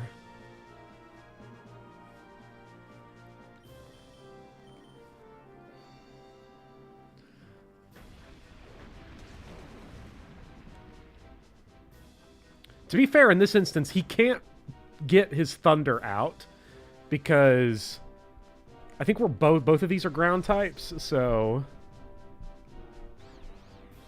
both hitting the gritty. It can't be that easy. It was that easy. Come on, hit the paralysis. Damn. Yes, Quag is already confused. Big Quag, big confused. Well, you know what time it is then? It's amnesia time. This lantern can't do shit to us. I think we're just going to have Quag try to really get him going here. Is Thunder physical or special?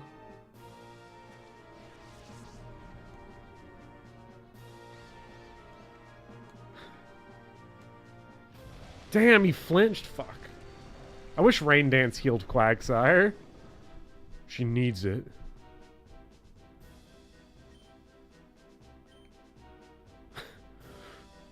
Craig. What do we want from Craig? I think we'll Plusle shift here. Like how you've become Bopper's Pokemon Encyclopedia. Well, I appreciate it, Waffles.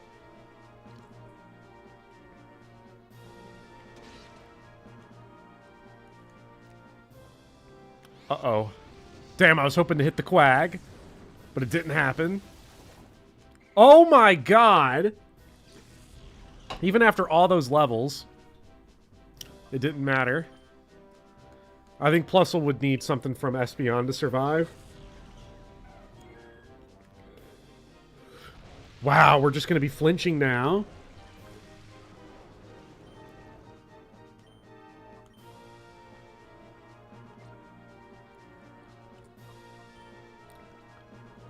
Rain boosted 120 base power move. It's shit. It's absolutely shit.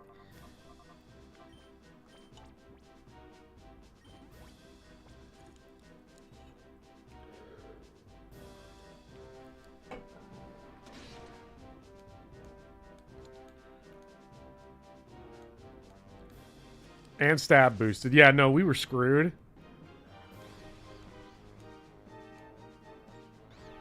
Come on, man.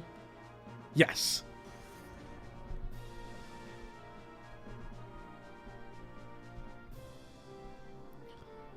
Surely we've snapped out of confusion by this point.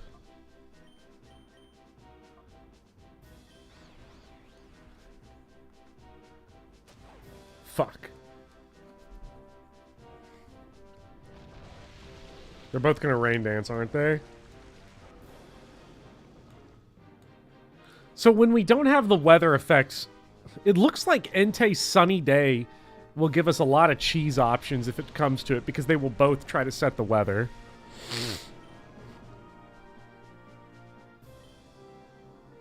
Here we go again. Oh, yeah. Come on, Bruskies. Damn. Fuck.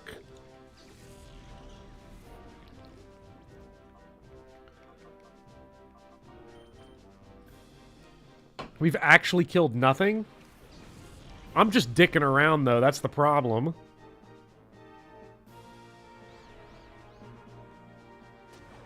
Shit.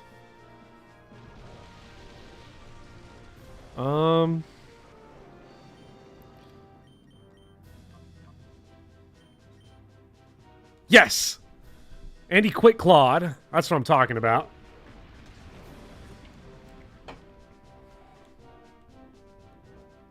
I don't think we're winning. I think we could have won. I think I sold. I think that was the problem.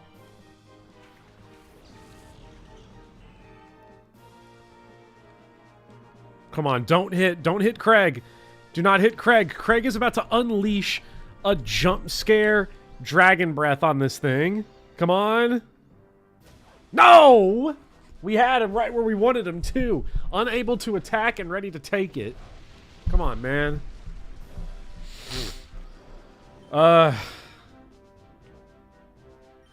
More amnesia. Dragon breath the Altaria, please.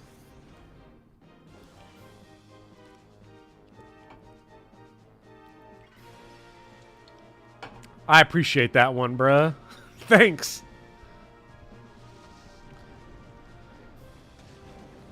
No, a crit.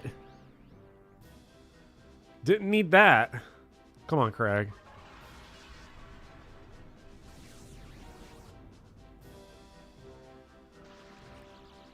Yes. Come on. No, what? It didn't get paralyzed? Of course it didn't. That ice beam probably would have killed me anyway, but... Man, the paralysis would have been nice. We are perfectly set up for Brett Dog sweep, though, I think. At this point. We got to get rid of these fucking rain dancers.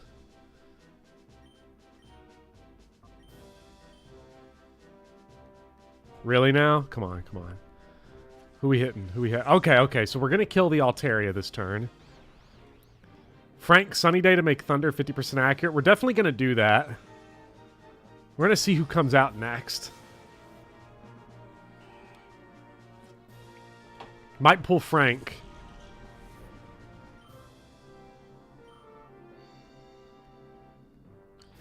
Okay, Golbat.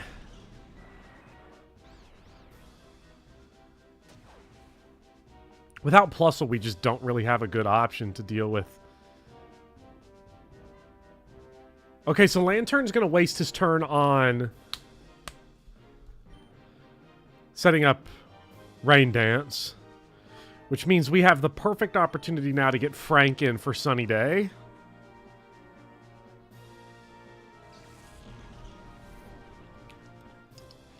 What the Golbat doing? I just don't really have a good way to deal with this Huntail. Not without Plusle.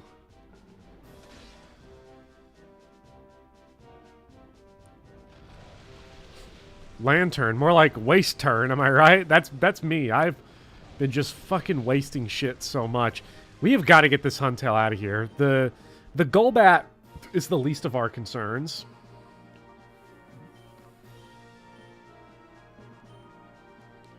Yes. Quag with the slam.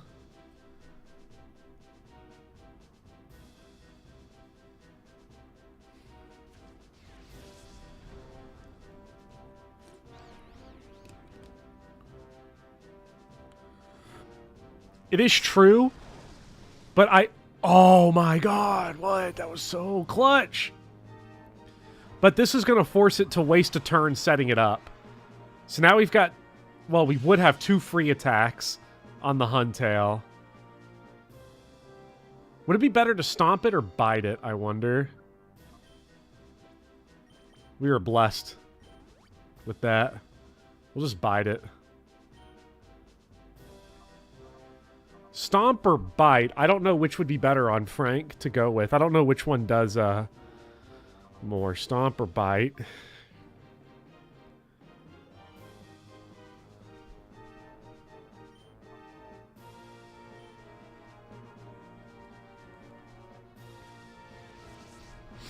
Quag is very confused. Yes. Damn, that was big damage.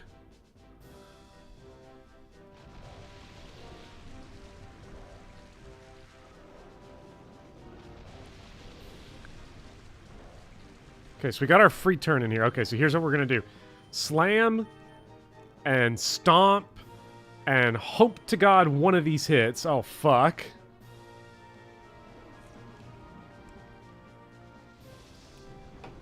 That might be it for old dude here. Not a crit! Not a fucking crit! Are you kidding me? Are you fucking kidding me? Alright, Brett Dog. The crit mattered. Unreal.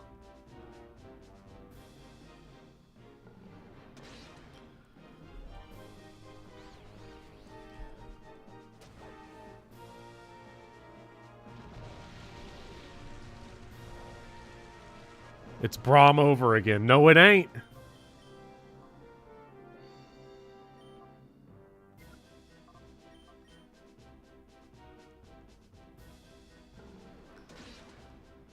It just keeps tumbling down, tumbling. These... I feel like every trainer in this game is like... They're all Whitney. They're all annoying. They're all Lieutenant Surge with the double teams. This Hugtail is tanky as fuck. God damn, did we ever need Plusle to be alive. If we have to run this fight back, which we might, depending on how the numbers for Raikou work out. Come on, Quag. Yes.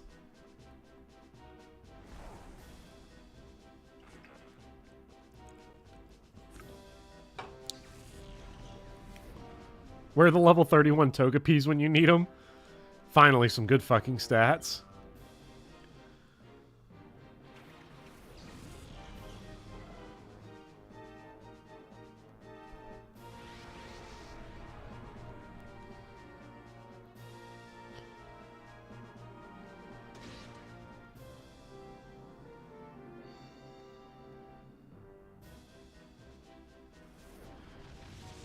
Raikou could still kill Quag with Shadow Rush. The issue is that it'll one-shot Brett Dog. And if we lose Brett Dog, we can't infinite loop our thing. So I think it's going to try to one-shot Brett Dog here with Thunder.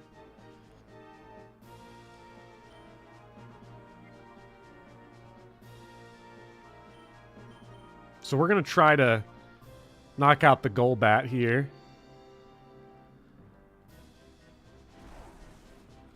Hopefully that Slam plus an Aurora Beam kills. Okay. No! Please, please go for Quag. Go for Quag. Yes.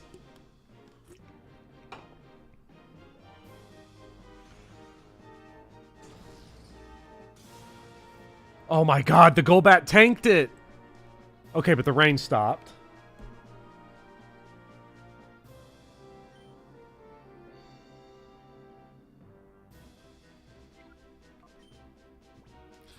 Okay, so for Quag's turn, we're gonna...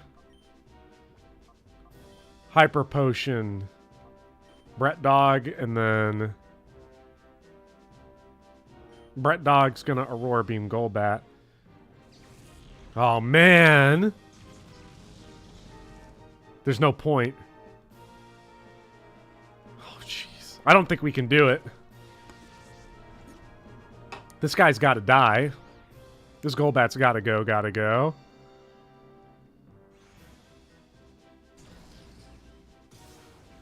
Yes.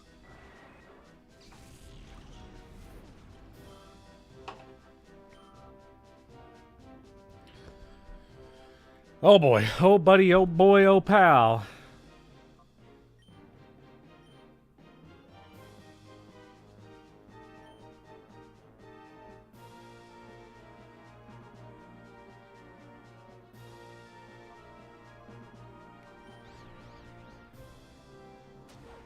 Fuck, not what I needed.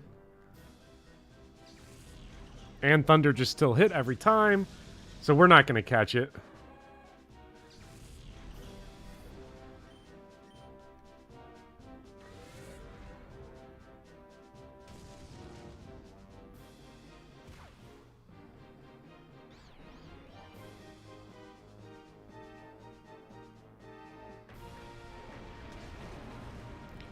Oh my god, Quag! Oh my god, Quag, we've...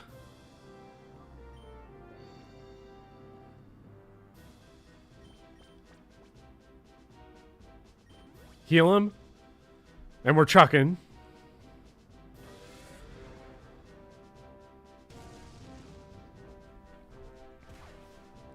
Oh, shit.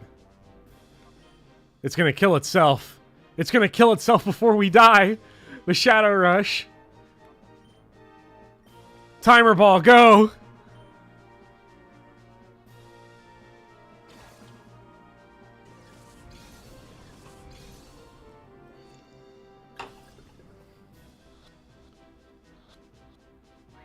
No!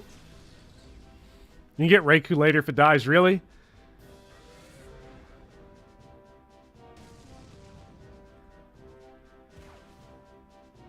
Ah! Not that it matters. You can get Raikou later if it dies. It actually makes that fighting... What, the later fight with Raikou's easier? How does Quag Sweep just keep coming back into vogue? This power, it defies belief. Looks like Plusle's not getting benched yet.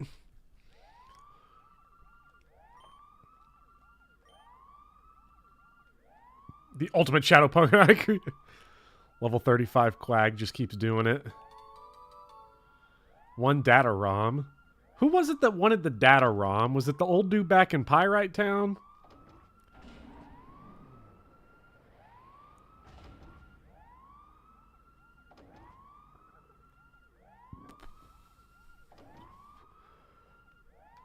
Someone wanted the data ROM.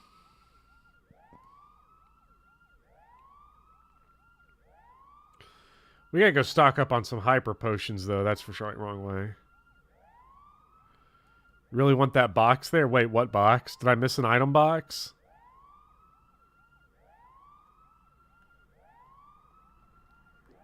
Doesn't appear to open for... Oh, fuck. We're going back.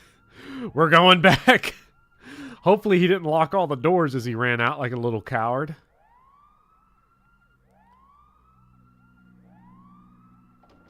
More rave alarm. It just, yeah, it's infinite alarm. Forever and ever and ever.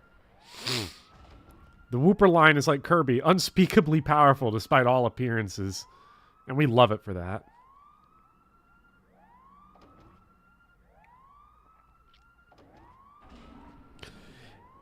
It really just had to be a simple... It doesn't unlock... Or it's locked from the other side. And then it's just fine. How the MC survives is me be holding my ears because the alarm would hurt your ears. Oh yeah, that shit would be mad painful. I guess I already got that item in there. Ah, this one. TM26. Let's see what that is. Earthquake. Ooh. Now, who should that go on? Would that go on Piloswine? Does Piloswine learn Earthquake naturally? I don't know who it should go to. Flygon? Quag gets it. People are saying Flygon. Both really need that to be useful. Piloswine doesn't learn it naturally. I could have sworn Pylo did. I guess I won't use it until we confirm this. Quag does not have it, but he will get it on level up. I got an email here. Lab data. Hi, this is Net. If you find any, please bring it to the under. I will be waiting. Okay, yeah, we're going to the under.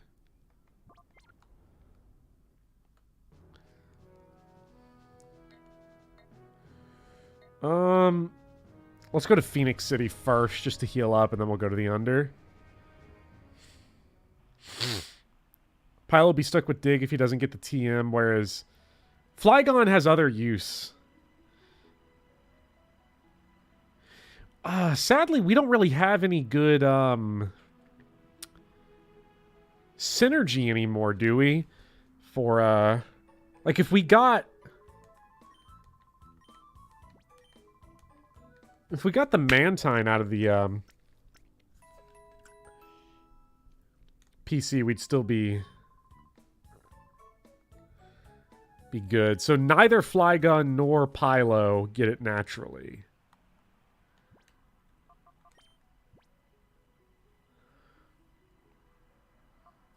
With Earthquake, I would like... I think I want to teach it to Piloswine, because Flygon has Levitate, so Flygon would synergize with it. Whereas if Craig gets it, no one else synergizes with it. So I think that's important to keep in mind. Whoever gets it, though, is like... It doesn't matter. Because Quag can always come out of retirement. He's just like that.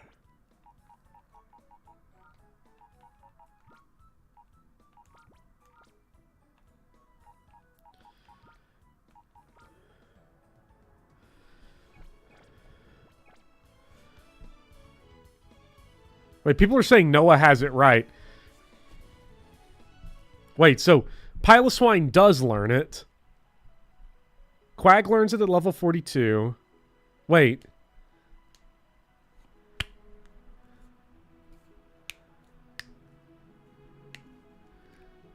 I'm still going to avoid it. We have a little story thing to go do. So I'll just delay the inevitable.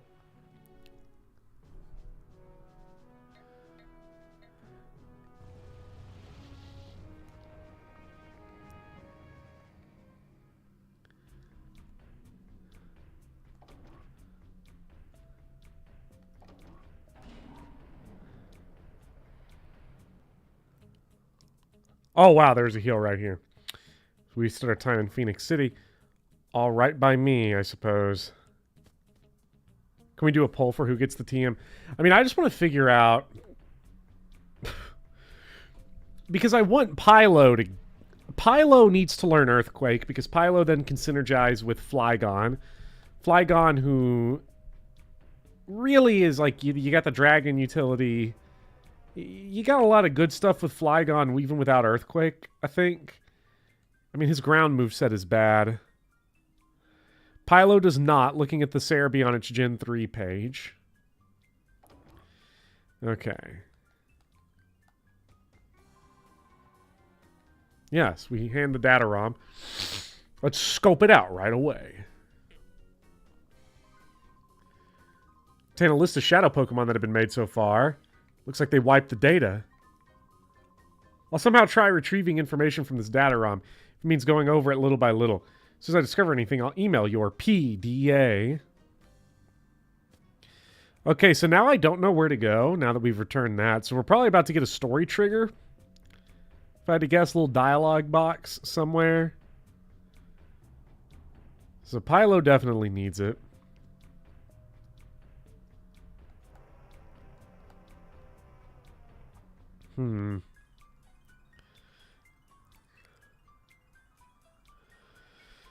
It's complicated, you know, because if I give it to Flygon, he will...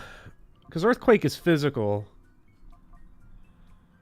He's got 99 attack at level 45 to... Lowen's 99 at 43, so he's got a little better attack. But that team, we can team synergize it better with Pylo. But if we gave it to Craig, I'd like to at least get a flying type in the party.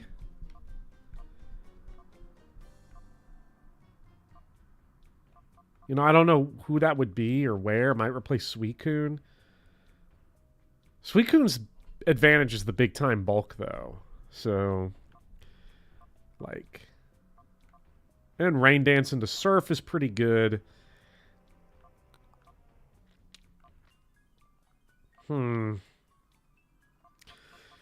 We do have the soft sand.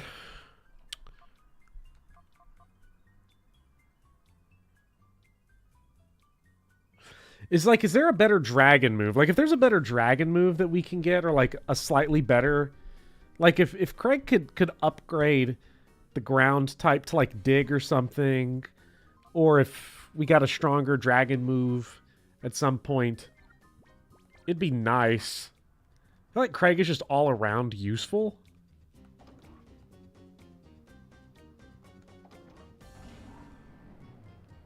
Genuinely don't know where we need to go, though, now that we've done this. I think we'll commit to Pylo, but whoever we commit to is on the team for good. I know Flygon's going to be here for good. Oh, fuck you. Forgot about this.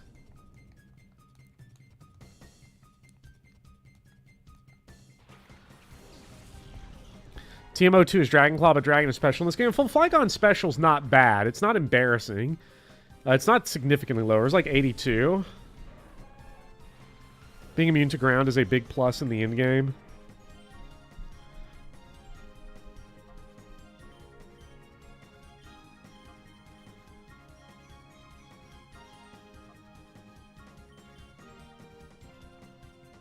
Time to bring back Greg to synergize with Flygon. Just about that time, I guess. Pylo gets a much better secondary stab, though. Like a stab off of his ice type. I mean, with Earthquake, we can't go wrong. We're not going to make a wrong decision, I don't think. I don't think we can really do that. But it would be nice to still have the best we possibly could.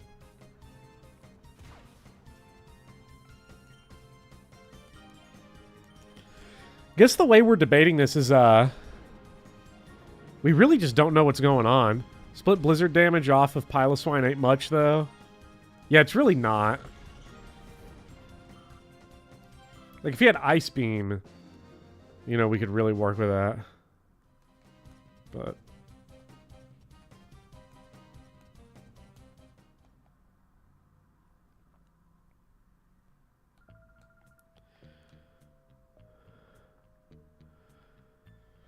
Special attack is dog water, man. Suicune would be better with Ice Beam than Pylo, yeah.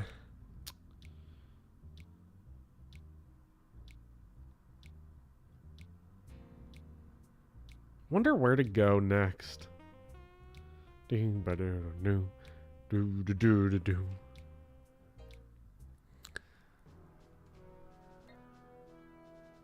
With the real gem tower, that's new. The immense tower that's finally completed Cypher's base. It has a Colosseum at the top.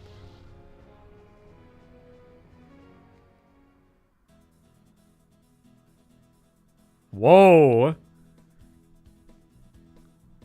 Love the ice sculpture pseudo-woodos here. Entei with Earthquake wouldn't be terrible. Strong physical attack and can spam with Flygon. Welcome to the real game. The real gaming tower.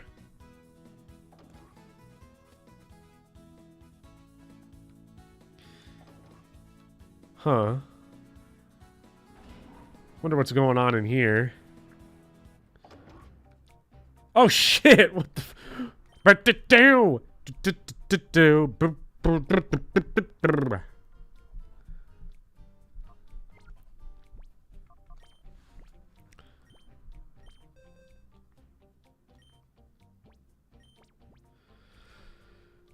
Yeah, Craig and Lowen can learn it. Mirror B jump scare.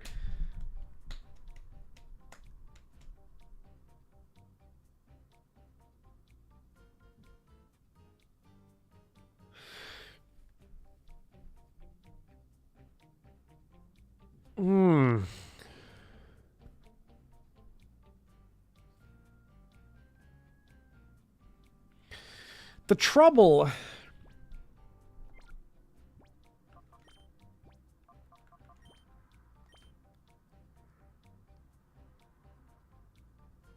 Lowen's just got no tankiness either. Lowen's just not good. He's slow, he's not tanky.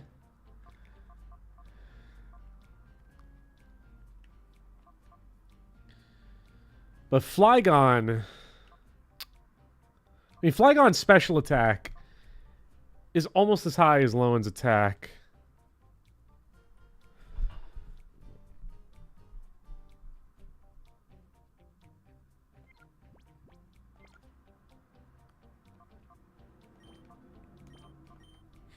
Let's just jump. Mirror B jump scared us. Let's jump scare Mirror B. It won't really matter, but I think it's going to be funny. I think before I commit to it, I kind of want to see what we can do with Lowen regardless.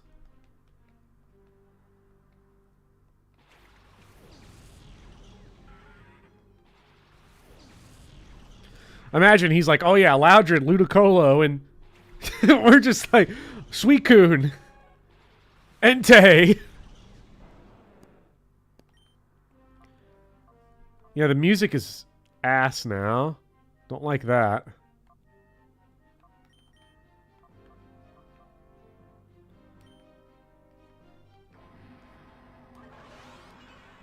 I assume Sunny Day makes Fire Blast have 100% accuracy. And powers it up. Oh, fuck. He's slower than us. So, he's gonna cook us. Shit.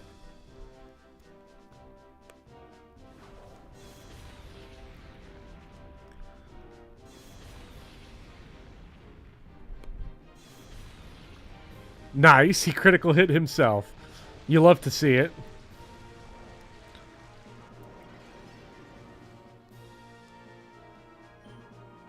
Okay, Brett Dog hit him with the surf.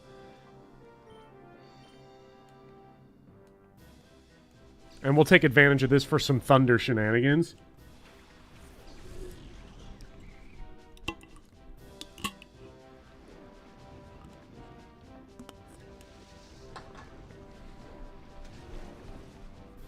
Damn, that's pretty nice. What the fuck? Is that still gonna hit the Ludicolo?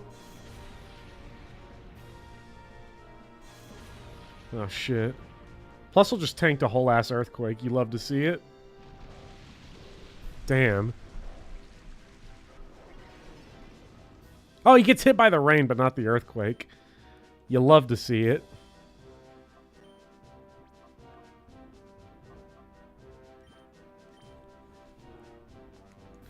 Throwing Plusle in right after an Earthquake? Yes, I'm just like that. We have to get Plusle his EXP. We just put in low in here to get killed. Well, no we didn't, because Loudred's are going to die here. Thank you, Rain Dance.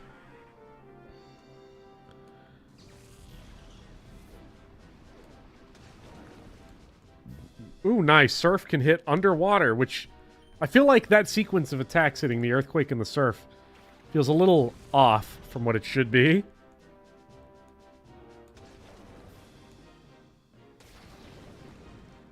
Are you kidding me? A critical hit. Congratulations, Lowen. I think we might quag game in the end. In the end, we quag. Do it, Plusle. Do it.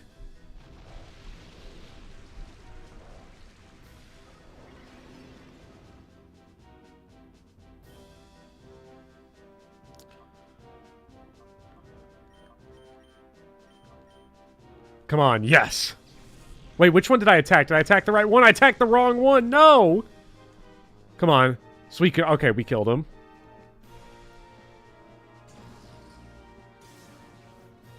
So it ends up evening out. Plusle will probably die here, even though I wanted him to one-shot the Golduck. Yeah, it is sad that Mirror B no longer is running 900 of these guys. I'll never say no more to Quag Gaming, especially because Quag Gaming would have healed here. And Plusle just dies.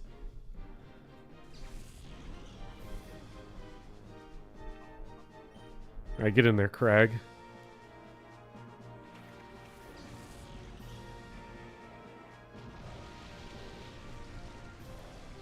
Plusle drowned. It's so sad.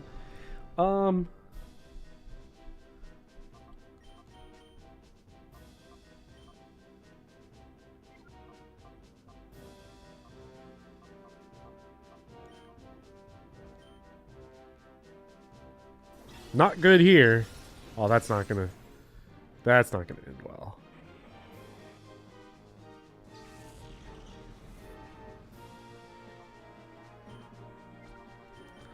I feel like this game's got a classic case of I'm not one-shotting the things that are one-shotting me. Really need to use more Espeon, I think. Did that say a critical hit? Flygon took less hits than Plusle.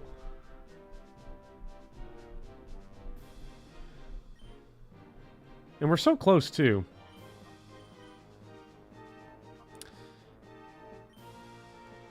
Oh, what? He has got mad favoritism for these Ludicolos, I swear to God.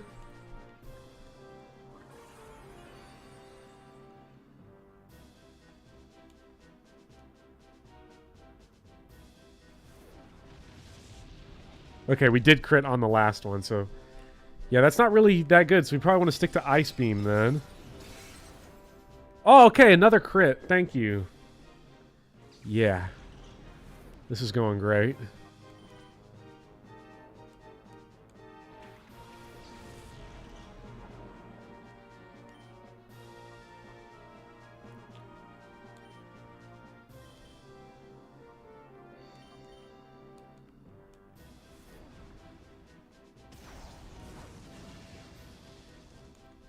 Hope Mirror B cameos in future Pokemon games. Would definitely be a good character to see return in a very silly form. Damn, okay, Gust is better.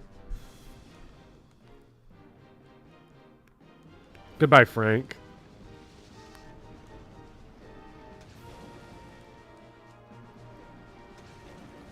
Ooh. Fuck. That's not so bad.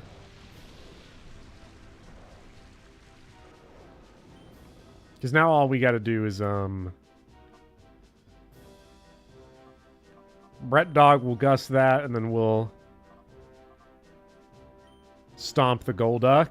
Oh, I guess not. We must have had a speed tie. Shit.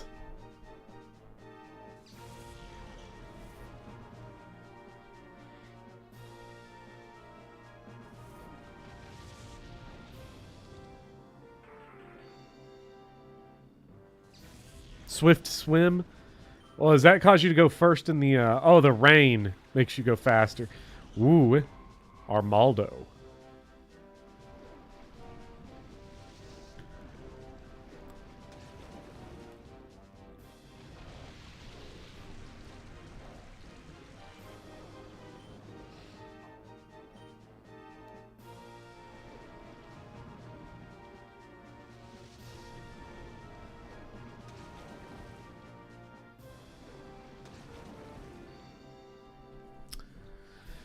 Ugh, don't know if, the wall shatter... Oh, no, my light screen! Fuck! Yeah, that's it.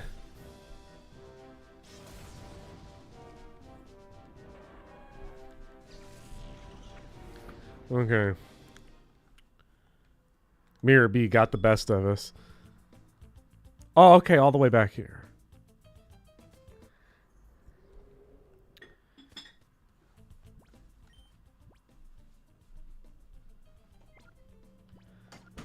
Problem with Lowen is that he sucks. But the problem with Quag is his level.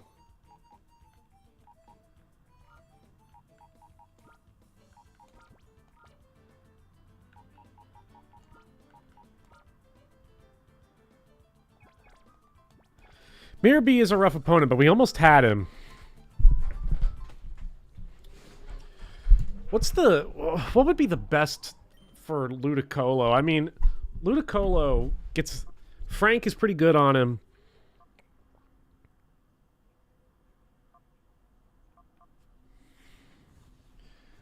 Yeah, Quack sponges all those surfs, so...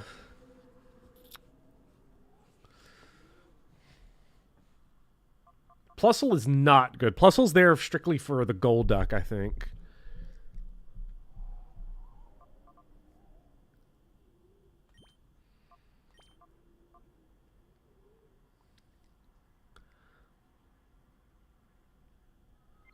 Plusle might be the best option for Ludicolo, but aren't our Thunders going to be not very effective? Oh no, it'll be neutral. It'll be neutral. So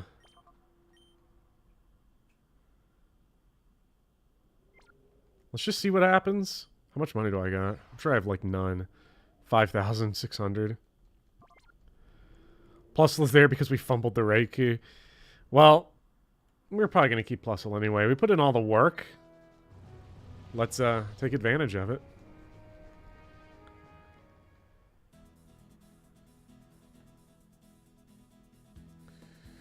Yeah, I think Espeon would be a good pick. I might lead... Might lead with this. Of all things. Lay out a light screen right from the beginning and have Quag get his amnesia going. Ludicolo does not seem to have any grass moves, but... I don't know, it's hard to tell.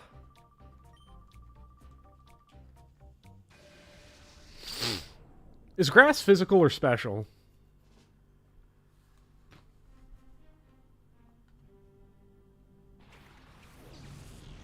Special.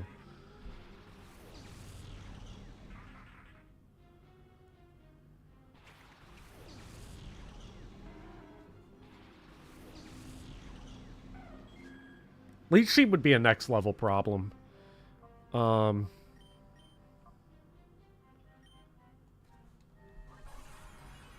a light screen. I am glad Espeon is so fast, even at level 39. This is such a low level team right here. Oh, fuck. Yep, he got one. Oh, he's got one. Wow, and that was with the light screen. Unreal.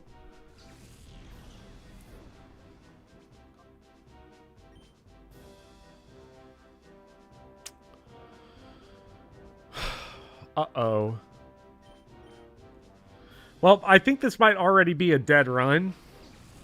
Already. Losing a Pokemon before we even do damage is such a big problem. Shadow Ball? My goodness.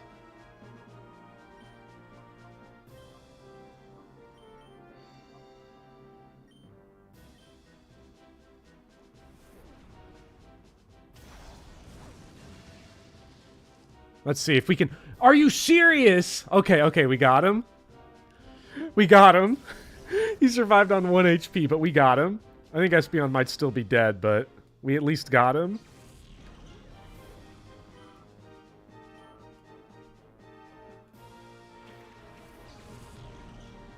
See if this bozo sets up some Rain Dance. He did set up Rain Dance, okay.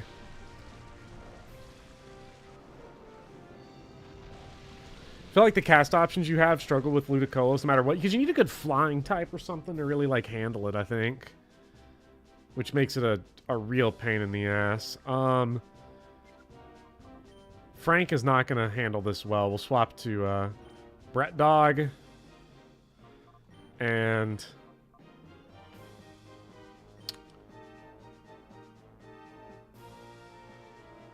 Craig. I don't know if... Because this dude's got Waterfall. Which is butt.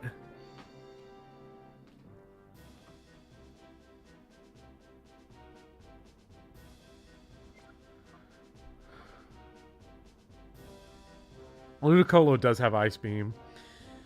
Fuck.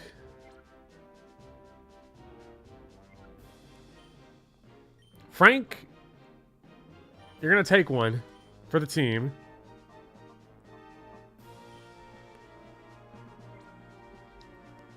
Then you'll be our free switch into Plusle. And then we'll have Plusle Suicune out. One-shot the Gold Duck. Maybe I should have sacked Espeon instead of Frank. But... Okay, he had... No! We could have had him. We really could have had him.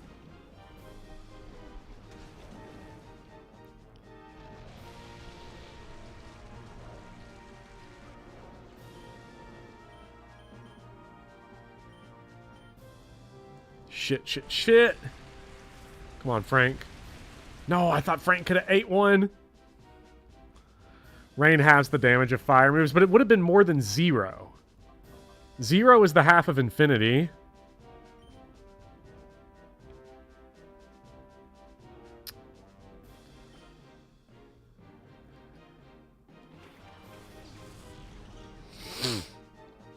Light screen is great. putting in crazy work. What does light screen actually do?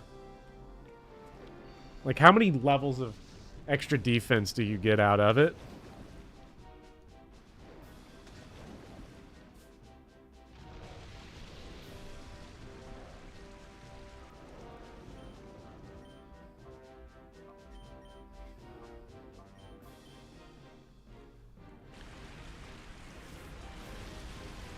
Come on, Plusle.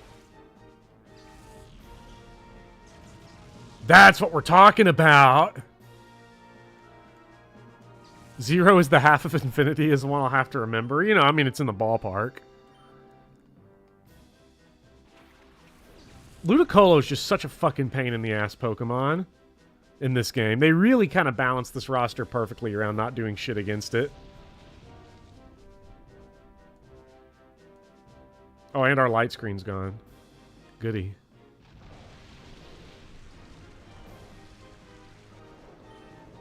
Well, Plusle's dead because there ain't no way he's getting through, so Helping Hand should still have +5 priority. Maybe it kills this Ludicolo?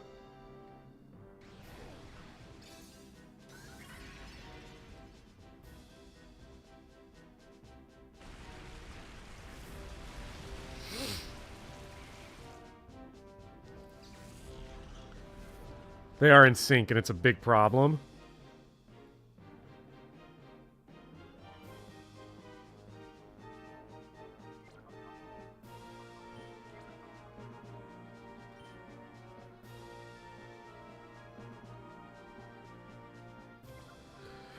We'll go Craig first, I think. That way Espeon can go out when there's no rain. Try to get an attack in. Might be our only option. Come on. Damn it, but we're close. Oh, fuck. Okay, okay, that's fine. And at least it was the one that has already been damaged that did that. The rain stopped. Oh, okay, okay. They're gonna try to drop Rain Dance on it. I just already know it. Dude's gonna mad Hyper Potion. I can just feel it. Yeah.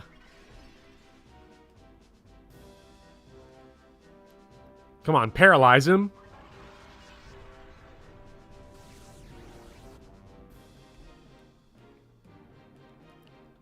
Come on. Do enough. Yes! We got 2 crits. We got crit luck. And now we still just have another Pokemon to deal with. I wonder which Ludicolo's turn got used up. Didn't matter. It's a shame it was that one, though. My guess is that he was going to get a move no matter what, because it would have 8 inputs to make sure he got to go.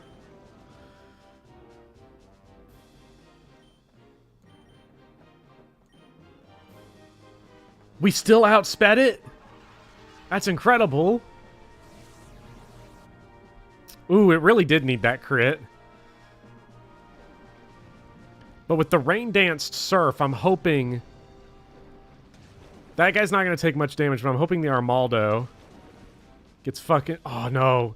No! Leech Seed? Oh, shit. Okay, at least he leeched Craig, who was going to die anyway, probably.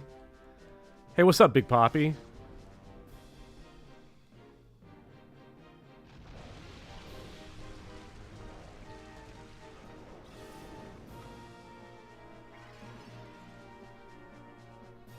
I think this is winnable as well, yeah.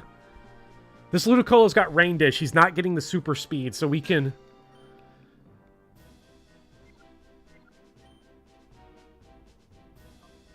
So this is free. I guess the question here is we Dragon Breath Ludicolo, we hope for the paralysis, we Surf to knock out the Armaldo. Big Poppy's here, and his front nails are freshly clipped, not the back ones, and the back ones still cut the fuck out of me. God damn, that hurts. Not very effective, don't care, Armaldo's gone. Get Armaldo out of here, please. Decease this man. Oh, come on. Blanket you can put over their my legs? I need to go get one.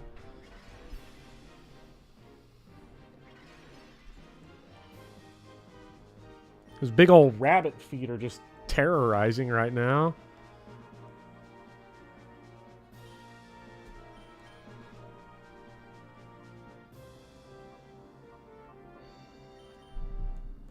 We're both gonna outspeed this dude. Why is Craig safe from Surf? I have no idea. Andy lived, so I think Surf does hit dive. I did not realize that. I forgot that. Damn. Fuck. We have 4 HP, but that's just enough for us to get one more round out here of Dragon Breath and Gust before it switches over to Espeon. So Craig is dead no matter what. That's fine. He did his duty here and put some dig damage on. And he won't be a leech anymore for this HP. Oh, a critical hit. Don't tell me Mirror Beast sitting on another one, right? The rain stopped.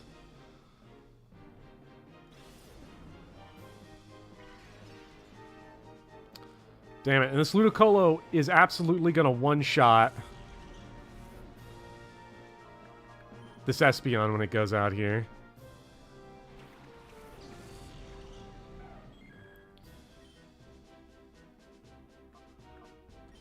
Helping Hand. No, not Gust. Helping Hand into Surf.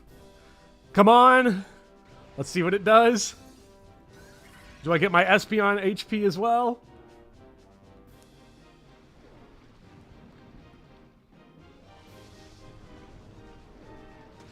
Yes!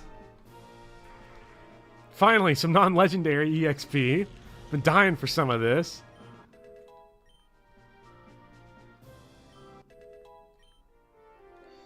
Finally, it's over.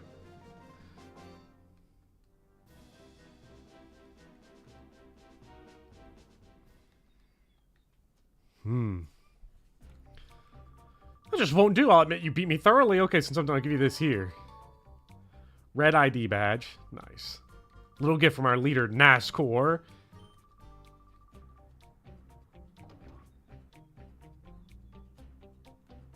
Ooh. So I assume this is just going to be a boss rush.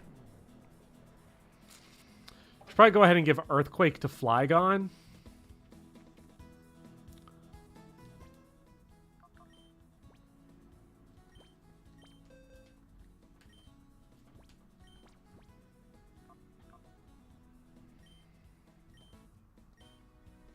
So we'll get rid of Sand Tomb. Sand Tomb's ass. We haven't even tried to use it. 70 accuracy is butt cheeks for like such a weak move. Screech at least like lowers defense by 2 levels. I could see some use for that potentially. And then Quag has just got a... Quag needs 10 levels, but he actually needs 8. We're going to get him 8 levels and then pop 2 rare candies. I think... I don't think, actually.